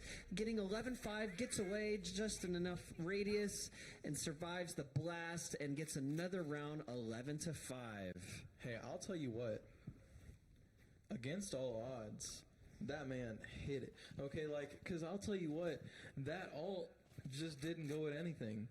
I remember looking at that thing, and as soon as he shot it off, I saw there is not a single person anywhere near that ult. But he pops out with that insane headshot on Jet. After that, they just didn't have any time. It was a fantastic round from I'm Just Pants right there. Fantastic clutch. CCHS getting another round 11-5. Yeah, unfortunately, Marcus just couldn't flick faster, but he's going to bring out the Outlaw. He's going to tag Bottle, so Bottle is already fully low. And oh my goodness, Calixi fell off. He died to fall damage. Oh my god, what a shot by Marcus. Marcus is feeling it. He's got daggers to work with. He's going to back off. This Outlaw's coming into play now in his favor, but I'm Just Pants is pushed up into the tube. He gets one on Nebular. And can he get another one? Oh my god, Marcus had no idea he was up there. Oh my god, I'm Just Pants. He gets a triple. And oh my god, Yoru gets another one. It's all up to Oppenheimer. What the Aries? What can you do? Wow. I'm Just Pants went absolutely mayhem in that round and killed the entire team except for one. Wow. What a great win. Yeah, like, I'm sitting here stunned. I'm sorry. Excuse me, because I'm Just Pants just sat up in that tube and just pick. Like, goodness gracious. It's 24. He's 24-8 right now. I mean, if I had this guy on my ranked team, I would just sit back and relax, honestly. I'd probably have a KD like Nebular. Like, I mean, at the end of the day, there's really not much that the team can do. I mean, I'm Just Pants is going insane. Jack's there every time that he's not. And then every time that they think they're safe, there goes Yoru with an ult. Yeah, I'm Just Pants. His pants are on fire right now. Scorching hot. Marcus is all alone on the site. Jack is getting aggressive with this Judge. Marcus is going to dash out of there. Oh my goodness. This Judge is coming into play. Takes down B-Boy, but Marcus backs off. Can he get another one? No. Gets spotted and taken down by Bottle as he's trying to run away. Spike is being planted. It is a 4v3. SST have to do whatever they can to retake this if they want to maintain themselves back in this game. Bottle gets another taking one. Down Charge with the ult. And with Bottle having that ult up, it's really no doubt. I mean, I'm Just Pants taking down two right there. Oh my goodness, I'm Just Pants. But Oppenheimer trading it out on I'm Just Pants. It's so fantastic for SST right now. They have a 2v1 scenario, but they have no clue where Calexi is. Using that breach charge to get him, to get vision on him, and they have shots, but they have no kill. But now in play, Marcus is going to go ahead and close out the round, keeping this game alive for at least one round longer. 12-5 in CCHS's favor. And that was such a big play by Marcus, too. I think his aggressiveness really caught them off guard, too. And he was able to get away, thankfully, from the judge of Jack. Jack was really getting aggressive as the Sova right there on B-Boy. Took down B-Boy, but unfortunately couldn't get enough damage on Marcus. And so after that, that kind of brought a lot of momentum towards the SST side to be able to retake that site. And I'm Just Pants was looking like he was on fire right there. Got a double, but got taken down and traded just in time before he can really start feeling himself. So great win by SST. Let's see what they can do to keep themselves into this game. Yeah, we can call I'm Just Pants Mr. Liar Liar because his pants are on fire. It's pants on fire. Yeah, that's what I said. Pants per hire. What are you talking about? You don't want SpongeBob? Plants for hire. That's what he Plants says. per hire. Got it. Oh, Oppenheimer taking down Kalexi on the first part of the round. First blood. Oh my goodness. They're getting aggressive towards the middle as SST squad. Oh my goodness. What is going on? Jack with the judge across the entire tube. Oh my goodness. What is going on? It is a 3v2 situation. 1 minute left. What just happened? I'm Just Pants has the ult. Oh, they dropped the spike. Oh my god, I'm Just Pants with a crazy flick on Nebula. Nebula wasn't expecting that. That just woke him up. Now, Omen's going to pop the smoke and a blind to possibly get back this spike. Oh my god, I'm Just Pants gets another headshot, but Marcus gets another one. But unfortunately, gets taken down by Charge and Central Catholic. They take the dub 13-6 on Icebox against SST. Wow, GG's. I'll tell you what. I thought we had us one of those origin stories of like crazy. No, I mean, it was crazy. I thought we were going to get a little comeback there. Fantastic game by Central Catholic. They went off, winning the game 13-6. It really looked like SST had the chance to come back, but it was almost like on offense, they didn't play aggressively enough, and then on defense, they didn't play passively enough, and I think Central Catholic just kind of took advantage of that. Yeah, I think, the SST squad, they just couldn't find their groove. And then by the time they started feeling it a little bit, it was a little too late almost. And so that's when it just allowed the Central Catholic squad to just be able to finish it off towards the end. And then, big shout out to I'm Just Pants. Absolutely popped off towards the end right there. I mean, that guy was just on fire. Yeah, I think he went like 28 and 12 or something like that. I think he was super close to 30. Yeah, he probably could have gone 30 at that rate. Almost 30 in a tournament game. Like, shout out. I'm Just Pants went insane there. Yeah, in regards, Central Catholic in general, y'all played a fantastic game. Your duelists did what your duelists were supposed to do. Your initiators did what your initiators were supposed to do, and so on and so forth. Y'all played a very good game. Also, GG's to SST. I mean, they put up a good fight as much as they could in the situations that they were put in. It was looking like a lot of rounds were actually super close, actually. So, again, when we talk about these games, it might be high-scoring games, but, I mean, the context matters of how the rounds happen. I mean, we saw a lot of 1v3s. We saw a lot of 1v2s, a lot of 1v1s. We thought it was going to be, an easy round for one of the teams, and in the end, it just leaded up on one of the sides that we just weren't expecting, and just crazy clutch plays that, we weren't expecting to happen, but they just happened. It's crazy. Yeah, 100%. I mean, it's like Mark says. I mean, you have no clue how this game's going to go. Like you don't get to see these rounds. You don't get to see how close a lot of these rounds are. I mean, these people are playing their hearts out. It doesn't matter what team they're on. Each team plays fantastic games, but it's really hard, once you get your groove, if the team already has 11 or 12 points, it just makes it a little bit harder. No, definitely. And as long as you're working together as your team, you're using your util together, you could be able to get onto site or to defend it, to be able to retake it back, without having to have, too much chaos happening. But there was a lot of action going on. Crazy stuff going on. A lot of double kills, a lot of triples. Crazy. Yeah, 100%. So I think we are going to go away for a little break right now, and then we're going to be back with an interview in just a second. So stay tuned. Yeah, stay tuned. I'm Tanner. Hey guys, my name's Kevin Meyer. I'm the manager over here at the Techport Gaming Center on the Boeing Center at Techport campus. Let me show you guys around. When we built this LAN center, we knew that high performance equipment was going to be a must. That's why all of our PCs in-house are liquid cooled and custom built by EK Fluid Gaming. Each PC is equipped with 5th gen Ryzen 7s and 3070 Ti graphics cards. The monitors we use in-house are the Zowie 2546Ks, which is the esports standard for 240Hz monitors. Here at the Techport Gaming Center, we are open to the general public every day from 12 p.m. to 11 p.m. We have 60 high-performance gaming PCs, each pre-installed with over 60 games. Pricing is $5 for your first hour, $2 an hour after that. If you want any updates or announcements regarding tournaments and esports events, you can follow us at Techport Esports on. And welcome back. I'm Dawu Brandon again here alongside. I'm Just Pants, Rudy Davila. There you go. And he just came off of a great game winning on Icebox 13-6. When you guys were then choosing the map and kind of loading into as your comp, were you guys comfortable about it? Were you guys confident? Is that what you guys kind of wanted to play? We were kind of iffy because our first game against TMI, it didn't go so well. So we weren't that confident, but we thought we'd give it a second chance because we thought some more plays and strategies, and it came through. No, for sure. And I had to ask you this for the production room. Everyone was talking about it. That 4K then, did it just feel good? Did you know to play off your satchel and everything? Like, how did it feel? I don't know what happened. I kind of locked in. I changed mouse pads, actually. And I changed my skins, mouse pad, and I kind of locked in there at the end. I started hitting all my shots. I don't really know what happened. Yeah, I mean, you heard it here, man. He's just locked in, ready to get the 4K here for his team showing up. But going into playoffs, do you guys feel pretty confident with how you guys are doing? I mean, you guys showed how solid you guys can play on that. And then, as you said, like the beginning against TMI was a little bit rougher, but going in with these next couple weeks, how do you guys feel about going into playoffs? We feel confident because this isn't even our main roster. We have our main roster is like we're so much better than we actually are, and we're missing 3 players. So we actually are doing really well for having only 2 main roster players. No, I commend y'all on that too. Subs is always tough, especially with just people calling out and things going that way until day of. But now that you guys are able to play it, I mean, you guys showed pretty well. It didn't look like you guys had any subs that way. So hats off to you guys and congrats on how you guys are playing today. But going up on this next match, are you guys kind of excited to see you play since it's Swiss? You guys are going to be going up against someone who just won as well. Yeah, we're excited. We're feeling really confident right now. I think we changed the roles up. We made a lot of changes, and it's working well. Awesome. Well, you heard it here. I'm That Brandon. I'm here with... I'm Just Pants. And that was the interview that we got here. We will be having this next game up. I believe, if that's correct, it'll be Cast A versus Cast B next. If not, you'll see in a second. But I'm That Brandon. I'm Just Pants. And we'll see you later.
Howdy hey, my name is Moses, or Zombies, and I'm a LAN Center Associate here at the Boeing Center at Techport, and a member of the production crew for R20 Premiere Esports. I'll be introducing the game of Valorant and some of the common terms used to describe in-game events and situations.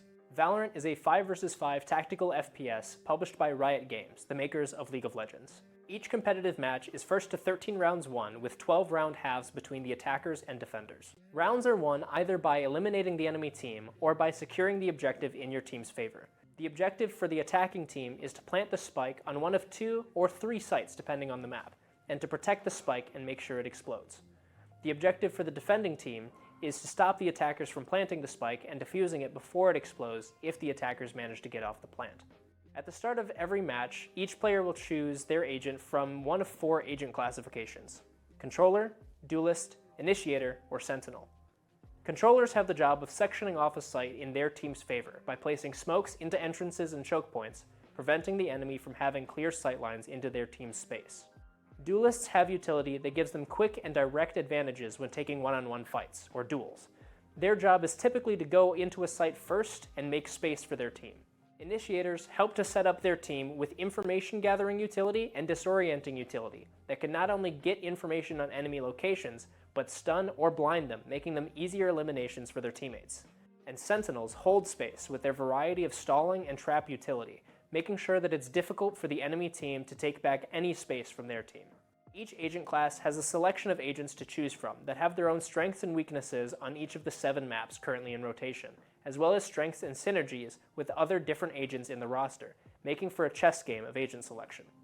To add to the depth of Valorant, there are also 2 different economies that players will have to worry about: credits and ultimate charge. Credits are used in the in-match armory that players will have to use to buy their agents' utility, shields, and weapons. Utility is usually single use per round, and shields and weapons are both lost upon elimination, meaning players will have to stay on top of economy both for their team and the enemies to make plays. Winning teams will be rewarded with more credits for future rounds than losing teams, so shutting down your opposing team for multiple rounds in a row is vital for furthering your advantage. As for ultimate economy, every agent has an ultimate ability that typically gives their team a large advantage towards winning the round. This will be anywhere between 6 and 9 charges, depending on the power of the ability. Ultimate charges can be gained either through eliminations, deaths, plants, diffuses, or collecting ultimate orbs from around the maps. Now, for more technical terms relating to the maps we will be on, let's go to the casters to explain more. Hello everybody and welcome back to the R20 Premiere Esports League. We are your casters today. I am Zova. And I'm Tanner.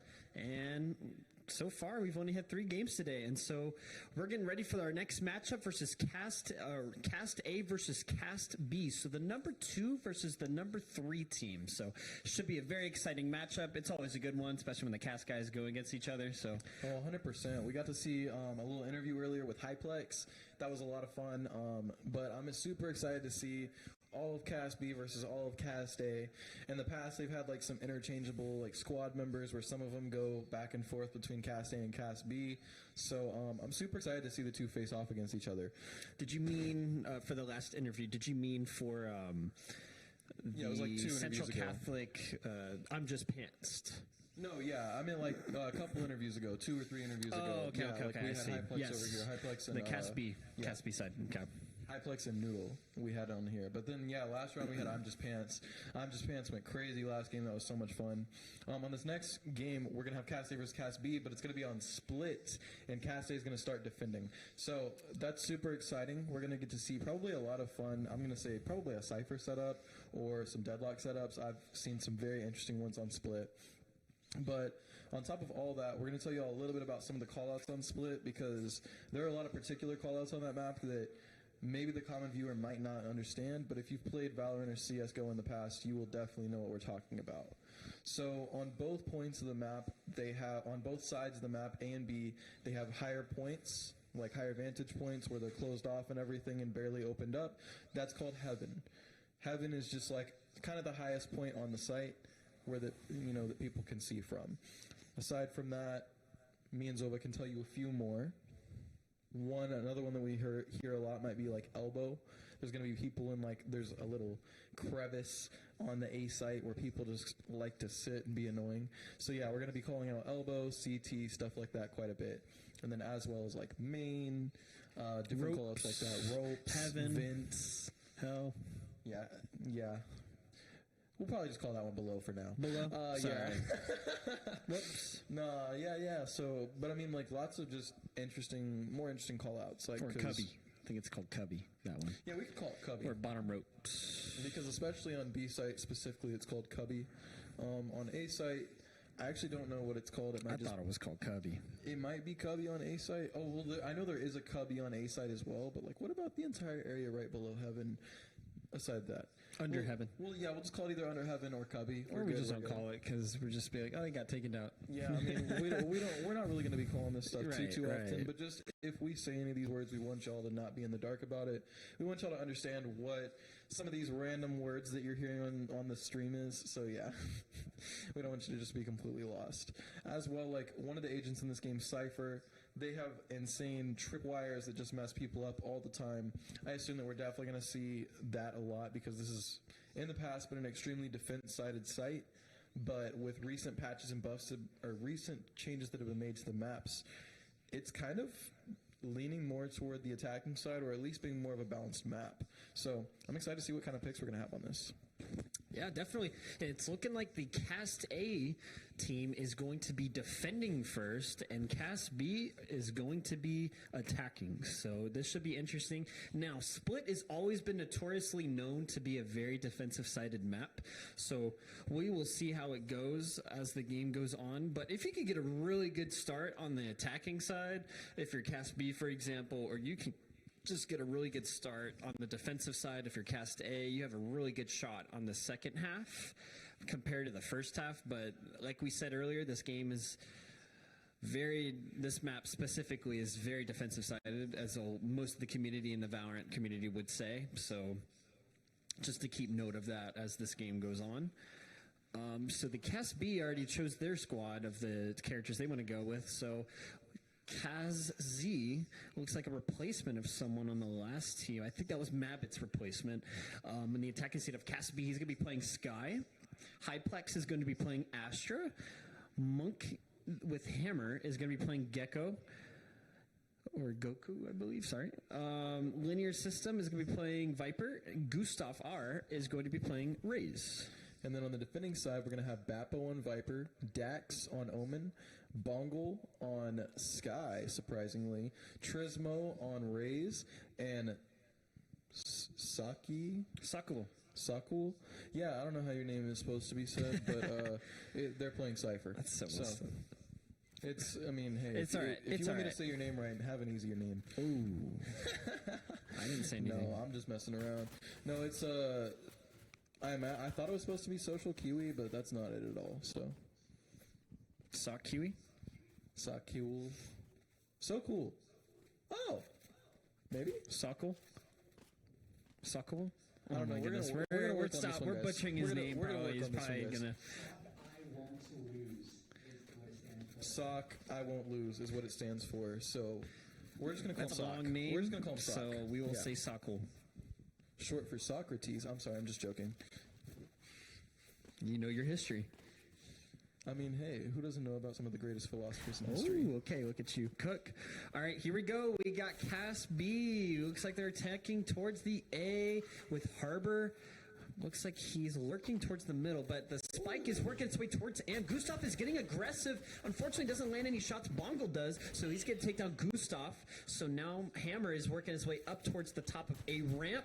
The Omen is using his blinds to do everything he can to apply pressure, but Trismo gets one, but Linear System takes down Dax. So trade's going down by both teams. However, it's in towards the favor of Cast A. Kaz Z gets stunned by the Sky Dog. He's trapped in a corner. He's all alone right here in A ramp. What can he do? Nothing. Trismo's going to shoot him in the head, and now it's all up to Harbor, but Harbor is lurking in their spawn, so hopefully it'll catch them off guard, but I wonder if they've caught onto it because of how long it's taken. It's all up to Hyplex in a 1v4 situation. Astra is lurking in the spawn. Oh, did I not say Astra? I'm so sorry. Not Harbor. Whoops. Okay. Hyplex getting it started right here. We've seen Hyplex do things like this before. We have no clue how this is going to go down for them. All we know is that Hyplex doesn't have the spike. He needs the spike, but he's got another star. He does not have time to rotate to the other site. He's going to stun, and Bongo caught him off guard and knew it, that he was going to be hiding in the smoke. Domes into the head, and Caste get the first round win of the game. Yeah, like, shout out Lil Tekka. He almost did it again. But that is crazy. Hyplex, Linear Systems both getting one pick for themselves, but aside from that, Cass A taking that first round. Bongo looked really strong. Sky got nerfed, but like I said, she's just a really strong character in general. We definitely see Sock putting down his little setup for A. He is fully prepared. They are not going to get on A if they want to. And it looks like they're fully set up for it on the Cast B side. So let's see how this goes. Cypher versus 5. They're looking like they're working their way towards A again with the spike. This is the same thing as the last round. Bongle's using his flashes to delay a little bit more, but he has a Marshall to work with, so a little bit more better eco to use in this round. Sockwell's got his Cypher cam ready to go. He's going to lay his traps out. He knows that a few have crossed. Orb is being taken. Bongo gets a shot on Hyplex. Hyplex gets taken down. Bongo gets the no-scope through the smoke a little bit in the head of Monk with Hammer. So down goes the Goku.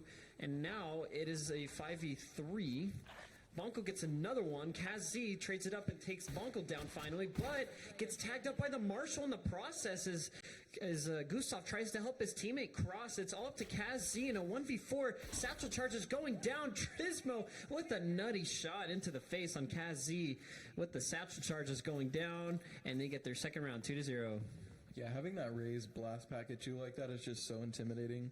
You have no clue whether you, especially if you just don't hit shots that crazily. It's not like you're flicking them out of the air. But what are you supposed to do? Wait for them to land where they're already pre-aiming you? It's just, it's very intimidating. Gotta shoot him in the air. Trismo is utilizing that intimidation to a very good effect. Yeah, he's feeling it this game. He's 4-0. So great start already. He's going to be working his way towards middle. It looks like we'll have a split push by the Cast B team this time around. Astra Smoke's going down. Trismo's trying to get a lucky shot through the smoke, but Hyplex is actually the one that comes out on top with that lucky shot. He shoots him down through the smoke. So now the Gustav is going to back off from all the mollies. He's going to be able to use his boombot to get some more info as this Viper Orb is being very deadly towards the Cast B team. Gustav is getting aggressive with that Guardian. Satchels himself onto Bappo, shoots him to the head. Iplex gets another one on Boggle in the ropes. Sky of Cast Z is going to heal his team. And now it's a 4v2 in favor of Cast B. So looks like that they're going to work their way towards A because they know that Viper's already pushed up onto that site. And Cast A, the rest of the Cast A team, they're going to have to rotate from this spike being planted. Yeah, you would think having Gecko would probably be a little bit more advantageous on the attacking side, but it looks like the Gecko has not been playing out for Caspi as well as they thought it would. Fortunately, though, they've got B Heaven on lock, and they've got the spike down, and they're planted for the gods, but Dax is going to come in and go ahead and take out Linear System, but Hyplex trades Dax out super quick. Socko on the flank. He's trying to apply more pressure. He's probably going to play save and just play for people. Exit. Yeah, exits. So exits are basically when the enemies are trying to run away from the bomb, but you'd be able to take them out just like that. And you'd basically get a little bit more extra cash and eco for the next couple rounds. Unfortunately, he's only able to get one as Gustav finishes him off for the rest of that round, but Cast B are finally on the board, 2-1. Hey, that's nice. Third round, first round being bought. They're going to go ahead and take that lead, and that feels really nice for them. It's a good confidence booster, as well as just momentum starter. I mean, the train is getting on the track. I'm sorry. We have not derailed. How about that? Nobody's been derailed. Nobody's yet. getting That's derailed. Nobody's hit that switch that flips them the off. The train keeps moving. It doesn't stop. It takes a while for it to stop. 100%. And I'm super excited because we got this Astra. She's got 3 stars right now, and it looks like Gustav is getting aggressive on the Sky. Bungo's caught off guard. He goes down. Gustav gets the first blood onto Sky in A Heaven. So he's going to use his boombot. He's going to be using it towards the ropes of Trismo. Trismo's going to shoot the boombot just in time before he explodes, but he's tagged a little bit. Bappo gets one of Linear Systems as he's trying to push up into A Heaven, so they're going to back off on this one. I'm not too sure if they're going to fully commit towards A as the rest of the Cast A team have fully rotated, but look how posted up Astra is in this corner. Bappo caught off Hyplex off guard. Cassie's going to get one on Trismo. Bappo's going to get another one on Cassie. So now it is a 3v1. It's all up to Gustav and Bappo with the ace. Oh my goodness, Bappo. He's feeling it now. The first ace of the day from Bappo. That's crazy. Good for you. Great round. First 5 kills for him as well, actually. So that's so funny. I mean, imagine being 0-2 before that round, and then the next round you're 5-2. And just like that, anything could change. That's the game of Valorant. That's the game we love, and that's the game that me and Zova are casting for y'all. Yes, sir. Yeah, right now, I mean, Cass B is still in a spot that they can come back. They can do whatever they want to do. It's really still anybody's game right now. Absolutely. Now we got Gustav and Trismo trying to get each other right here on the mid. They both got sheriffs, so should be interesting shoulder peeking between the two. Boombot goes out by Trismo. He's trying to apply more pressure towards the Cass B side. The Spike is working its way towards Garage possibly, but it looks like they're rotating out of there as they know that the Omen has a lot more pressure on that B site, but it's going to be very tricky to take this B. Their B has not, I don't think they've done a B push quite yet. It looks like they preferred the mid push a lot, but Trismo is tucked in this corner behind the crate, so if Gustav fully checks it, it should be a free kill, and just like I said, he fully checks it. Trismo goes down, and now that they took one down mid, they're going to work their way slowly towards A because they have plenty of time to rotate. Kazi spotted Boppo, stuns him, but the dog, but Boppo actually gets one while he's stunned in the process. On down goes their Sky. Gustav gets the trade as Bongo is trying to get the trade again on Gustav. Gustav, I'm not too sure what he was trying to do. He tried to satchel himself, but unfortunately in the process got taken down. Sako gets one on Goku, and Hyplex gets one on Dax. So trade's going down between both teams as Sako gets another one on Lineage System. So it's all up to Hyplex in a 1v2. The Spike has been dropped in A main. So Hyplex has a lot of work to do because he's got less than 20 seconds to be able to get onto this site to be able to plan, or he could choose to save. It's up to him. He's going to try to push. This tripwire tags him. Sokol and his other teammate aren't in screens, and unfortunately Hyplex had no idea, and Sokol takes him down, and Castay with another round win. Yeah, with Sock putting those tripwires up, it just makes it so hard, so impossible if you don't know where they are already to just get into sight. I mean, to think that those trips had been up the entire round, they had rotated on and off of A. They you know, I mean, there was no reason for him to sit there and think that there were tripwires there. However, he had to go through two of them, and with having to destroy two different tripwires, it just distracted him too long to either plant or, you know, stay alive. Really, they ended up getting him. So good round from Sock right there. That looks like another split B and mid push from the Cass B team. Trismo gets smoked off by Astra, so he's going to be watching this very closely. Oh, Boppo. Very scary shoulder peek right there by his ult, but he pops it off in the process. Hyplex gets tagged just a tad a little bit, but now that they're in the Viper ult, all their health is going to go down the drain.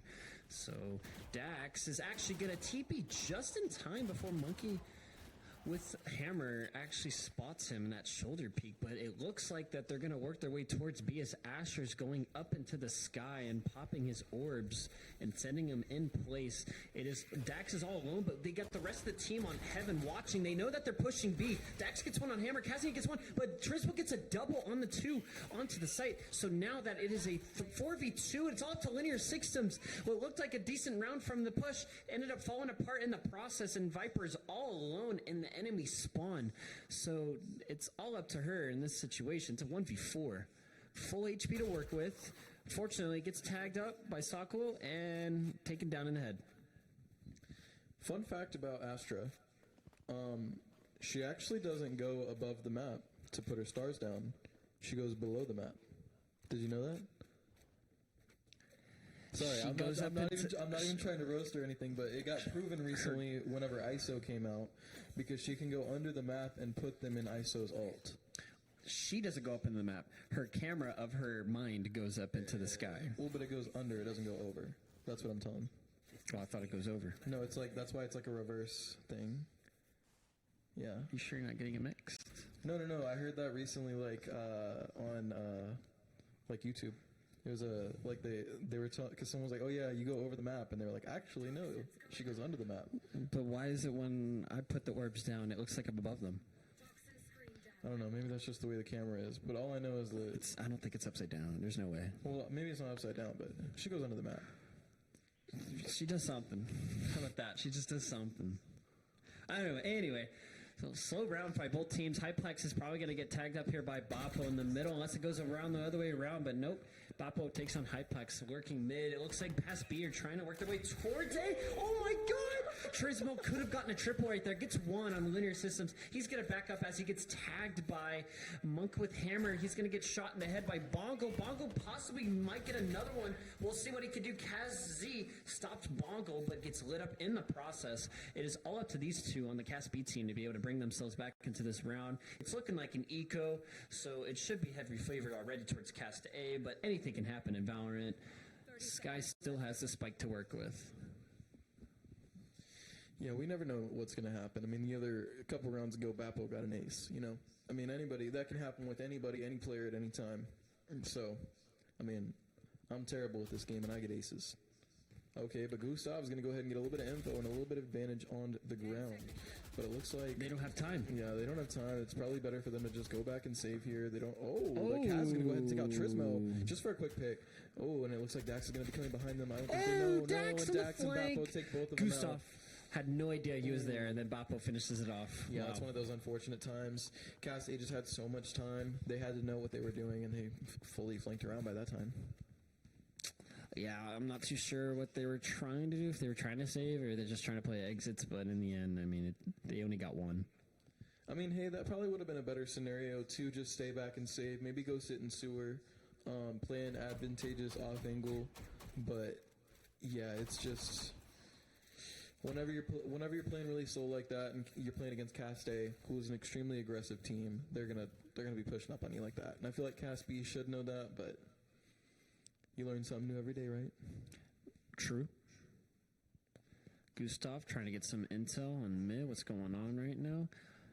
Trismo is in mid, top mid right now, in the ropes. He's going to jump down, and as we see, Bappo is just kind of holding it down while the rest of his team rotates towards A because they know that it's two people. It's actually a full split. We got 2B, we got 1 mid, and then we got 2A. So I wonder if Cast A is going to read this because Goku or Gecko has the spike on B with Sky. So I wonder if they're going to know that they're, and be in that area, but look how close Hyplex is to Gustav, or Trismo, I believe, and they might run into each other as he sees the gun of Hyplex go through first before he even spots them, so easy kill on him. Gustav gets the trade on Bappo, though, so that was a big one. Now the spike is still working its way towards B. Dax gets down Monk as well as Kaz Z, so down goes the spike.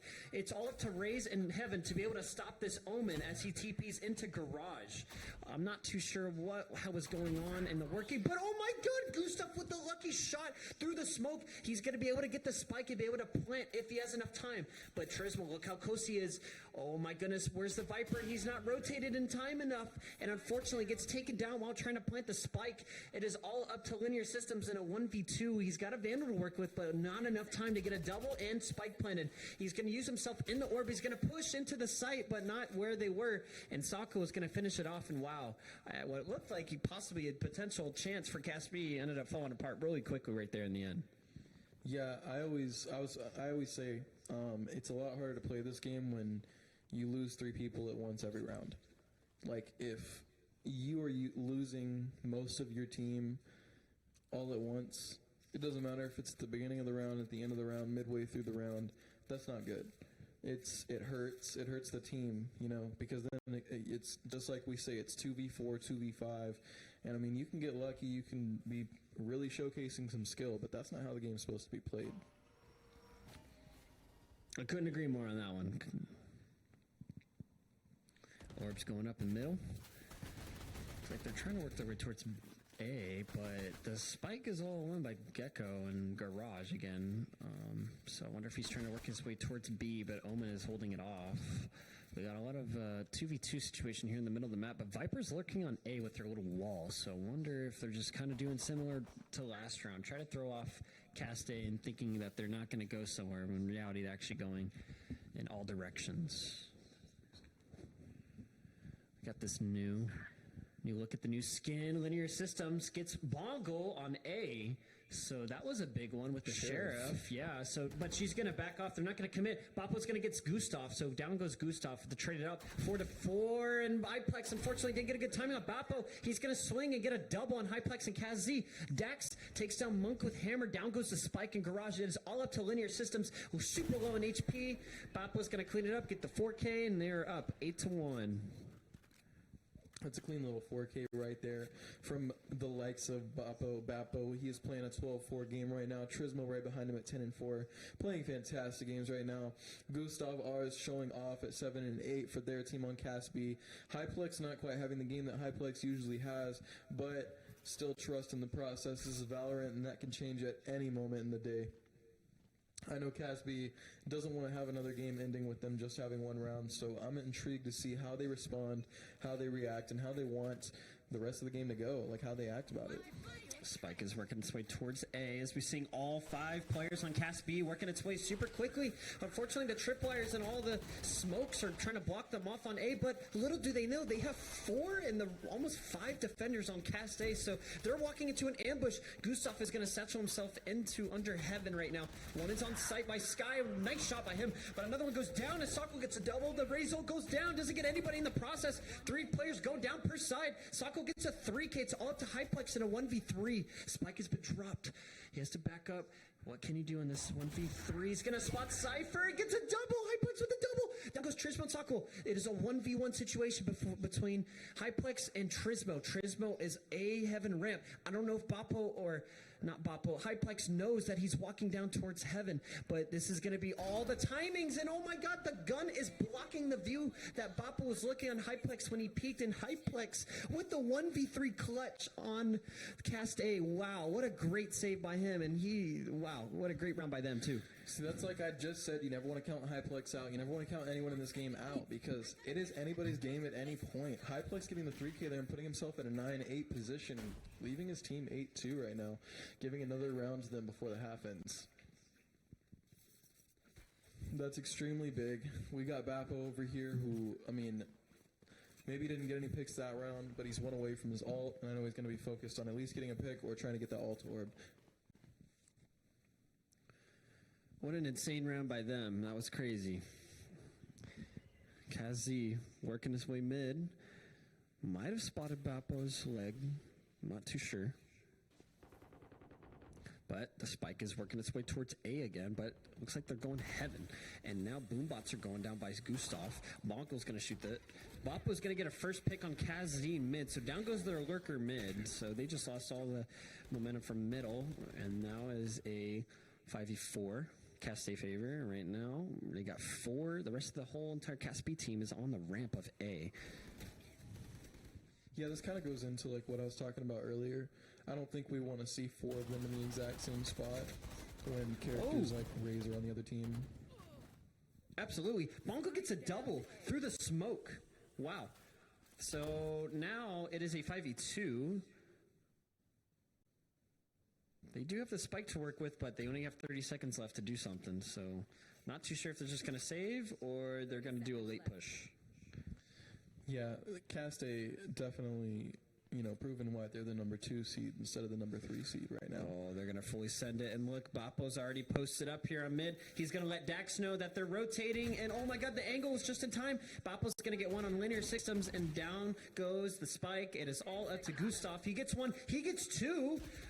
Unfortunately gets taken down at the end, but looked like a valiant effort right there. Ended up falling apart, and Trismo cleaned it up. And Cast 8, 9-2. Yeah, 100%. Gustav and Hyplex, they're trying their heart out for this game right now. You can definitely tell. Cast A simply just playing the better game. They're playing better angles. They're setting up just a little bit better.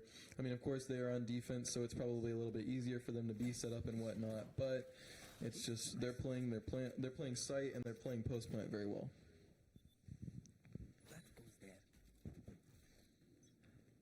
Nice tripwires by Sockwell and his little setups right here on A. But looks like Cast B are going to work their way towards B. Look how aggressive Dax is. Oh my goodness. Dax is so close with the judge. And he's going to TP out of there. He's going to get tagged a little bit. He had to use both of his TPs to get out of there because he knew that there was a lot of stuff going on. Now Cast B are going to work their way towards B. Smoke's going down. We have one lurking towards A, Viper, but we have one also lurking towards middle. Raisinade's going down and apply more pressure. They had to back up back into garage. So now it gave Cast A team more time to rotate. But look how far Linear Systems is. And unfortunately, Sakuli takes him down as I was saying that. And now there goes their lurker on A. The rest of the team are going to work their way back towards A. But now Cast B are in a tricky scenario now. Well, they got to figure out where they're going to go. But there's a lot of movement going on towards mid, so I wonder if Cast A are able to read this. Goku going down. It misses Boppo. He jumps out of it just in time. and misses the ult. Sky Flash is going down. There's going to be a lot of action here in a second here in mid. KazZ with the shot in the smoke on Dax. What a great shot by him. But what more can they do? It's a 4v4. 20 seconds left on the clock. Everybody's mid, basically, in this scenario. The rest of the team are going to rotate towards sewers. But Boppo is going to hold this angle as well as Monk with Hammer. I wonder if they're going to catch him off guard here in the end by Bonko. Bonko's going to try to run away. Oh my goodness. He's satchling himself into the site to be able to plant. He has just enough time, but Trismo's going to get into the site. He's going to go with himself. And he's going to stop the spike just in time. And Cast A get the win. They stop Gustav from planting, and they do get another win, 10-2. Wow. Yeah, Cast A playing a fantastic game right now. What a save. Everyone on the team positive except for Dax, who, Dax has 5 assists. Let's be real. It's not like he's not doing anything. They're playing a fantastic game. Cast B is trying their heart out, trying as absolutely hard as they can, but it's just not really going to be working out for them. Good first half for Cast A. Cast B, I know they got it in them. It's the second half. They're attacking. They got some attackers, some really strong attackers on their side. So, they have 2 initiators. I think they can get into that side. I think they can play post play if they do it correctly. So Cast B definitely has a shot in this game. Never count them out until the final whistle blows. Definitely, and for a strong defensive map like Split that we know of in the history of all the other Valorant games that have gone down, we know that it's so defensive-sided that some teams can just roll in the first half but get destroyed in the second half. So we can't count out Cast B just quite yet. However, Cast A have already pushed themselves up towards mid as they didn't have anybody watching mid. Asher is all alone on B right now. I think there's just a lot of miscommunication going on past B because now that they're just now rotating, Sako is on site next to Asher planning, and Sako is going to take Hyplex down. Down goes their only player on the site. Gustav is trying to come and contest. It's just not enough. Boppo takes it down. KazZ gets the trade on Boppo. So now it is a 4v2 as Trismo gets another one on KazZ. So spike has been planted. Dax is getting aggressive towards their spawn, but it is all up to Monk with Hammer. Not enough time to go to the site, and unfortunately gets taken down. And yeah, if you're Cast A, you're feeling it. You just want pistol round on the attack side. You just got a couple more rounds wins. If you're Cast B, I'm not too sure what to do in this scenario.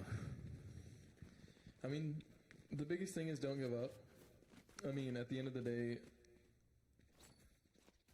not trying to be mean, but you have an 0-12 on your team. You can't be mean to that person, You just got to try to continuously support them, be nice to them, and hope they start hitting their shots. But Cast A is just playing a different game right now. Definitely. It looks like a very fast push from the Cast A team onto A site. Sky is all alone. KazZ unfortunately gets headshotted by the Bulldog of Sako. But look at this flank. Bonko's reading the flank of Monk with Hammer, and he's going to back off on that one from the A-Rep. Spike has been planted, and now Cast B, they got to do what they got to do to be able to retake this. Bonko spots Monk Hammer. Boppo helps him out. Headshots him. Dax gets one on Gustav. It is a 4v2. Still chances. Hyplex is getting aggressive with the judge. Takes on Trismo. He's going to get Spectre in the process, but nothing happens. Gets taken down. Linear Systems gets a shot on Boppo. It's all up to him in a 1v3 with the Sheriff. Not much he could do. Low time is running out. Gets a headshot on Dax. Nice try by him. Unfortunately, it's just not quite enough. And Cast A with another round win, sending it to match point. Yeah, Cast A with the match point advantage right now, 12-2. Yeah, they're looking fantastic. They're looking beautiful, looking gorgeous. 10 out of 10. A1 steak sauce. Goodness gracious. Wingstop ranch dressing. You know what I mean? Sounds very good. Yeah, that's what they are right now. Not the blue cheese, right? Not the blue cheese. Yeah, I'm not a blue cheese hater, okay? And I never said I was a hater. And I don't discriminate whether you want blue cheese or ranch. Mm-hmm. But Wingstop has better ranch, and they got blue cheese. That's all I'm going to say. Sounds delicious. Well, it looks like Cast A trying to work their way towards the middle again. And it looks like now that they have a lot more defenders watching it from all angles as Boppo gets taken down, or Hyplex gets taken down by Boppo. Boppo's going to get aggressive with this Viper push because he knows that they're low in eco. He's going to get aggressive with The judge, look how close this is. Sky Flash going down. It didn't do enough because look, he's going to get aggressive with the judge. Runs out of ammo in the process. Has to bring out the sheriff. He's going to back off as Bappo tags up linear systems. So look how close Kazi is. Oh my goodness, they're just pushing. They're just bum rushing him just to end it. Wow. And they're just like, yep, let's wrap it up. 13-2. GG. Cass State take the dub. Yeah, they didn't even go for a plant there, like in any regard. They just completely went for They picks just there full at the sent end. it. Yeah, it was just all gas, no breaks right there. Like I said, Cass State was playing a different game right there. Congratulations and GGs to both teams. Y'all both played valiantly. Hyplex and Gustav, y'all both played fantastically. Unfortunately, it just wasn't enough. Cass State was just the better team today. We'll see, I guess, in finals. That was the number 2 and the number 3 seed. So Definitely. That was a good match, though. We watched a lot of good rounds going down, a lot of good action going down. I mean, it's just how it goes on that map like Split. You know, it's super verticality. You got those Cypher traps. I bet you those Cypher traps were a big pain in the butt for Cass B because they weren't able to get past those a lot of those times. Also, Cass A were able to read them whenever they were rotating. Whenever they weren't working in a certain area, they were working in a certain area. They were able to read it and catch on to that, where I feel like Cass B were more frantic. They were more unsure. They're a little bit more miscommunication. I'm not too sure the true reasons, but unfortunately it just wasn't enough, and Cass ended up coming out on top in the end. Yeah, and again, congratulations to both teams. But yeah, Cass just played a better game. Trismo and Bappo together they went off, they carried. Everybody on Cass played fantastically, but those two played fantastic games. And I'm pretty sure up here in a few minutes we'll be getting into an interview of some sort. But just up until then, we'll go on a very, very short break. One last time real quick until we come back in about 2-3 minutes. Definitely stay tuned. I'm Tanner. I'm Zova. And thank y'all so much. We're going to be right back.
And welcome back. I'm that Brandon, the interviewer, and I've just grabbed a player from Cast A. If you could say your name. My name is Tristan, aka Trismo. Yes, Eddie plays for Cast A. He just had a great game, finishing 13-2 right there. So congrats to you and your team. Thank you. But since it is Cast A and Cast B, since you guys usually play each other, is this how it usually kind of goes out with the little stall play style until the last couple of seconds and exploding in, or is it a little bit different? Yeah, they tend to play kind of something similar to that. Usually it's either they'll play really slow, stall, or they'll just execute, go really fast. Okay, yeah. And then just playing against each other, you're able to kind of just remember that against each other. Do you guys have fun? Oh, yeah. Yeah, no, we definitely get into knowing each other's habits and stuff like that. No, and it was a great chemistry from you guys. You guys have been playing forever, doing really well. But going into playoffs right now, how do you guys kind of feel as a team, Cast A? I'd say we feel fairly confident. We're putting in a lot of the hours. We're practicing 4 or 5 days a week. Not to mention whenever we're playing, by ourselves. So I'd say we're feeling pretty confident going into this. Nice, because it is do or die, so no more of the Swiss, no more of anything, and then you'll be playing more best of either 3, 5, just depending on the game and stuff. So do you guys think you guys are in for the long haul against that as y'all's team's mental? No, I don't think so. Okay, nice, man. Well, do you have any things to shout out or anybody that you'd like to shout out right now? No, I don't think so. All right. Hey, well, I was that with Brandon. This is Trismo. and we'll be seeing you later. We'll have the next match right now after this, so just give us a sec. Later. My name is Joshua Martinez, and I am the Director of Esports at SAMSAT, the San Antonio Museum of Science and Technology. As the founder and commissioner of the R20 Premier League, my jobs are from the administrative side, managing the league, keeping rules up to date, making sure map pools in certain games are rotating as appropriately with the competitive map pools available by Riot Games for like Valorant, for instance, as well as run of show on day-to-day on monthly events. R20 started in the spring of 2021 after an invitation was made to us by Southwest ISD and South San ISD to host a free esports league for them to participate in, given that the pay-to-play leagues like PlayVS, HESL, and Vanta were out of their cost range. So they kind of challenged us to put something together that could be free and affordable for the Title I schools here on the south side of San Antonio. So we started the first season with 84 students, and that has ballooned up to about 450 as of the November event this year. What R20 means to me, so R20 has a bit of a background meaning. The name R20 was chosen to represent the Region 20 district that San Antonio is a part of. The goal being when we created this league that it would eventually encompass all of the Region 20 scholastic region. And that was kind of the backing behind the choosing of the name. What R20 means to me personally is to create a place that students can participate in competitive gaming and be a part of a community and feel a purpose for what they do. A lot of these kids are playing these games already on a day-to-day basis, sometimes hours at a time, and this gives them an outlet and it gives them a structure and a discipline to what they do beyond just playing games at home by themselves. My inspiration was simple. It was to create something that 16-year-old Josh would have loved to be a part of. This has always been my mission. It's always been to create something that I thought was lacking when I was in high school and something that I thought would have made a difference in my life personally. So by creating this, I hope that we have made an impact on the students that are able to participate in the R20 program. It makes them excited to be a part of it, represent their school, and also give them something to do on campus because some of these kids are just leaving and going home. They're not a part of other organizations. I think 60% of the students in R20 do not participate in other extracurriculars. So R20 Premier is open to any collegiate program that is willing to give interns. Right now our partners that we are tried and true are Temusa, which is the Texas A&M San Antonio team. They have an esports program and the varsity esports players all volunteer to help run R20, and we also have been introducing Alamo College's students this year to great effect, and we've been very successful with those two collegiate partners.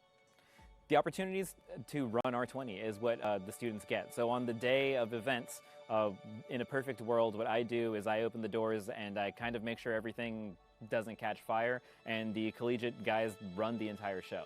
That gives them real-world experience in multiple facets that we talked about earlier: broadcast, production, event management, information technology, networking. Anything that can go wrong will go wrong at some point, and it's their job to figure it out in a high-pressure scenario. And that kind of practice you can't get in any classroom. That's only available through lived experience. And I like to think that we're giving them something that they don't have access to right now.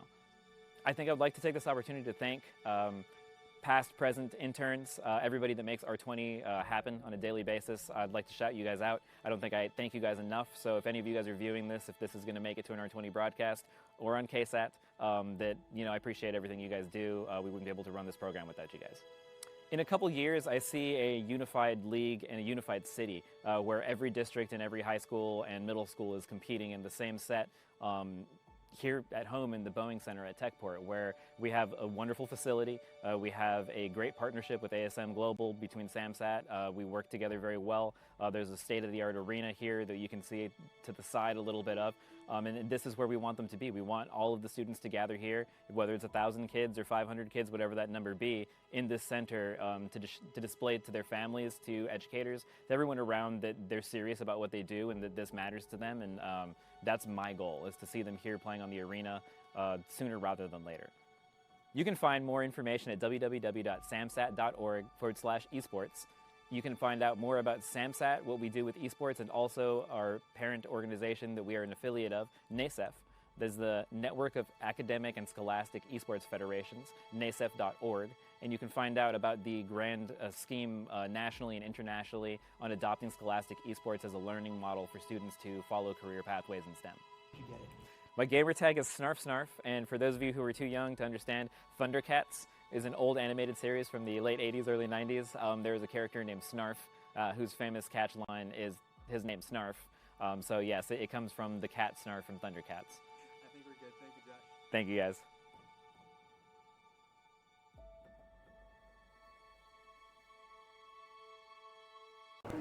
Hey guys, my name is Kevin Meyer. I'm the manager over here at the Techport Gaming Center on the Boeing Center at Techport campus. Let me show you guys around. When we built this LAN center, we knew that high performance equipment was going to be a must. That's why all of our PCs in-house are liquid cooled and custom built by EK Fluid Gaming. Each PC is equipped with 5th gen Ryzen 7s and 3070 Ti graphics cards. The monitors we use in-house are the Zowie 2546Ks, which is the esports standard for 240Hz monitors. Here at the Techport Gaming Center, we are open to the general public every day from 12 p.m. to 11 p.m. We have 60 high-performance gaming PCs, each pre-installed with over 60 games. Pricing is $5 for your first hour, $2 an hour after that. If you want any updates or announcements regarding tournaments and esports events, you can follow us at Techport Esports on all socials. Crazy? I was crazy once. Locked me in a womb. I love a womb. My name is Allison Snodgrass. I'm head of IT for Boeing Center at Techport. I run production for the R20 Premiere League, and I am the chair of the Esports and Education Foundation. So my job duties around R20 consist of me leading the production team to produce the Valorant broadcast, as well as assist in setup for the tertiary broadcast for Smash and Rocket League. R20 means a lot to me. You know, over COVID, along with Joshua Martinez and then a partner of ours, Sam Elizondo, we put together the Esports and Education Foundation to produce esports events for high school and college age students to help fund scholarships for them. And then R20 was just sort of the natural evolution of that. You know, growing up, those opportunities didn't really exist where both I'm from in South Carolina, and then even when I moved here to Texas, people just kind of were like, oh, video games, and then just brushed it aside. So to see like the scholastic environment start to embrace that and see the usefulness behind video games in both the teamwork aspect and just as another form of teaching students communication skills has been really nice to see slowly grow, especially in the local community. R20's grown a lot, especially from day one, year one, when we were out of the old Air Force gym across the street. We went from maybe 60 to 80 kids for year one to now 450, I think. Back then we did one game, and now we're doing 3, with one of those games running, like 10 different matches, and then another game running like 30 simultaneous matches. It's gotten kind of ridiculous, but in a good way. I'm one of those people that learn by doing something. I hate reading textbooks. They drive me mad, and it's probably the ADHD. So I'm very much somebody that's like, I learn by being thrown into the flames, and I feel like a lot of the people that we interact with in production are very similar. I mean, they're all gamers. They learn by doing. They learn by playing. They're not ones to sit down and watch an 8-hour YouTube analysis of how a game should be played. They're instead just going to go play the game. So I think just throwing people in and showing them alongside them actually doing it, how stuff works, what it's actually doing in the background, is probably the easiest way that we've gotten, interns up to speed as quickly as we have. I mean, we went from a pretty basic broadcast this time a year ago to, ridiculousness involving text files over web servers, Excel spreadsheets as data sources, and a whole bunch more that wouldn't have been possible without the interns having picked up on stuff so quickly and their willingness to bring more to the table.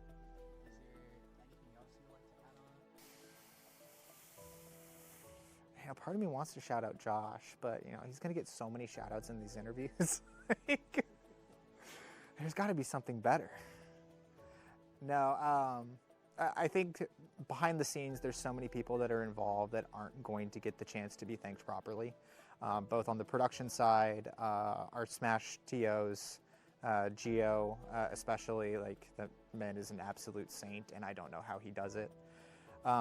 The people over at Techport Esports that put on the Valorant side of things deal with, every teacher's nightmare of 120 kids thrown into a tight enclosed space where they're forced to listen.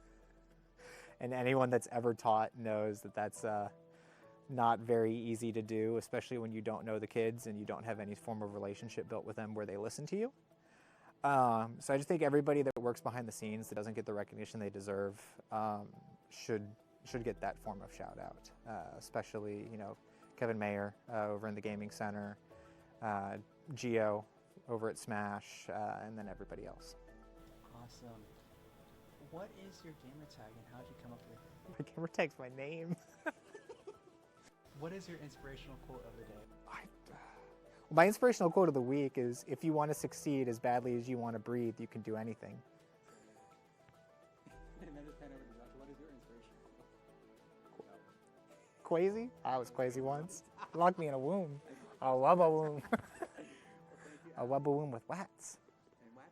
Make me Quasi. Crazy. That is, the interview just cuts out right. What's your favorite soda? Sprecher's root beer.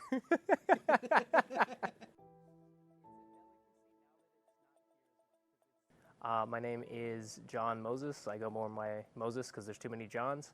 And I am a current team member of the production team. I was an intern for their first inaugural year, and now I've made my way to full production team member, which has been very fun. What are your job duties around R20? It has changed based on the information that we've been learning. So right now I'm working on TC Op, so the TriCaster operator, as well as vMix operator. vMix being just a much more advanced system of OBS, or similar to OBS. It just lets us do more with it. And then the TriCaster, as far as I am fully aware, it's a way for us to manage our inputs and put it into one singular output very, very simply for everything else to understand. So when I first joined R20, my two major duties were setting up the Discord server, so just a spot where all the information could be easily accessible by the kids, especially since they would know Discord a lot better than hunting down a website. It's just more comfortable since that's how they communicate anyways. And then it was set up for the events themselves. So wheeling out tables, wheeling out computers, setting up a bunch of Nintendo Switches, just putting everything in place so that the kids just had to walk up, boot up their character, and fight. That was pretty much it.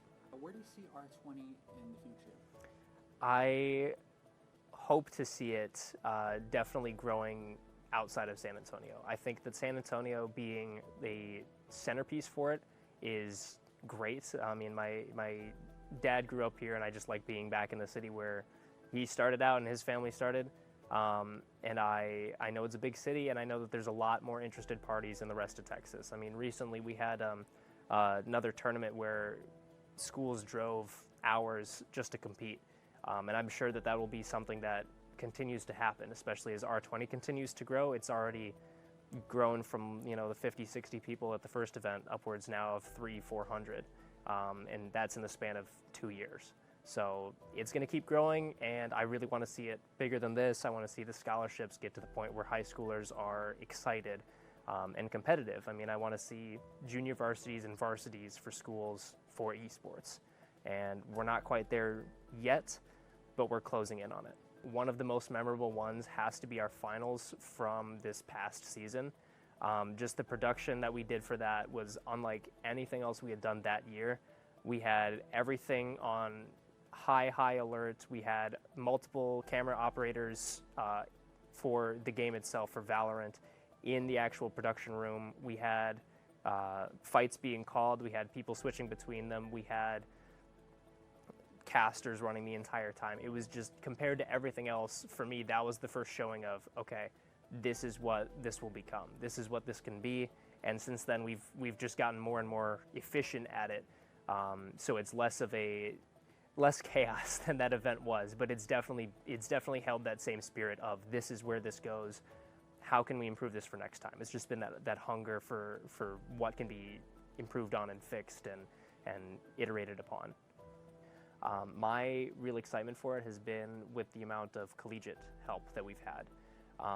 Because running it first year, we had 4 people on it, all from Tamusa. We had a couple that popped in from a few other schools just to help with the actual physical events, but everything behind the scenes was, you know, us 4, and then Josh and Allie and whoever else was on that team. And then since then, we've grown not only in the production space where we've gotten more collegiate interns, but also helping out run the Smash event, we've gotten more. Running the Rocket League events, we've gotten more. Just running the floor and making sure that the children are actually in the right spots, doing the right things. That's all been the help of collegiate and that sort of area. I do wish that we had more, we had a little more structure to it, but just having more help and getting more eyes on what this is doing really, really, really helps. And again, something I wish I had in high school. I would have loved to grow up and be one of those kids helping or one of those kids competing, but now I'm putting it on for them, and that's really what I've been liking. What does R20 mean to you? So for me, it's a combination of things. Back when I was in high school up in Wisconsin, I wanted to bring esports to my high school. I set up meetings, I set up petitions, I got my friend group together, I set up a team. I was like, hey, we're ready to compete. Here's the leagues we can do it in. I set up a whole presentation, and then they dodged the meetings with me. So I wanted it to be my purpose to kind of help that happen. And thankfully, I got there kind of at the ground floor. I think it was freshman year of college. I got there at the ground floor here at R20 for their inaugural year, and I was able to help with the setup for it and just kind of find that as my purpose is allowing all these high schoolers to live the dream that I couldn't about 2 years prior to that. So it's been a lot of fun there, and then now I'm seeing it as a stepping stone into the bigger world of production, especially for esports. I've already got some good stuff on the horizon. I'm learning a lot of stuff that I honestly didn't even not necessarily I didn't think it existed, but I didn't know how much there was to it. And it's been really, really good and interesting doing all that stuff, and that's kind of where R20's been for me. It's living up a dream that I had when I was younger and really getting to put myself into esports. What's your favorite soda? Sprecher's root beer. It's a delicacy now that it's not here as much, because it's definitely more Midwestern, and I grew up in Wisconsin. I don't know if you can tell that based on the shirt that I'm wearing, but I grew up in Wisconsin, and Sprecher's, you could find it almost anywhere, so it wasn't rare. It was just you wouldn't go out and get it too often, but it was definitely taken for granted. Now that I'm down here, it was taken for granted, because now I want it more often, and the last time I had it was a couple weeks ago, and the last time before that was a couple months and then years. So it's a taste that I wish I could have more of, but COVID shut down the Sprecher's by my house, so can't go there anymore for the food. What is your gamer tag, and how did you come up with it? I was probably 12 at the time. I really wanted to play Minecraft, so I had a couple buddies in my neighborhood that just had a couple Minecraft accounts, and one of those accounts was Zombie2828. So eventually he changed the password to that, so I lost access to Zombie2828. So when I got my own Minecraft account, I named it, I just liked the name, so I named it Zombie28282 because I had no creativity. And then that username stuck with me all the way into college, where I eventually changed it to Zombies because of this one streamer friend that I have. He would call me Zombies every time because that just, 28282, it's a lot of zombies. So I just changed it to Zombies, and it's ZOMBEES because bees, for me, is just a really easy thing if I wanted to expand a branding. Bees is a really easy branding to go into. You can do stuff with honey, and bees are cool. Thank you for rejoining us over here at R20. I'm Tanner. And I'm Zova. And we have a couple events that we want to tell you all about before the next match gets started. So the first one that we want to be telling you all about is at Techport over here, we have quite a few tournaments still going on. I know in 2 weeks we have another Valorant Open on Friday, 5 Stack Fridays. So definitely come down to Techport at the Boeing Center and get your game on. As well, next Friday we have an Overwatch tournament, I believe. Super Smash. 17th. Sure? Okay, yeah. Sorry about that. Super Smash on the 17th. That starts at 6:30. Yeah. Cool. We're check-ins at 6:30, but matches start at 7. And then I think Overwatch is the next week or 2 weeks from then or something like that. So yeah. Well, then there's the Friday after that on the 24th, which is going to be 5-Stack Fridays, and that's 10 versus 10 on Valorant. So if y'all would like to come up to that one, that is also going to be on the 24th. Yeah, if you go to, I don't remember the exact website. I think it's Boeing Center or Techport at Boeing Center. I'll look. Yeah, I have it on my phone. Boeing Center at Techport. You were right. Boeing Center at Techport.com. And yeah, you'll be able to look at all the events that are coming up for Techport, all the tournaments that are coming up. But as well, we have a few upcoming events that I'm sure Mark would love to tell you about. So, we have an event tonight, actually, on the February 10th. It's Morat. It is a tour of a band that's going on today here at Techport. So we host a lot of fights. We host a lot of concerts here here at the Techport, or Boeing Center at Techport. On February the 16th, we have La Dinastia Rosario coming to Boeing Center. On February the 17th, we have North American Tour of 2024 by Scartooth. So if you guys are into that, that is going to be happening on the 17th. Jurguaro weekend comes to the Alamo on February 23rd and the 24th. So that is going to be also here at the Boeing Center. The tickets are on sale if you want to go look for that. Up next, we're going to be having Friday Night Fights. That's going to be coming on March 1st. 2024, obviously, yeah. Then next, on Friday, April 19th, we're going to have Bad Religion. So y'all make sure y'all pull up for that. It looks like a fun concert. With special guests of the Love Bumps.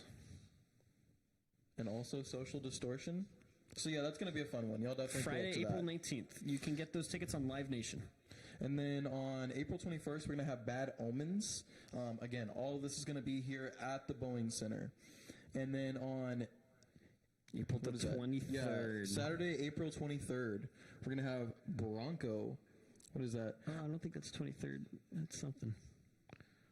I can't see the date. I'm going to assume it's the 23rd. If you want the exact date, go ahead and go to Boeing Center at Techport real quick. But yeah, and Might then be the last 7. one I that think we that's have 7. is Amon Amark. Cannibal Course. Yeah. So that's May 21st. That's going to be here at the Boeing Center at Techport. Those are all going to be either concerts or fights or whatever the case may be, just performances in general. Like I said, over here at the Boeing Center at Techport, we actually have events for the whole family. There's a museum as well as we have a gaming center and a cafeteria. So if y'all are ever wondering what to do with the family for a day, definitely just bring them on down to the Boeing Center. And we're open from 12 to 11 every single day. There's also a bar at the food court as well. All ages. Well, not the bar, but just the building. Yeah, that was a bad time to say that. But, yeah, essentially, we've got stuff for the whole family here. So bring on your whole family, and y'all have a good time over here. Now, aside from that, I think our next match has been determined, and it looks like we're going to have SST versus the RGC Cougs. Cougs coming out. Yeah, I'm super excited for this game. SST, it was one of those games where they gained momentum super late against Central Catholic, and I feel like against RGC Cougs, they might be able to build that momentum a little bit better. Maybe in this last game they've played, they've worked out some sort of strategy. They've built a little bit more chemistry, worked on their camaraderie, and maybe they're actually going to come back into this game with a bit of vengeance, especially if they find out they're going to be on this stream. They might want to show out for us, What do you think, Mark? What do you think we're going to be seeing, especially from SST, but as well as RGC Cougs? Well, it depends on the map that we get. Unfortunately, the last time SST played, they played against Central Catholic. They did not have the best game for them. They had probably the highest scoring game we've had all day today, but unfortunately, they just didn't have a good game against Central Catholic, and unfortunately, I'm not too sure. Excuse me. Thank you so much. I hit the dab real quick, sorry. Yeah, anyways, so I'm super excited for this game. I previously interviewed the IGL of the RGC Cougs last R20 tournament that we had, and I asked them how they felt about the Outlaw, and they were very glad that it was not being used in the last tournament. However, in this tournament, the Outlaw is usable, as well as Icebox is back in rotation, so let's see how they respond to that. I don't know if they've had a lot of time to organize plays around the Outlaw or whatever the case may be for them, but I'm excited to see how they respond to it. Absolutely, and then obviously once we know which map they're going to be playing, we can go off and see which type of agents they're going to be selecting for the specific map. The last map we had was Split, and that was Cast A versus Cast B. The map before was Central Catholic versus SST, so the last map SST played was on Icebox. Didn't go too well for them, unfortunately 13-6 of the tough loss for them.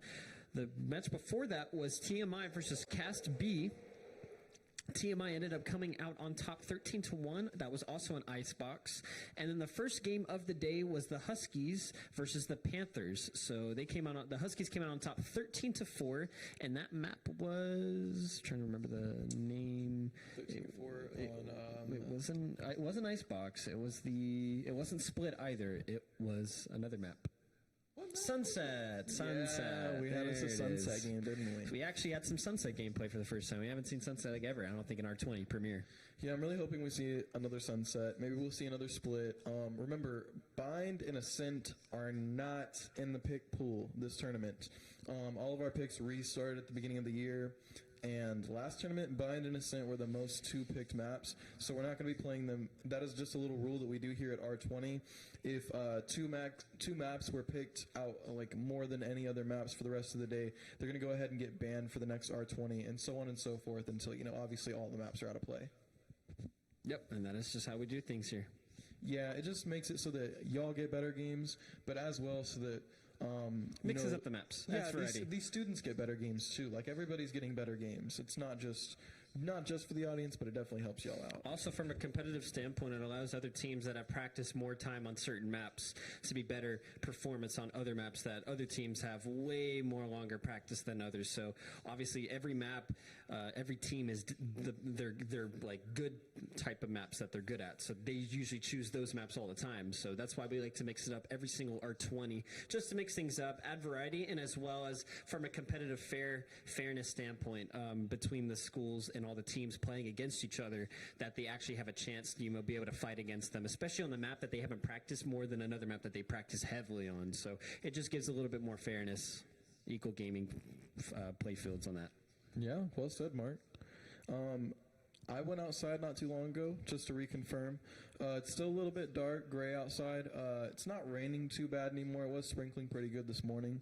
But we're having not necessarily a cool day, but not a hot day either. It's pretty nice. Maybe a little humid? Yeah, like 60s, kind of drizzly. It's a nice day outside, perfect for gaming or staying inside and watching Adventure Time or whatever you like to watch. So, yeah. I don't know about y'all, but today is a great day for us. It's a great day for Valorant, and we've been having some great games. We look at the scoreboard and we see games like 13-4, 13-1, 13-6, 13-2, and even though it's a very high score difference, like if you weren't there for those games, you don't get the whole story. Like that picture's worth 1,000 words, and there's about 3 or 4 pictures up there. Like, I could sit here and talk to y'all for hours about how close these games were, about how a lot of these rounds ended in a 1v2 scenario or a 1v3 or a 1v1 scenario, and that other team, even though score was big difference, I mean, each round was just toe-to-toe, and like I said, unless you're there for those games, you never see them. So make sure y'all are definitely tuned in for the stream and making sure that you're watching all of our games that we're having throughout the day, or whichever ones you can make it for. We definitely appreciate y'all. So And we just got confirmation on which map we are going to be playing. It's going to be on Sunset. So SST versus Cougars. SST is going to be on attack. So starting off on the defending side, RGC Cougs, I'm super excited to see them just because, again, we talked to them about the outlaw and they were not happy about it. So we'll be seeing if they're going to be abusing that outlaw, if they're going to be playing like operators on mid, anything like that. Last time we were at Sunset, we only saw one Marshall all game. We didn't see any outlaws. We didn't see any operators Yeah, we didn't at all. see a single outlaw at all. I don't even think an op. I think we just mainly saw the marshals. No, I think we've only seen one op today in general. I think we've seen one outlaw and it was in general. and one outlaw even, yeah. And it was from last Mabbit game. on the operator. And I don't remember who's playing the outlaw, but No, yeah. Mabbit was opping, and then on the Icebox game, Cast A versus Cast B, I believe Trismo. It was one of the Jets. If it wasn't Impolite Marcus, it was the other. Oh, I think it was Marcus. Yeah, it was Marcus. Marcus on, was rocking the not outlaw, Cavs. and he was hitting some nutty shots. Yeah.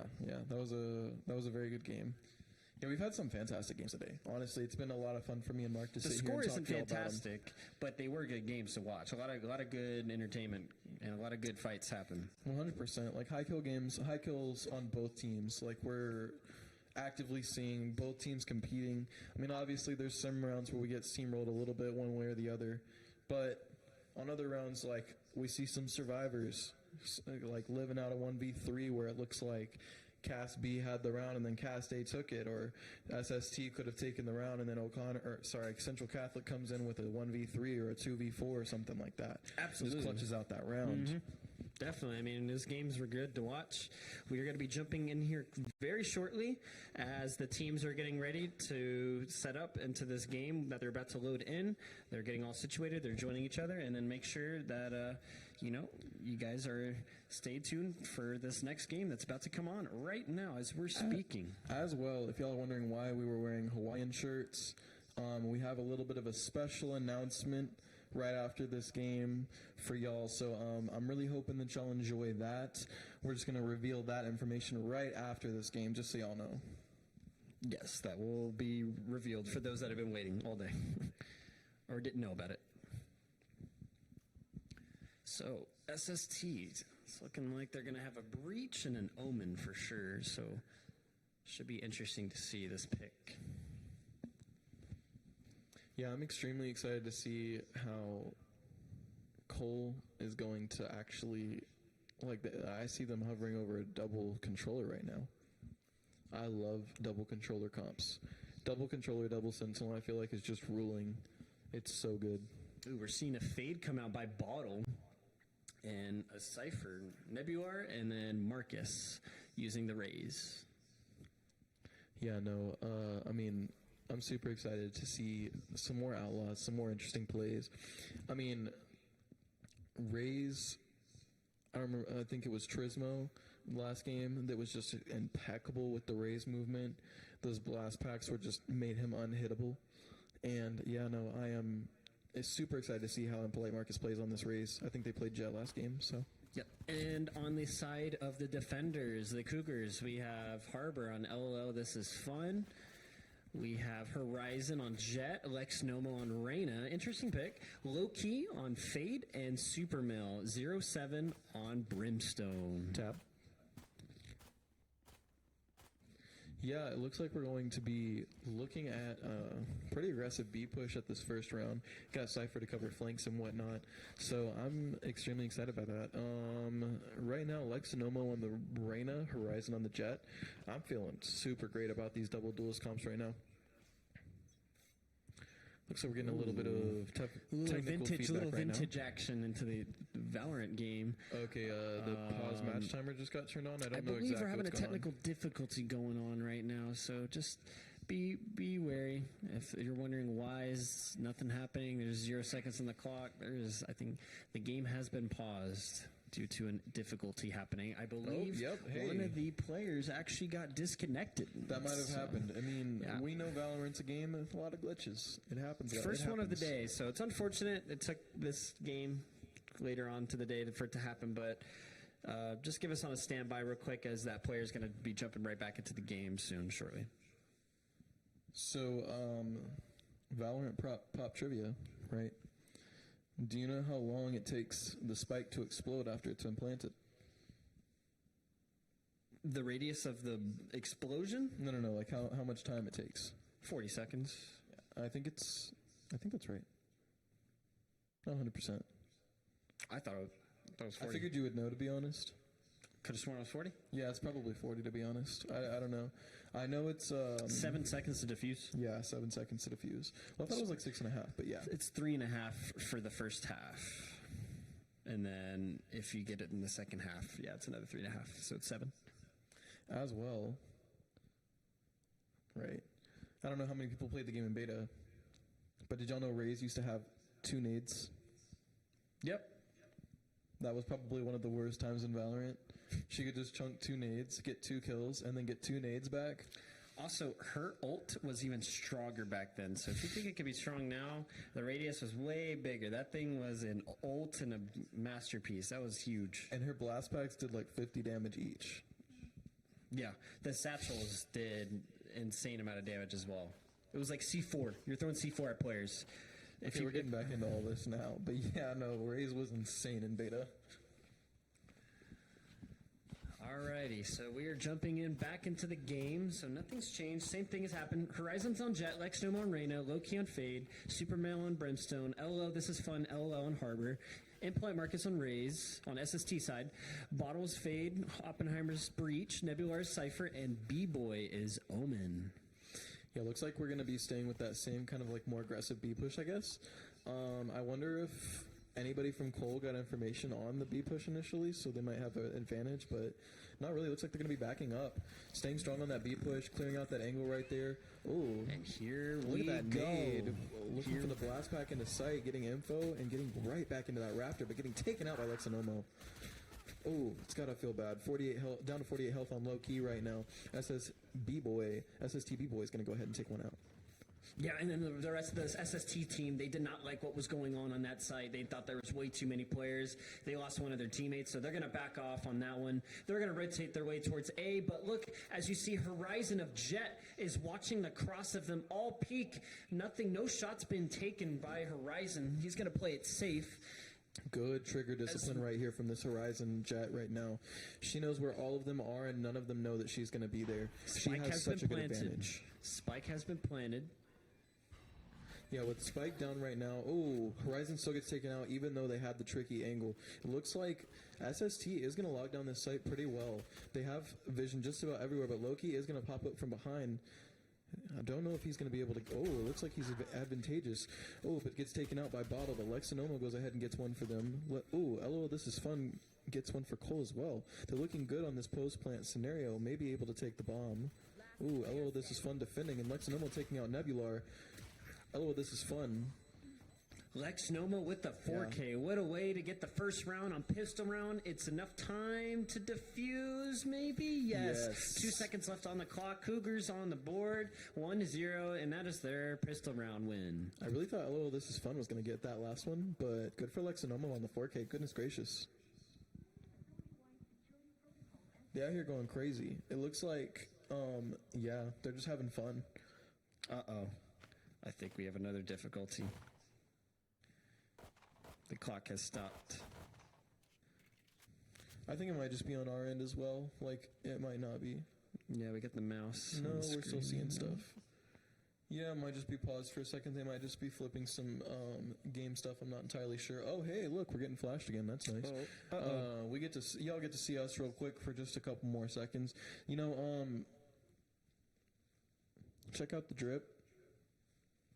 We look fantastic. It's Hawaiian shirt day in the middle of February. We're having a great day. We're in Texas, so it's always hot. It is. And humid. Especially here in San Antonio, it's super humid all the time. Yeah, we don't have cold. We have cold fronts. Yep. And that's about it. I mean, it'll be cold for a week, maybe 2 weeks if we're really lucky. 3 weeks if we're even super duper lucky. If we're super lucky, it might get icy, and then we get to call into work. Player disconnect. Yeah, we had a player disconnect this last round. So we're just going to get everybody reconnected, get the game started back up, and then we'll be right back into it, baby. Yeah, I'm super excited for these games. I mean, so how is that first round going to work? Cole still gets the first round, right? I'm not too sure. I'm not 100%. I really... Yes, they do. Okay, cool. Yeah, Cole's still going to retain that first round win. I don't know exactly how we're going to hold that up, but I'm sure the tech team is going to figure all that out, and we're going to get everything done. Aside from that, yeah. I'm excited. What about you, Mark?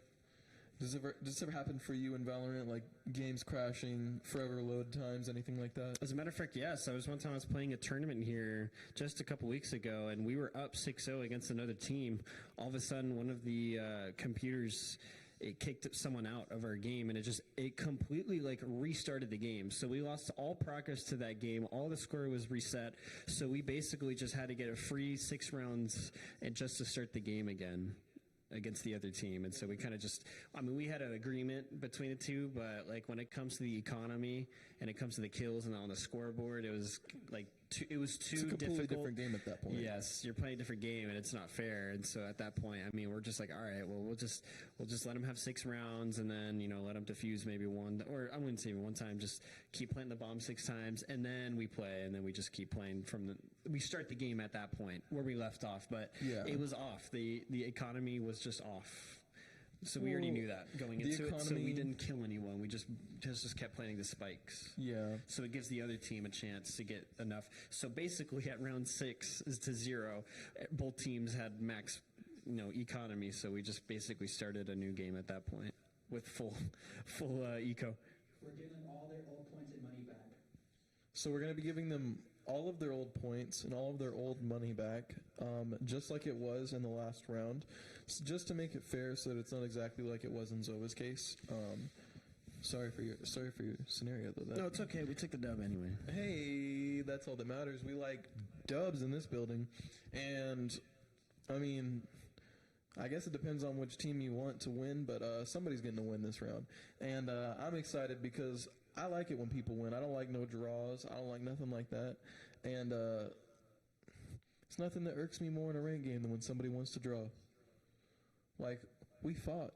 You think I fought this long to stay at the same level? I'd rather lose than to stay right where I was at. You know what I mean? I do. That's just, maybe it's my pride getting the better of me. Maybe it's me being the better player. I'm not sure. But I won't ever know. I know that for sure. We'll never know. The world may never know. Then he looks Cinderella Tootsie Pop. Yeah, I know. Anyways. I remember that commercial. That's a classic. Of course it's a classic. The little one, a two, a three. Yeah, no, I love that commercial. It was great. Speaking of commercials, the Super Bowl's coming up this weekend, and we're going to have some great Super Bowl commercials. I already know. Ooh. Usher's supposed to be the main performer at that Super Bowl tomorrow, actually. Halftime. Possible special guest. We'll see who it is. I don't know. They usually do it. They usually have like a special guest with like the main singer, but sometimes they just do that one artist the whole time, and that's just what you got to deal with. Maybe some Tay Swifty Poo? I don't know. She's in Tokyo. If you're a Swift fan, I'm sure you know. Hey, I'm not going to claim one way or the other. But if you're a Swiftie, she going to make it. Okay? Especially if Kelsey's playing. Believe in Taylor. It's a love story. Baby, just say yes. They're gonna win, and then they're gonna get married, and then they're gonna make a movie about it in Hollywood. I'm telling you, I'm calling it right now. And that's a movie right there in the making. I mean, it's going to outsell Barbie. I don't know about that. Yeah, Barbie was crazy. That was like one of the highest grossing films of last year, right? I thought it was Oppenheimer. Weren't they both pretty high on the list? They were both insanely high. Yeah, that's, I mean, I don't know who I don't was know the which top. one had more, but they were both the highest. You got to keep in mind, they came out on the same day. All I know, I saw Barbie. I didn't see Oppenheimer. I saw both. I want to see Oppenheimer. It sounds good. It's based on a true story. But you know what else sounds good? Being Ascendant. So, no movies for me. Are you an Ascendant? No. Oh. But I'd like to be one, so I don't go to the movie. I was about to congrats you. I was like, dude, let's go. No, I am. That's a high rank, man. I'm the best silver that you could get in your lobby, okay? That's not bad. We'll be back in about 30 seconds. It's better than plastic. So we're going to be back with this game in about 30 seconds. But until then, I'm just going to continue ranting about how I'm the best silver and how I deserve Ascendant. So tell me why you deserve better. Because I feel like I do. Okay. No, I'm just joking. I respect it. No. I saw this. I see like the guess the ranks all the time. I think there's something online that you can do. It's called Yes, there is. I'll watch a streamer do that here and there. It's pretty funny. Yeah, and like I see stuff all the time, and I'm like, that guy has to be in bronze, and they're like Ascendant. I'm just like, that's crazy.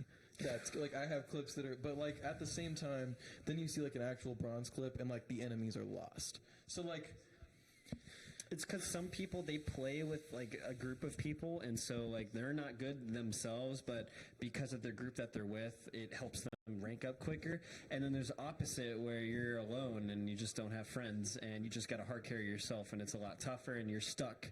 Or you could be vice versa. You could be with teammates that are just under-leveled or just not as to your skill level or have as much talent as you have specifically in this scenario, and it could be very difficult to get out of that rabbit hole. Yeah, it's like trying to climb a mountain. It's hard. Is climbing a mountain hard? Have you ever climbed a mountain? I have. You went rock climbing? Yeah. Like actually, like on the side of a mountain with like your hands all like chalk? Yeah. Dang. Yeah. We in Colorado. That's impressive. Okay, that would explain it. Yeah, they have a lot of mountains there. I've done a lot of like mountain climbing and hiking in the snow or just normal? No, just normal. Just normal. Yeah, like we'll go during the summer because we're from Texas. Are you talking like a natural rock or like just like a rock climbing facility? No, like a natural rock, like a mountain. Yeah. No, like that's impressive. Obviously I didn't climb like the whole 14,000 feet, but like there's little areas where like you climb from like here to like a shelf of the mountain. Did you have a parachute? No, you have like a line, like a cable. Oh, like, okay, where, that's like, nice. If you fall off, they have like a harness that connects from the top, and like you just kind of click it in, Mm-hmm. and then real easy from there. You just, I don't want to say real easy. You got to have a lot of like core and upper body strength. I could not do it now. I was like 16 when I did that, and I was a lot stronger and a lot more physically able to do things like that. I don't know if I could do it. I'm a lazy bum, and I play a lot of Valorant, so I probably couldn't do that now. But I would not try. Like it would be a lot of fun to go try it out. But I also know rock climbing is getting pretty big right now. Like not on real rocks, but like the facilities like you were talking about. They're getting it's getting pretty popular for like a lot of people to go do that sort of thing. I thought it's always been popular, but that's just me. I mean, you might be right. I don't know any famous ones. You might know more about me than I do. I don't know any famous ones. You're the ones that you have more experience than me, so that's for sure. Hey, one time more. not much. See, I've gone ziplining. That's fun. Yeah, another thing that I did like when I was 16 or something, but like I haven't done. Oh, I did it like a couple years ago. Yeah, I know. A lot of these things I'm talking about, I haven't done in like 9 Not even, years. like folks, a year and a half ago. So, remember that. I'm an old man. I may look beautiful and young, but you are beautiful and young. Oh, I thank you, Mark. You are too. Appreciate it. We're two very handsome men in Hawaiian shirts. Look, it's Valentine's Day coming up. You got to show love to other people. Doesn't matter who it is. Could be your your friends, your family, loved ones. It could be anything. Just show love. It's Valentine's week coming up. Tomorrow is the start of it. It's gonna be on Wednesday, right? The 14th. Yeah. Yes. Got any plans? No. Okay. Yes. So I'm gonna go axe throwing with my girlfriend. Ooh. Yeah. So we're excited for that. Bring some chocolate with you. Yeah, like some. Well, I don't know. We don't need to be getting sugar rushes and throwing axes, but understandable. I'm sure they said they make you go through like a little course beforehand, so you know how to safely do them. Oh, that's crazy. I went to this place and they just let us jump right into it. They showed us how to do it and then they just, all right, y'all take it from here. They said we're around the corner if y'all need anything. Literally, I'm not kidding. No, that's like paintball. I feel like they don't really tell you stuff about paintball and then they're just like, all right, go for it. And it's like, okay, that's you a don't different. Know how to, like, load up the hopper and that's stuff. That's a different man. ball game, dude. That's like completely different. Quite literally. But yes, I understand what you mean. Well, of course, they're all pretty different games. The place I went to, they had a ninja star. They had the Batman little thing that he throws. Then they had 2 axes, one metal and one heavy, like wooden one. So yeah, the metal one was cool because it's like a tomahawk. Yeah. But yeah, reminded me of Black Ops 1 days. Oh, Black Ops 1. When you could play on the map Summit. You throw the tomahawk at the beginning of the search and destroy round. You just get like a kill or 2. It's awesome. 2011. Yes, you're correct. It came out in 2010 though, but yes, 2011 for sure. That was when that game was popping. Good times, man. I miss those days. It makes me feel old that I'm saying that now. But that's what I grew up with. All right, we are back onto Valorant now. Cougars are up 1-0. So we've seen an Outlaw being taken out by Horizon and LOL. This is fun. The Harbor and Horizon. Oh my goodness. Gets the shot. Dashes out of there on Oppenheimer. He just shut him down. He said, I'll show you a nuclear bomb. Bomb Oppenheimer, bad. Bottle with the shot on Supermail. So great shots by him. Yeah, he said, I'll show you a bottle.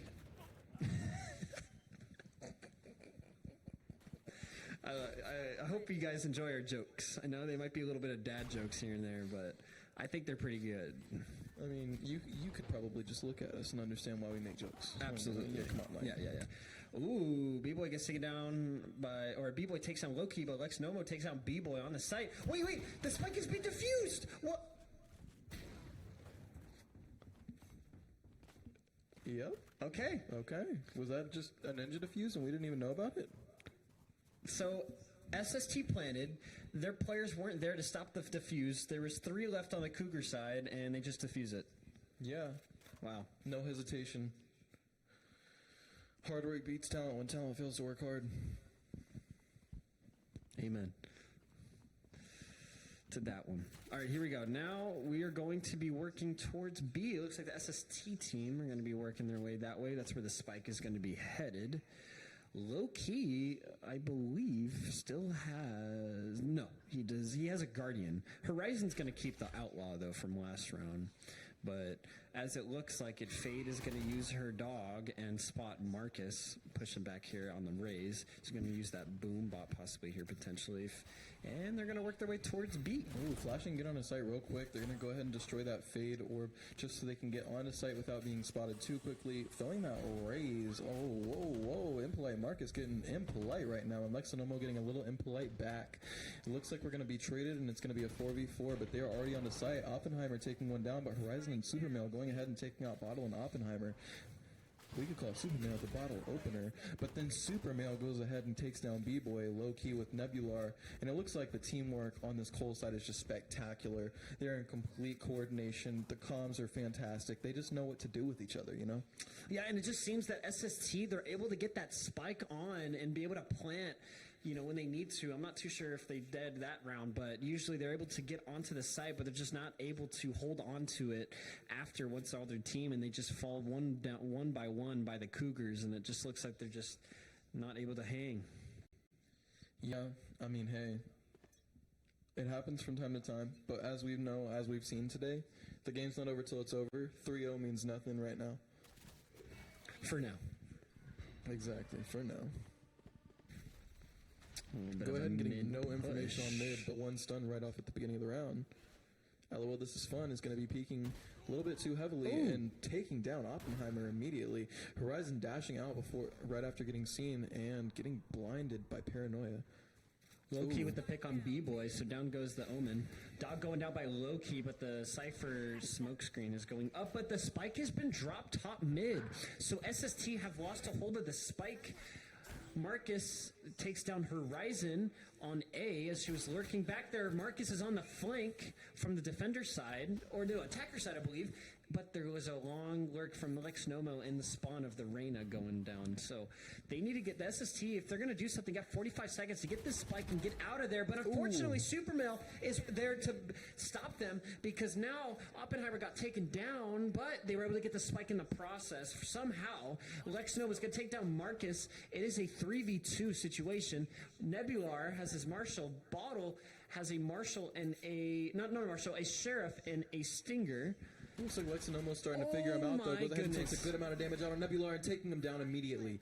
It looks like SST did get the spike planted, but there's only one person left, just Bottle, to defend it, and all he's got is a Stinger. On the other side with Cole, they have 3 Vandals. There's no possibility, right? Oh, there is. Oh, my God. Bottle out here with the headshot. With the one. With the 2. Not quite. Can he get the 3rd? Yes, sir! Oh my God, getting Bottle! the 3rd headshot back to back. 3K Bottle to close the round. Let's go. The 1v3 clutch with the Sheriff. Let's go, Bottle. Good job. SST team. And just like that, whenever you think there's no hope in a round, Bottle turns around and bottles 3 of them up. Wow. Goodness gracious. That was quite a sight to see. Oh, man, if you're Cougs after that one, you're like, wow, we just lost. Come on, guys. Like guys, we had Econ. Guys, we had a 1v3. Everything. Yeah. It looks like we are not going to have. Was that the last bullet in the chamber too?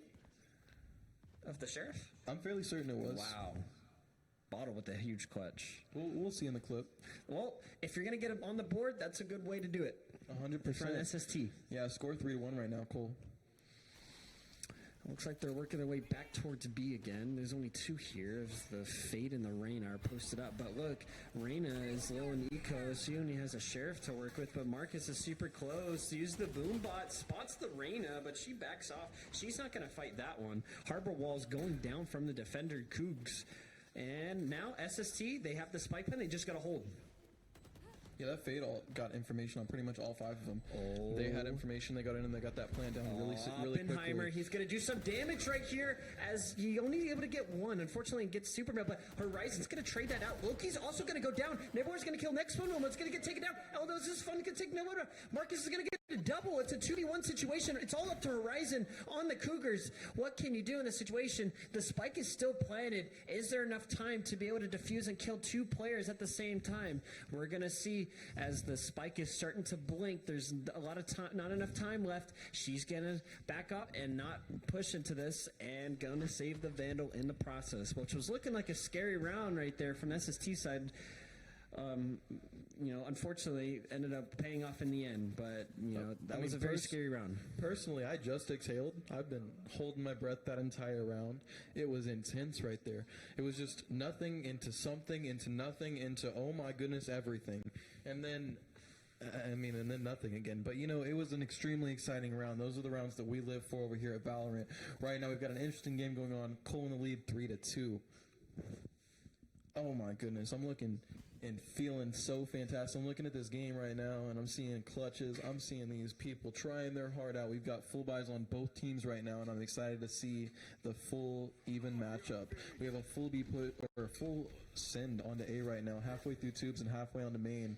Looks like we're gonna have the Horizon peeking out of into tubes. Look at this spot by Horizon. He's posted up on top of the Getting box, one. above Dashing the out. smoke. Gonna catch Oppenheimer off guard right there. Gonna take him down. But Marcus gets the trade on LOL. This is fun, LOL. So the spike has been planted on the SST side.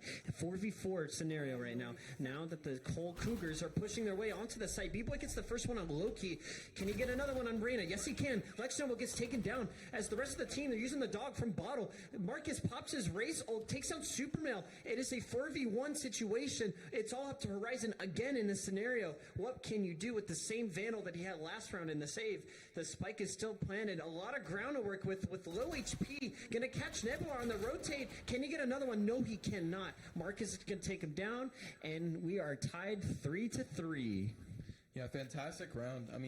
This is the definition of the game is not over till it's over. Now you see Cole in not the greatest position, hardly enough econ to buy. Honestly, it might be a save round coming from Cole right now, whereas SST pretty much was able to carry over almost a full buy from last round. You see right now, Impolite Marcus has 8,000 credits. Yeah, SST is looking fantastic right now. After losing the first 3 rounds, they got the next 3 rounds in their favor immediately after. Great round by them. SST, again, they're working their way towards B, but in this time, the Cougars are posted up in different positions. You got the Reyna in the close left corner, Harbor in the far back left corner, but Fade is watching the middle with the door this time. But it doesn't look like the SST are fully going to commit towards a B. I think that was more of like a fake just to get some more info to see. But Horizon is posted up with the daggers. Going to get one. The spike has been dropped. Marcus is caught off guard. Where the heck Horizon was. She misses the daggers on her. Unfortunately, she's going to back off on that one. But the Fade Eye is going to catch them mid. So it is a 5-on-4 right now. But the spike is still dropped top of mid. Supermail is going to whiff his shots, unfortunately. But he's going to use the Brim ult, and he's going to scare away the team. Marcus and the rest of the team are having to back off, but they lost control of the spike. Wow. Yeah, they're all going to be weak here coming around. They're still rotating to A, even though they don't have the spike. Goodness gracious. The defense team, Cole, is just all 5 of them are all over that spike, preparing for them to come through A in every manner. If they're just going back and forth in their spawn, they have no clue which way to go whatsoever. It is just a complete disarray for them. They have absolutely no idea how to complete this play. Right now, it looks like they're going to go all the way through A side just to try to wrap around or at least save or something, because they're only going to have 10 seconds. Maybe if this Omen were to get around in time and get that ult off, but it looks like they just wasted that all because Omen's not even going to have time to plant. Omen TP to the spike, took the spike, But and he then doesn't have time to but plant. he doesn't have time. So They wasted the ult. They don't have time to plant at all. What? That was kind of just a waste of an ult. Wait, why did he do it so late? I mean, why did they do everything so late? Well, they shouldn't have saved, that was for sure, but why did he do it so late? If he knew he didn't have time to plant, he planned with like 3 seconds left, not 4. It takes 4 seconds to plant, not 3. Yeah, I'm sure Is that miscommunication? I'm sure they're kicking their heels right now. They're just a little upset about that for sure. But at least they got to save their weapons. At least they still have the economy advantage, and they're still going to stay in a pretty good position. Cole has the lead 4-3 right now. I'm just still trying to figure out and process what I just watched. That was interesting. SST trying to work their way towards B once again. Same thing of the Cougars. They are posted up in the same spots as last round. I'm liking this change up a little bit because now with that harbor wall coming up, it's scaring away the SST teams, players, I meant. Yeah, it's like when that wall goes up, they just feel so much less confident about pushing through it. They know they're going to get slowed even if they flash through it or teleport. Unless they teleport through it of some nature. But even if Raze goes for a blast pack through it, she's still going to be slowed when she lands. And yeah, no. I mean, especially on that defensive side, Harbor can be extremely strong with that wall. Ooh, Harbor's rotating already. Yeah, looks like this entire SST team is going to sit here in main. I think with the assumption... Oh, here we go. Okay, no. Oppenheimer's about to let it go. He's going to let it explode with that flash. Here we go. They don't check the corner. Oh, my goodness. The trigger discipline by Lex Nomo. He's going to get a double. He's going to use this ability. He's going to kill Raze as well with this classic and get away with 5 HP in a dream. Wow, what a play from Lex Nomo with the trigger discipline. Horizon's going to take down B-Boy, but Bottles with the double on Superman and Horizon. It's a 2v1 situation. Loki's going to finish off Bottle. And wow, what a play from Lex Nomo to be able to keep the Cougs back into this game and maintain their lead 5-3. Wow. Yeah, 100%. Cole going off in that round. Lex Nomo feeling himself. The trigger discipline fantastically displayed right there. Sitting in that corner until 3 players walk past, knowing that probably all 5 were going to push out right away. Still getting 3 people, so having to switch to the classic, go through the wall, and still getting the 3rd. That's just a feels good moment. Lex Nomo's confidence is soaring right now. Cole takes that round in there now 5-3.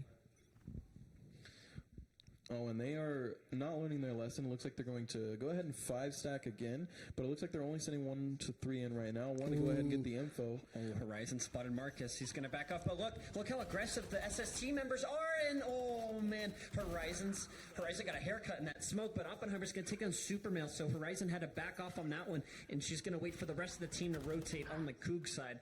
But Bottle spots Horizon on top of the box, and now that has allowed the SST team to be able to get on site, plant that spike in the back corner, and now here we go. We have gunfights between the two of LOL. This is fun. LOL is going to take down Oppenheimer, so down goes the breach, and now it's a 3v3 as Lex Nomo kills down B-Boy.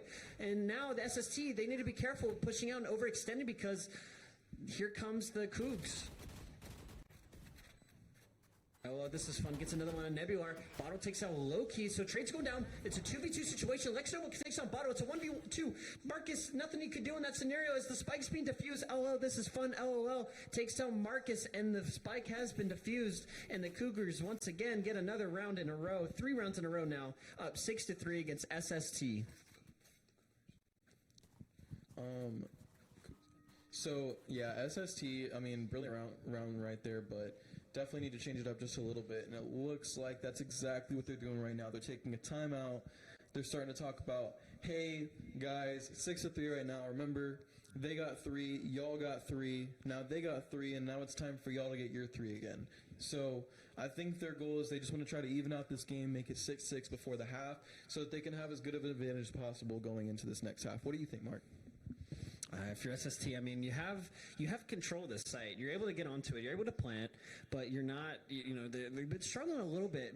Checking fully in these corners. A lot of these Cougs players, they like to play a little sneaky beaky like, and they like to hide in these corners right before you push onto the site. And I think you just got to clear it out fully before you really commit and push. But on top of that, SST, just they have the spike, but the problem is how are they able to control the rest of that site to be able to hold it for the rest of the round? I think that's where they're struggling, and I think there's a little bit of miscommunication going on between the team members, and I really think that will help them is, spread out a little bit. We have the spike planet, but let's get some more map positioning. Let's not all bunch up in the same area. If we bunch up in the same area, we are all vulnerable to all these flashes, all these smokes, all these utilities landing on top of us all together on the same area that we're all in. So you just got to spread out a little bit, get control of the map after you get the spike, and work from there. If you have a teammate, have someone else pick it off. If you can't pick it off, do your best to hold 50-50. Just keep flicking back and forth, and hopefully they'll peak when you look in that moment. Yeah, they are, and well said, Mark. They are currently pushing into the more heavily defended site. Doesn't look like they have too much regard for that, though. They are just completely backing off of that initially. They see that wall, they see the little bit of people there that they saw, and they just said, nope, not for us. Looks like they are going to try to get a little bit of damage, but they get none off, but they do get the information on Horizon that just dashed over toward A. And fortunately for Horizon, they're going to keep pushing that mid A, and I think Horizon might be able to get himself Loki one. knows that they're out mid right now on the other side of the door. We That's why currently she's have pinging.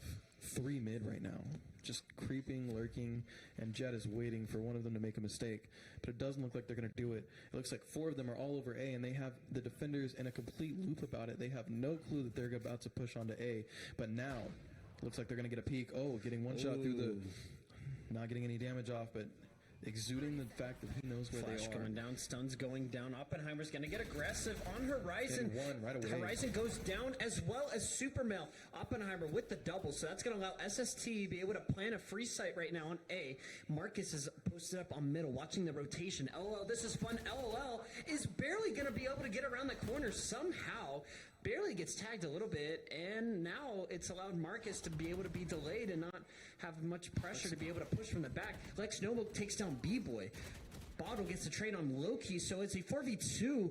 Cougs are falling down one by one right now as SST is finally doing a great job to hold. The breach goes out towards Lex Nomo. Lex Nomo has to reload his Vandal. Oppenheimer's pushing so fast. He has no idea. Lex Nomo had no idea, and Bottle with the last kill on LOL. This is fun, LOL.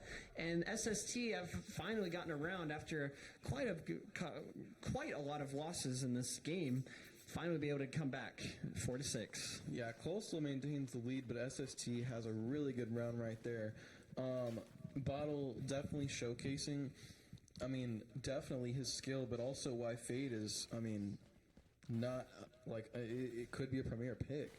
Right now, the Fade and Raze are right there, just completely carrying for SST. Oppenheimer as well got a little 2K that round, feels really nice for him.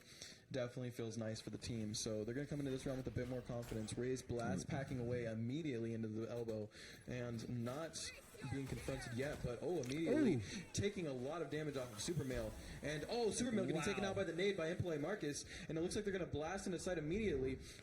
Taking out Horizon as well. Oppenheimer's on fire with his shots right now, and it looks like they're going to go ahead and quick plant that bomb right now. Heck yeah, they're getting that bomb down as soon as they possibly can. They're going to get double peaked, but Impolite Marcus is going to take one more, throw that bomb back there, and still take another one, getting 3K. Oppenheimer getting the other 2. Good round from SST right there. And it just feels like that timeout really ended up helping them in favor, and it's brought the rest of the SS team to be able to, get their act together and be able to get back into this game, and now they're working very well together. That was a flawless round, and that's made the Cougs now have to call the timeout because of, they're like, hey guys, now they're starting to come back. We need to be careful. Before the end of this first half, we need to start talking, figure out what we're doing wrong. All right, let's fix it so we don't allow SST to just bring themselves back in this game. But SST, they're starting to find their groove now. You got players popping off now. You got, Oppenheimer, he's doing his thing right now, and it's, it's getting a little worrisome for the Cougs right now. I really like this timeout right here. As well, yes, they're coming back.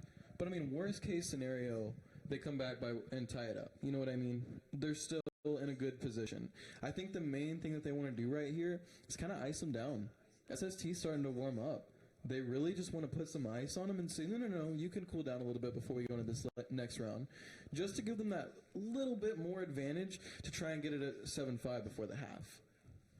I don't know. Even if it's not a clear head timeout, it's a very good strategical timeout. Absolutely. Better said. Well said. Ooh, getting started into the we're not in the second half. Yeah, getting started into this last round before the second half. Looks like SST is going to be lined up on B. They really do like that B push, and nobody is there to defend them at all. And little does SST know, they have a free site to just walk on plant. They have a completely free site, and yet they're taking all the time in the world. They need to hurry the up. whole team is rotating. You have to get onto site now. They don't know Why that. are you taking so long? They don't know it. You can't take this They don't long know. to entry. They don't know. Yeah, no, all of Cole is going to be there by the time they eventually get on the site. I don't know, by the time Christmas comes around. But, it's not looking advantageous for them anymore. They're going to have to completely rotate off to A, where now Cole is going to be all over the map, scattered, prepared for them to be mid, prepared for them to be A, prepared for them to be B, when they had the advantage point from the beginning. Of course they don't know that, but still, they have to peek out and try to get a little bit of advantage sight, and they just didn't. Now they're stuck, going back and forth because they don't know where the defenders are. SST are working their way towards A site. There are 3 defenders, 2 defenders pushing from middle. So now they are setting up all their U2. Oppenheimer using his stuns through the walls. Marcus is popping his Raze ult, getting aggressive, checking the site, making sure it's clear. Fires his Raze ult, doesn't get anything. Rosa ults in the end. Oppenheimer gets one on LL. This is fun. LL. Oppenheimer gets another one. Alex Nomo. So down goes 2 members of the Cougs. Another one goes down. Another Coug goes down. Horizon gets tagged by the Cypher cams and the Cypher ult. So Bebo is going to take down Supermelts all up to Horizon in a 1v5. There's nothing you can do. Low HP with the Guardian.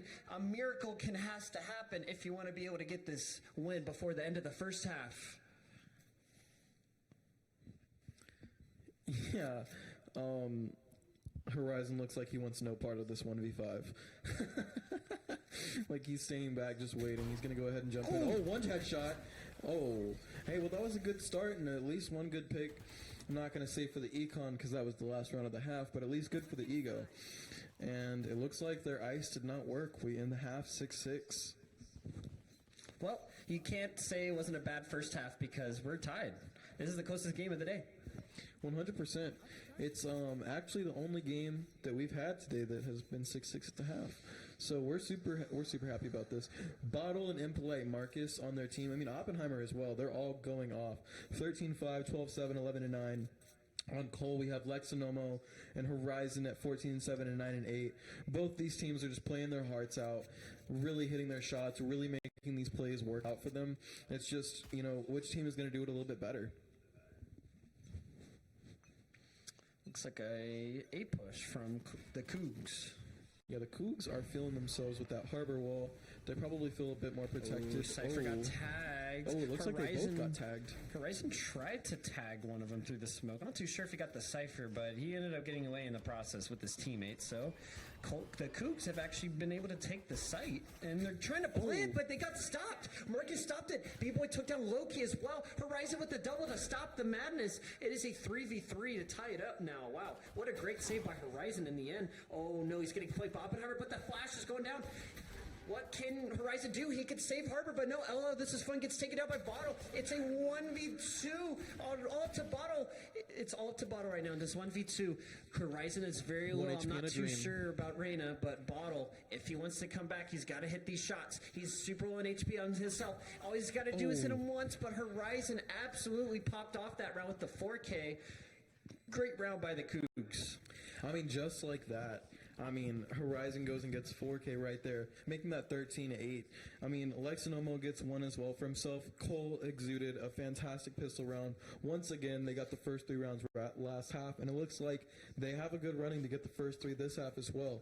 Let's go ahead and see how SST is going to respond in the second round. Looks like they've only got 1 sheriff, and they're all going to not get shields. They are all victim to these 2 outlaws that Cole holds. Horizon and Harbor hold the outlaw. They hold the power. A spike, it's working its way towards B. Omen's alone, but has a little bit of help from Fade and Raze. Yeah, Lexinomo's creeping up a little bit here, not peeking out yet. I think just trying to hear some footsteps, get a little bit of information. But it looks like she is going to orb out right now. Flash maybe out to going get down, one. checking the corner. Smoke's going out. She's going to possibly push, maybe not. Nope, Loki's just going to rush plant it in the smoke. Should be an easy plant for the Cougs, but Lexnoma got marked and hit up so bad that Marcus was able to nade him through the smoke. So Lexnoma gets taken down by the Raise nade. It is a 4v5. Right now, Fate is trying to use her util. Horizon gets a sight on Oppenheimer. Supermail kills down Nebula. B-Boy gets one on Supermail. Bottle takes down Loki. So both the Fates encounter each other, but it's a 2v2. LOL, this is fun. LOL gets down B-Boy. Oh my goodness, there's a lot of fights going on between Marcus and Harbor. Oh my god, he takes him in the head, but LOL, this is fun. LOL gets the no-scope on Marcus. Oh my god, it's a 1v1. Bottle said he's not over yet, but LOL, this is fun. No. LOL, re-peeks it, shoots Bottle in the head, in the body with that outlaw, finishes it off. What a great play by him. Yeah, LOL, this is fun. Fantastic round on the outlaw right there. Stopped the spike plant the first time as well. That's just goodness gracious. You can't ask for a better outlaw round on the same part of the fact that the other team completely saved. All he had was that outlaw and the classic, the same thing that they had, and goodness gracious, he hit those shots and he did what he was supposed to do. Good job. LOL, this is fun. Lexinomo. Lexinomo is popping off, and so is Bottle, as well as Impolite Marcus. We're over here watching one of the best games that we've seen today. Thank you so much for joining us. By the way, my name is Tanner, and this is Zova. Getting right in here. Looks like they're going to be going quick onto A, showing themselves very quickly and getting out some of the fade util right away, getting nobody stuck in there right. Looks like they have no information, and they're continuing to push on the site through the tube. But Oppenheimer's going to miss a few shots on mid, and it looks like Horizon's going to barely get away from that. Oh, no, Horizon gets taken down right outside of tube. Oh, Supermail and Oppenheimer trading as well. And SST Boy. Oh, Loki and Lexinomo both taken down by SST B-Boy. And B-Boy getting a third as well, and Bottle closing out the round on LOL. This is fun, LOL. What a big play by B-Boy to get that 3K to stop the plant being planted by the Cougs. Wow, what a great hole from SST. Able to maintain themselves into this game. Finally, their first round on this second half, and now it is a close game. It's only down by 1, 8-7. Great round by B-Boy. Yeah, we see Bottle playing his absolute heart out. 17-7 right now. Impolite Marcus right next to him at 14-9. They're feeling fantastic. Lexinomo and 15-9.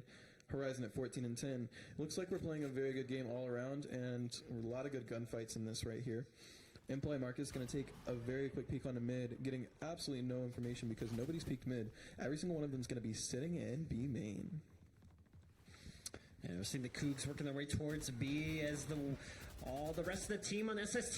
The dash goes in by Horizon. She's getting aggressive. Yep. She doesn't get anything out of the process. Oppenheimer shuts her down, but the shield gets destroyed by the Harbor, I think, by believe. But B-Boy takes out Supermail. Harbor takes out B-Boy. Marcus takes out the other Harbor. So now it is a 4v2. But the spike was not planted, and they actually had to rotate out of there. And Lexnoma and Loki, I mean, they only have their sheriffs to work with in this process. But hopefully, if they get there quick enough, they could get a free plant on this A as nobody's there. I mean, they're halfway to Mexico already. They're definitely getting this plant. There is no doubt about it. But with that tripwire being activated, there's no doubt that they're going to be having 4 people rushing them and running to them as quickly as they possibly can to try and get this. But at least they're going to get the plant for the econ at the very least. It looks like Lexinomo's going to go down immediately. Loki's going to be stunned as well, leaving very little possibility for him. And Bottle just coming through and completely eliminating it, taking away all possibility and ending the round. And once they get this defused, it's going to be 8-8, tie game. Wow, what a way for SST to keep themselves in this game. Yeah, looks like they're going to go ahead and give that defuse to Bottle, giving her ult, probably giving them a free site as well, to be completely honest with y'all. So whether they want to push B or A next round, it's probably going to be completely free, at least getting on to site. Now, post-play, it's a completely different story. Although Oppenheimer does not have his bomb, they might want to be letting him plant. And it looks like we're going to go ahead and see a timeout. I don't know from who. Maybe Cole? I think it was Cole. They just lost 2 rounds in a row. I would assume it's Cole. But it was red. It's green if it's loading, but it was red, so it's got to be Cougs. Got you. Makes sense.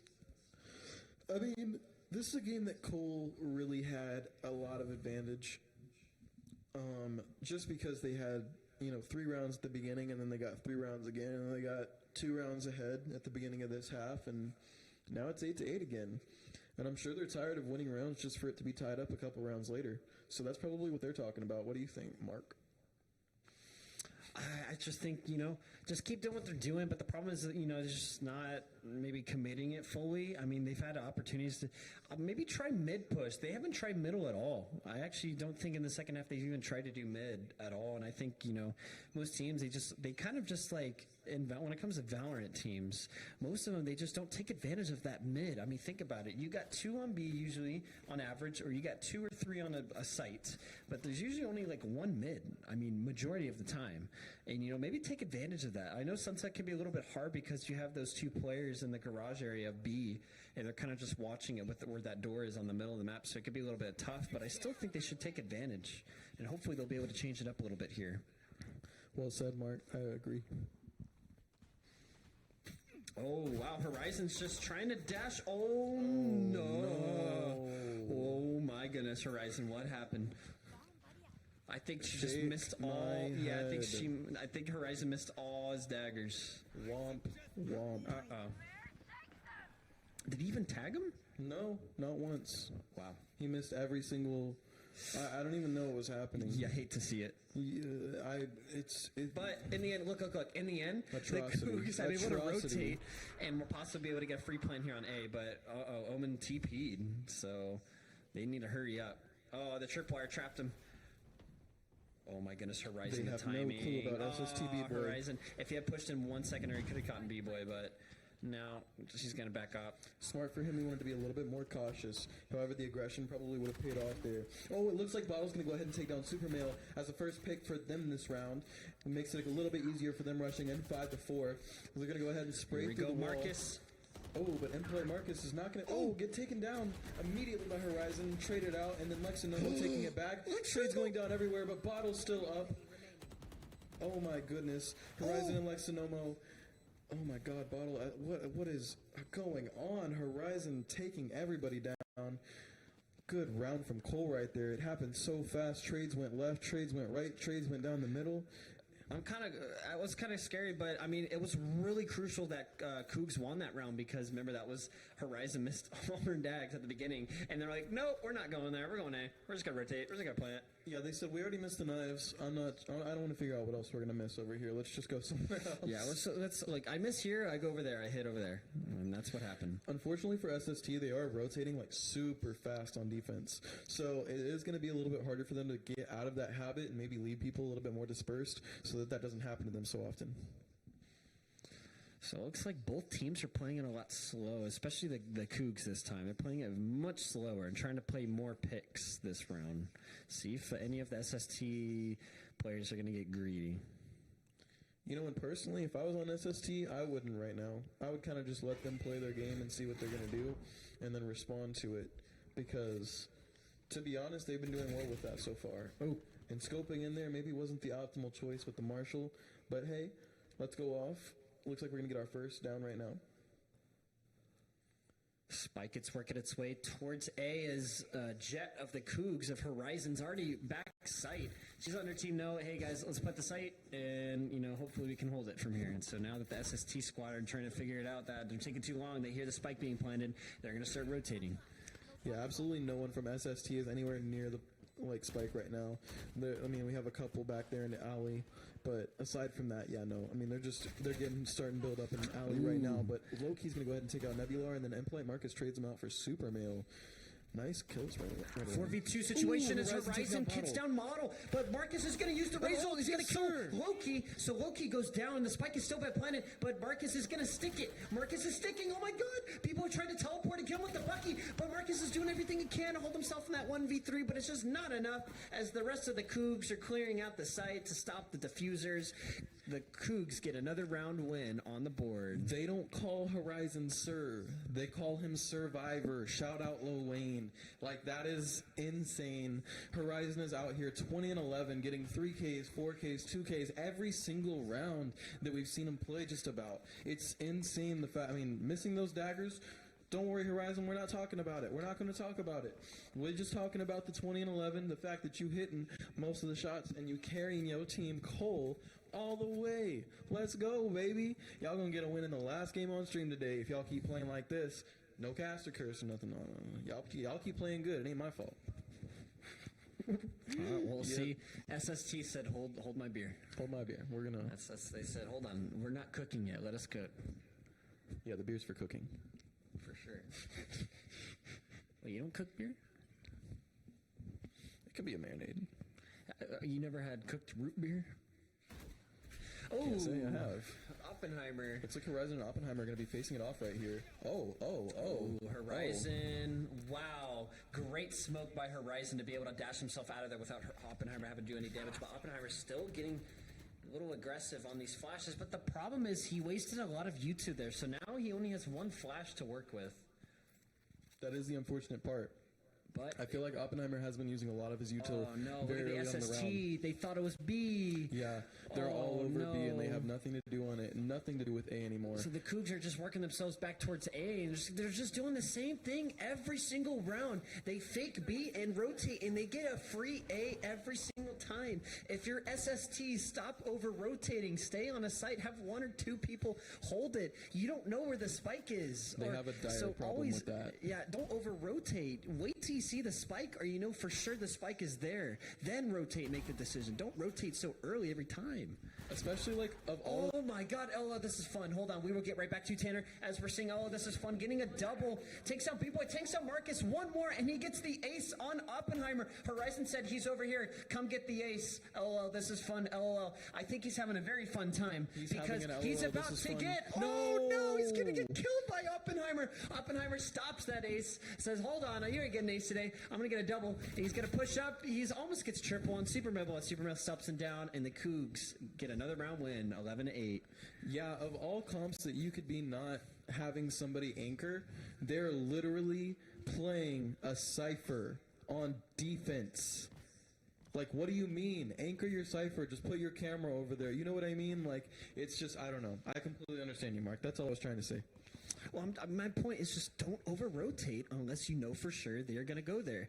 You know, I get it. They make a lot of... You know that they've been doing the same thing the past 3 or 4 times. If they fake B, they're going to go A. If you scare them away at B, they're going to go A every single time. And it's worked out in the Cougs' favor almost every single time. Like and SST, they just need to be more wary about these situations to happen because they can happen. And they have been happening in the history of this game so far. They're literally in Discord like, we're just going to do it again.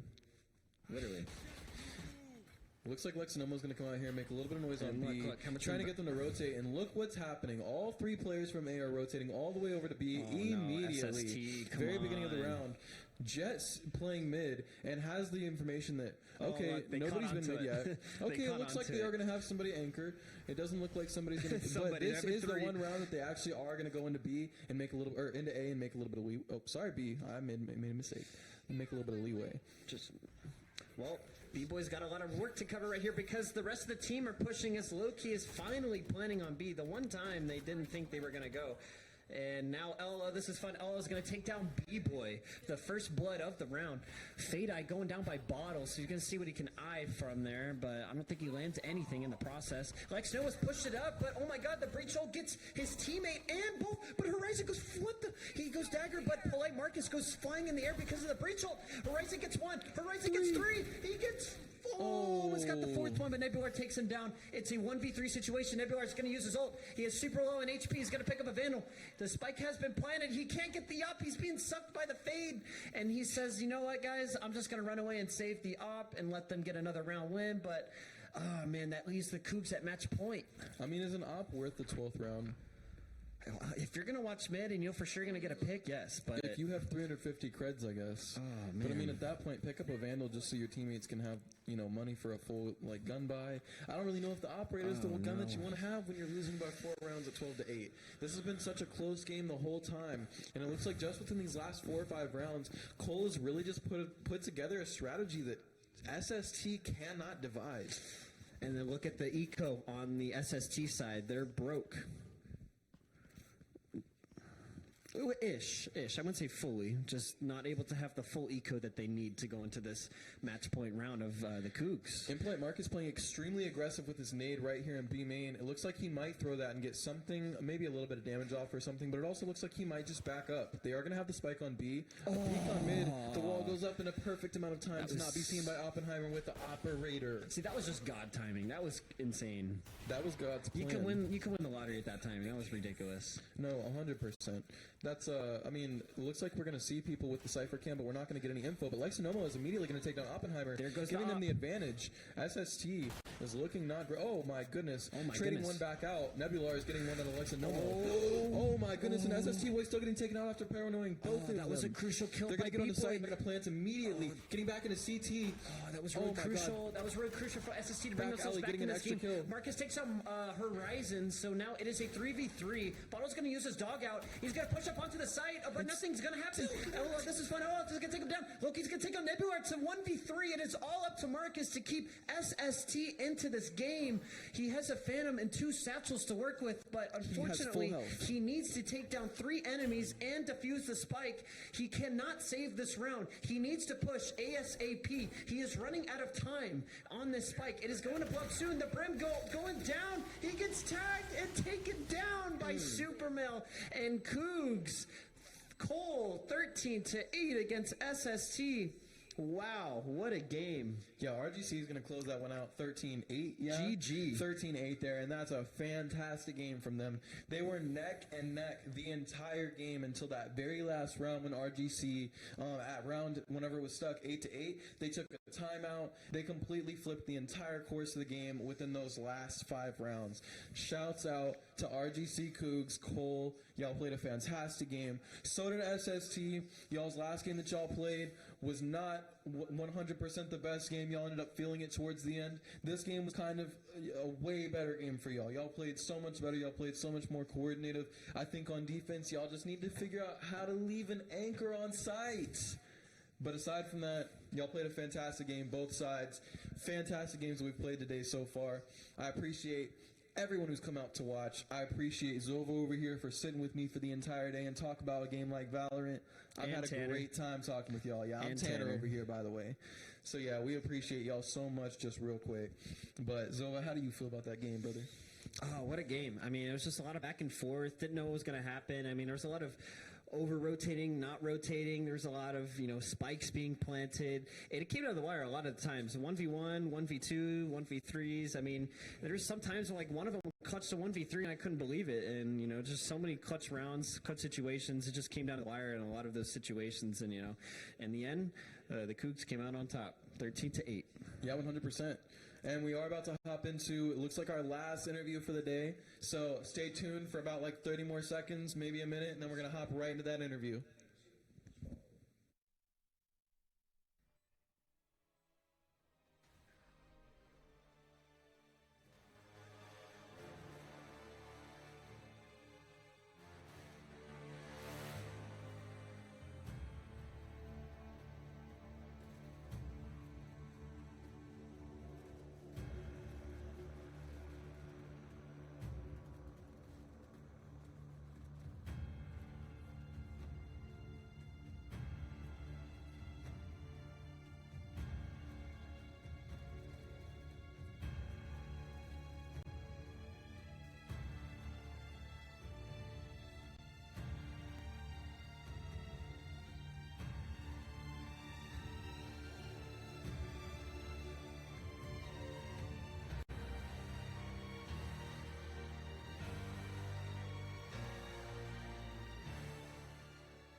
And welcome back to our final interview of the day. I'm Brandon. I'm here alongside.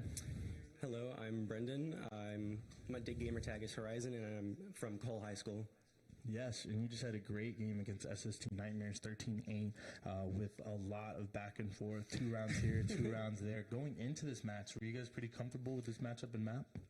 We were kind of just down bad because we lost the first 4 games of the day. This was insane. You're hyped from it still, dude, man. Oh my gosh.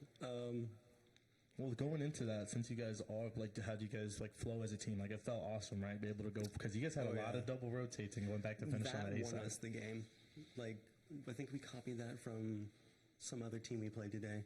Like they just. Hey, the ability to adapt. That's exactly how it is. You see it, you're able to get the game plan, you adapt as a team, and then execute. So, because there's a lot of close moments there. You also had a great 3K sheriff on a couple rounds. How were you shaking them during that too with everything? No, it was a really great game that you guys all watched. We all had a great time seeing you. Be able to go back and look at it.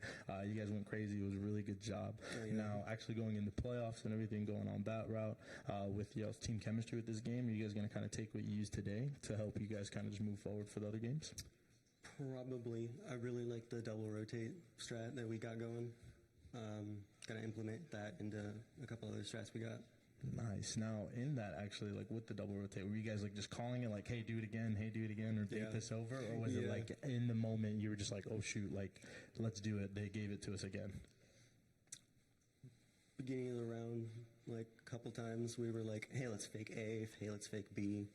And then sometimes, we were just on the spot. No, that's awesome, man. Congrats again on the dub. I'm glad you guys were able to do it. I saw you guys really hype watching and replaying stuff up there, so that's awesome.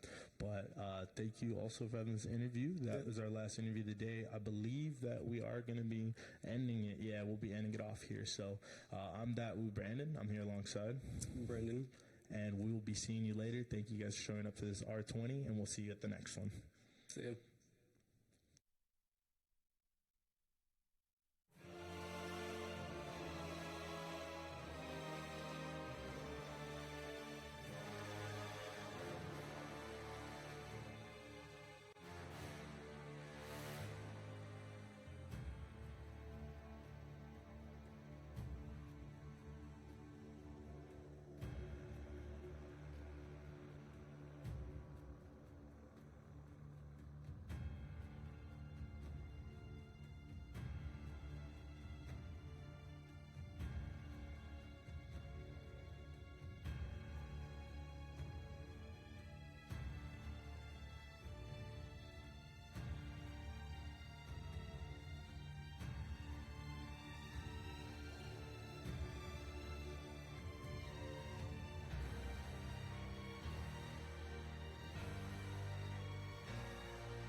My name is Joshua Martinez, and I am the Director of Esports at SAMSAT, the San Antonio Museum of Science and Technology.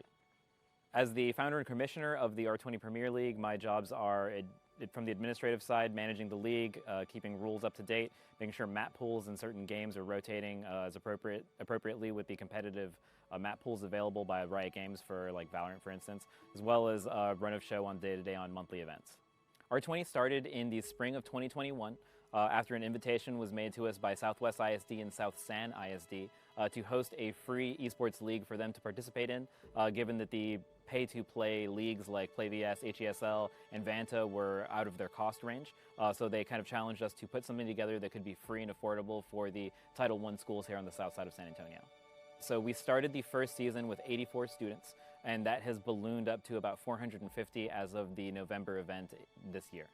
What R20 means to me, so R20 has a bit of a background meaning. The name R20 was chosen to represent the Region 20 district that San Antonio is a part of. The goal being when we created this league that it would eventually encompass all of the Region 20 scholastic region. And that was kind of the backing behind the choosing of the name. What R20 means to me personally is to create a place that students can participate in competitive gaming and be a part of a community and feel a purpose for what they do. A lot of these kids are playing these games already on a day-to-day basis, sometimes hours at a time, and this gives them an outlet and it gives them a structure and a discipline to what they do beyond just playing games at home by themselves. My inspiration was simple. It was to create something that 16-year-old Josh would have loved to be a part of. This has always been my mission. It's always been to create something that I thought was lacking when I was in high school and something that I thought would have made a difference in my life personally. So by creating this, I hope that we have made an impact on the students that are able to participate in the R20 program. It makes them excited to be a part of it, represent their school, and also give them something to do on campus because some of these kids are just leaving and going home. They're not a part of other organizations. I think 60% of the students in R20 do not participate in other extracurriculars. So R20 Premier is open to any collegiate program that is willing to give interns. Right now our partners that we are tried and true are Temusa, which is the Texas A&M San Antonio team. They have an esports program and the varsity esports players all volunteer to help run R20, and we also have been introducing Alamo College's students this year to great effect, and we've been very successful with those two collegiate partners. The opportunities to run R20 is what the students get. So on the day of events, in a perfect world, what I do is I open the doors and I kind of make sure everything doesn't catch fire, and the collegiate guys run the entire show.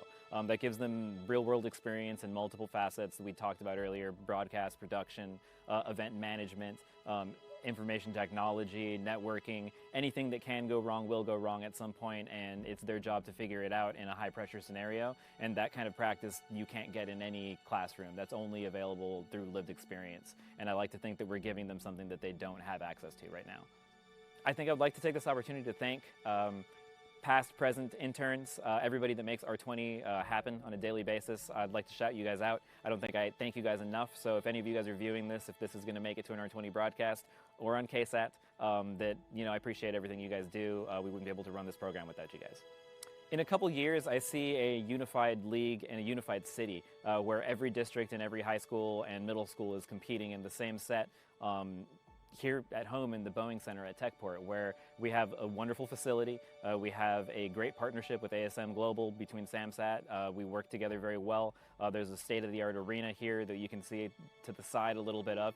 And this is where we want them to be. We want all of the students to gather here, whether it's 1,000 kids or 500 kids, whatever that number be, in this center to display it to their families, to educators, to everyone around that they're serious about what they do and that this matters to them. And that's my goal, is to see them here playing on the arena sooner rather than later.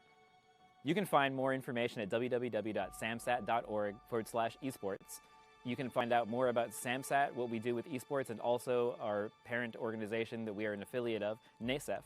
There's the Network of Academic and Scholastic Esports Federations, nasef.org, and you can find out about the grand scheme nationally and internationally on adopting scholastic esports as a learning model for students to follow career pathways in STEM.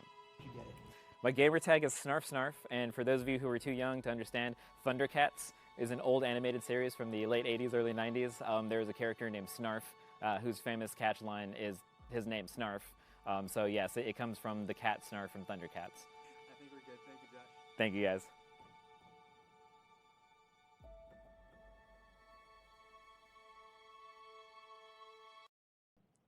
crazy? I was crazy once. Locked me in a womb. I love a womb. My name is Allison Snodgrass. I'm the head of IT for Boeing Center at Techport. I run production for the R20 Premiere League, and I am the chair of the Esports and Education Foundation. So my job duties around R20 consist of me leading the production team to produce the Valorant broadcast, as well as assist in setup for the tertiary broadcast for Smash and Rocket League. R20 means a lot to me.